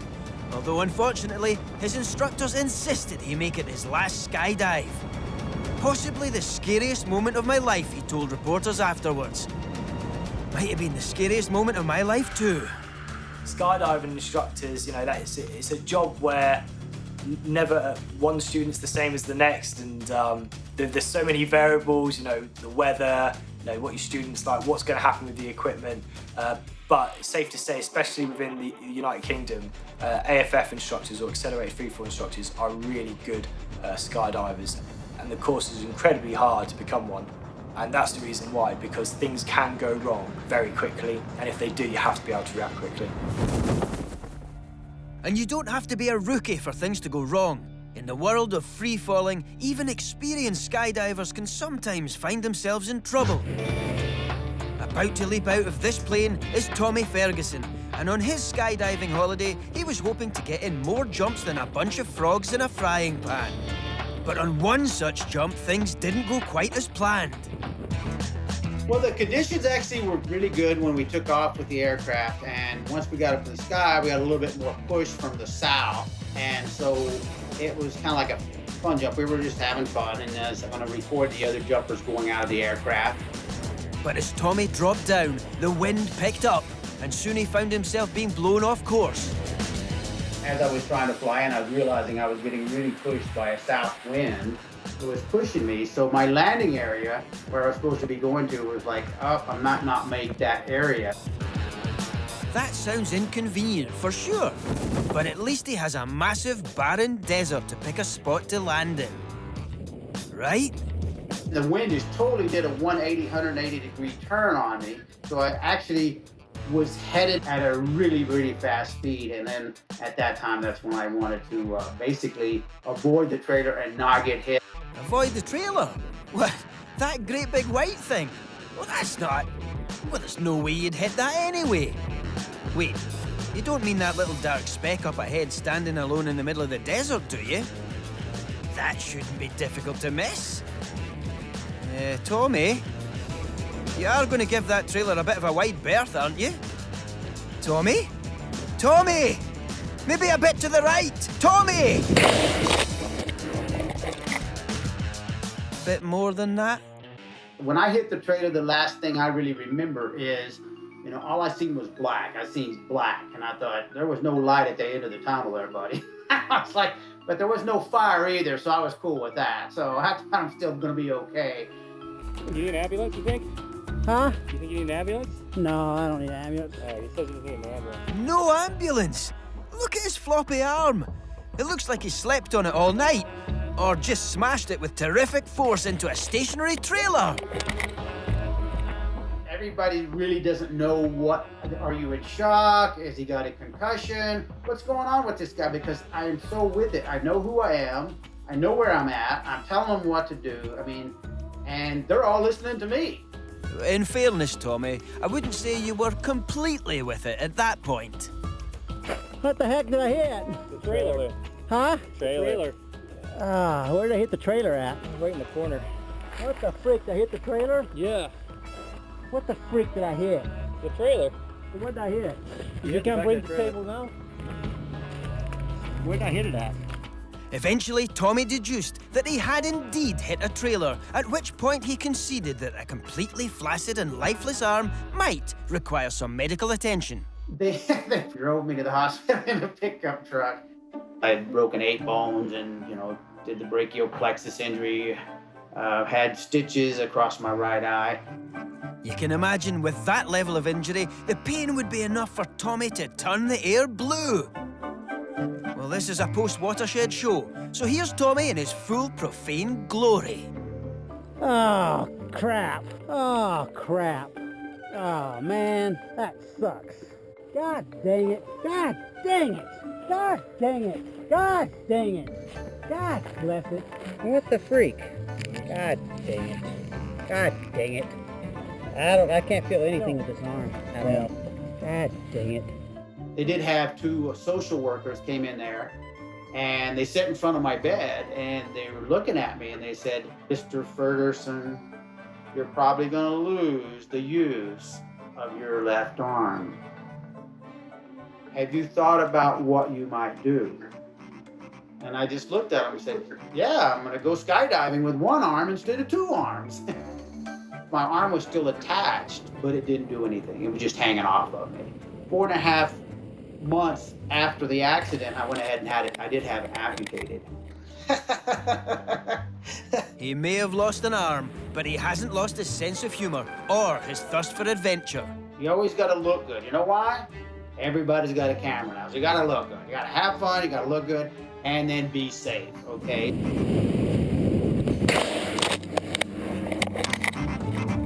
Well, 2 out of 3 ain't bad.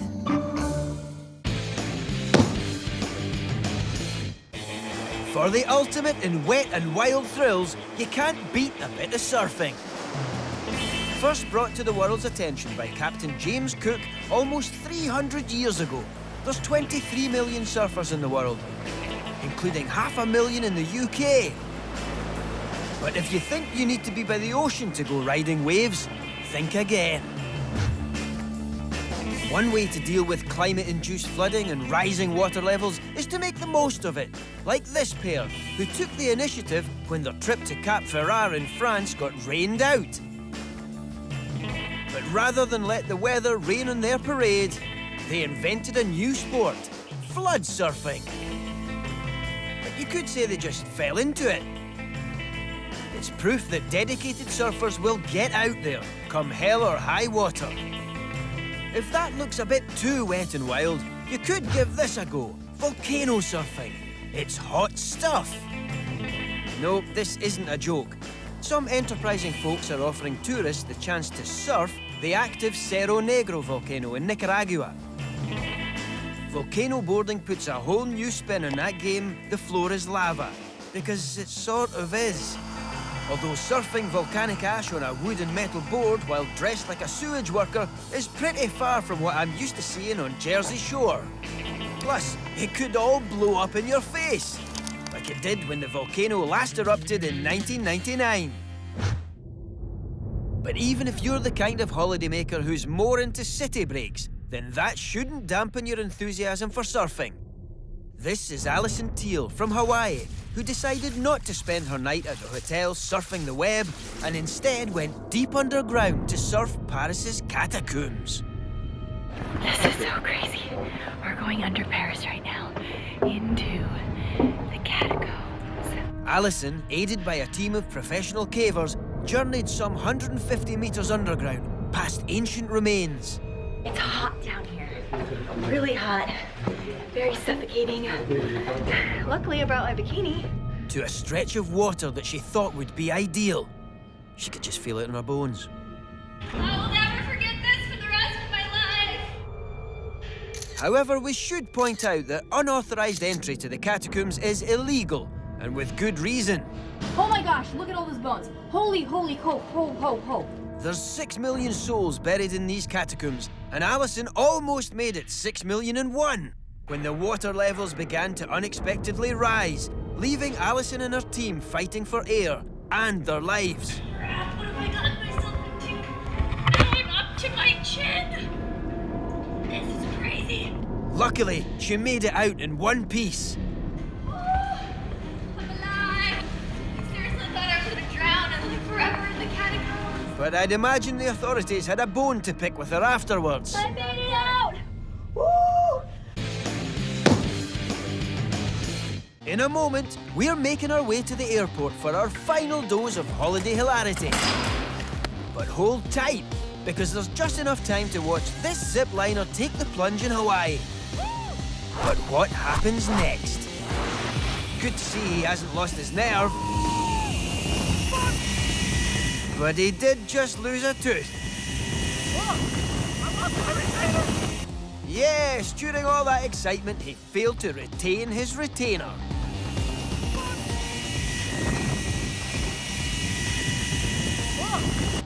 Just got done ziplining and I lost my fucking retainer.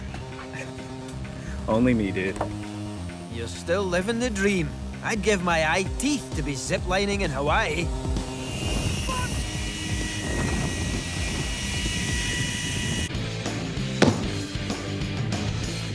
Now, when it comes to holidaying, our friends and families are usually glad to see the back of us for a fortnight. Hello guys, my name is But that wasn't the case with Daniela do Valle Gonçalves, whose family holiday to Portugal was interrupted when someone back in Scotland reported her missing. We got a phone call from one of our friends saying we were reported missing. And I never thought nothing of it. I just thought, it will be a joke, I'll just leave it. And then my mum texted me saying she's seen on Facebook on news. And then I said, well, I need to sort this. Daniela called her local police station to tell them she was okay. We're not missing, guys. But fearing they'd been kidnapped, the police weren't convinced. So I spoke to the police on the phone and I says everything was fine and it must have just been a joke. Somebody was playing on us. And they didn't believe it was us. And they says, well, they believe somebody was forcing us to say we were okay. The kids are okay, as Chantel. She made a Facebook Live broadcast in a final, desperate attempt to convince the cops that she was okay. Bye-bye. They still never believed us. They broke into my house after that. And my neighbours was mailing me and texting me, sending me photos of my house because it says there was glass everywhere. The windows was broken because they needed to gain access. And their excuse was because they needed to see if we left any evidence of kidnapping, like if in case we got kidnapped. Rest assured, the police were only doing their job, even if there was no evidence of kidnapping, just kids napping. Next time I'll put a massive notice on my front door saying, I'm on holiday, guys, don't worry. Nobody kidnapped me. Sure, yeah. Then you'll be missing all your possessions. Bye-bye. Like all good things, even our holidays must come to an end. By this point, I know some of you are desperate to get home, but don't all rush at once.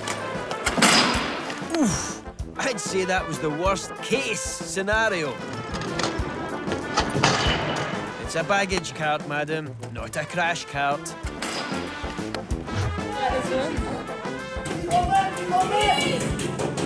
Now, as your trip comes to an end, it's really important to leave yourself plenty of time to catch your flight home.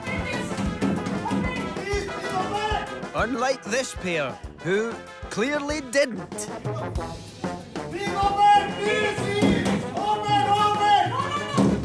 Shot in Houston, Texas, these passengers thought they could grab the pilot's attention by repeatedly banging on the window. Except the plane has already pulled away from the gate.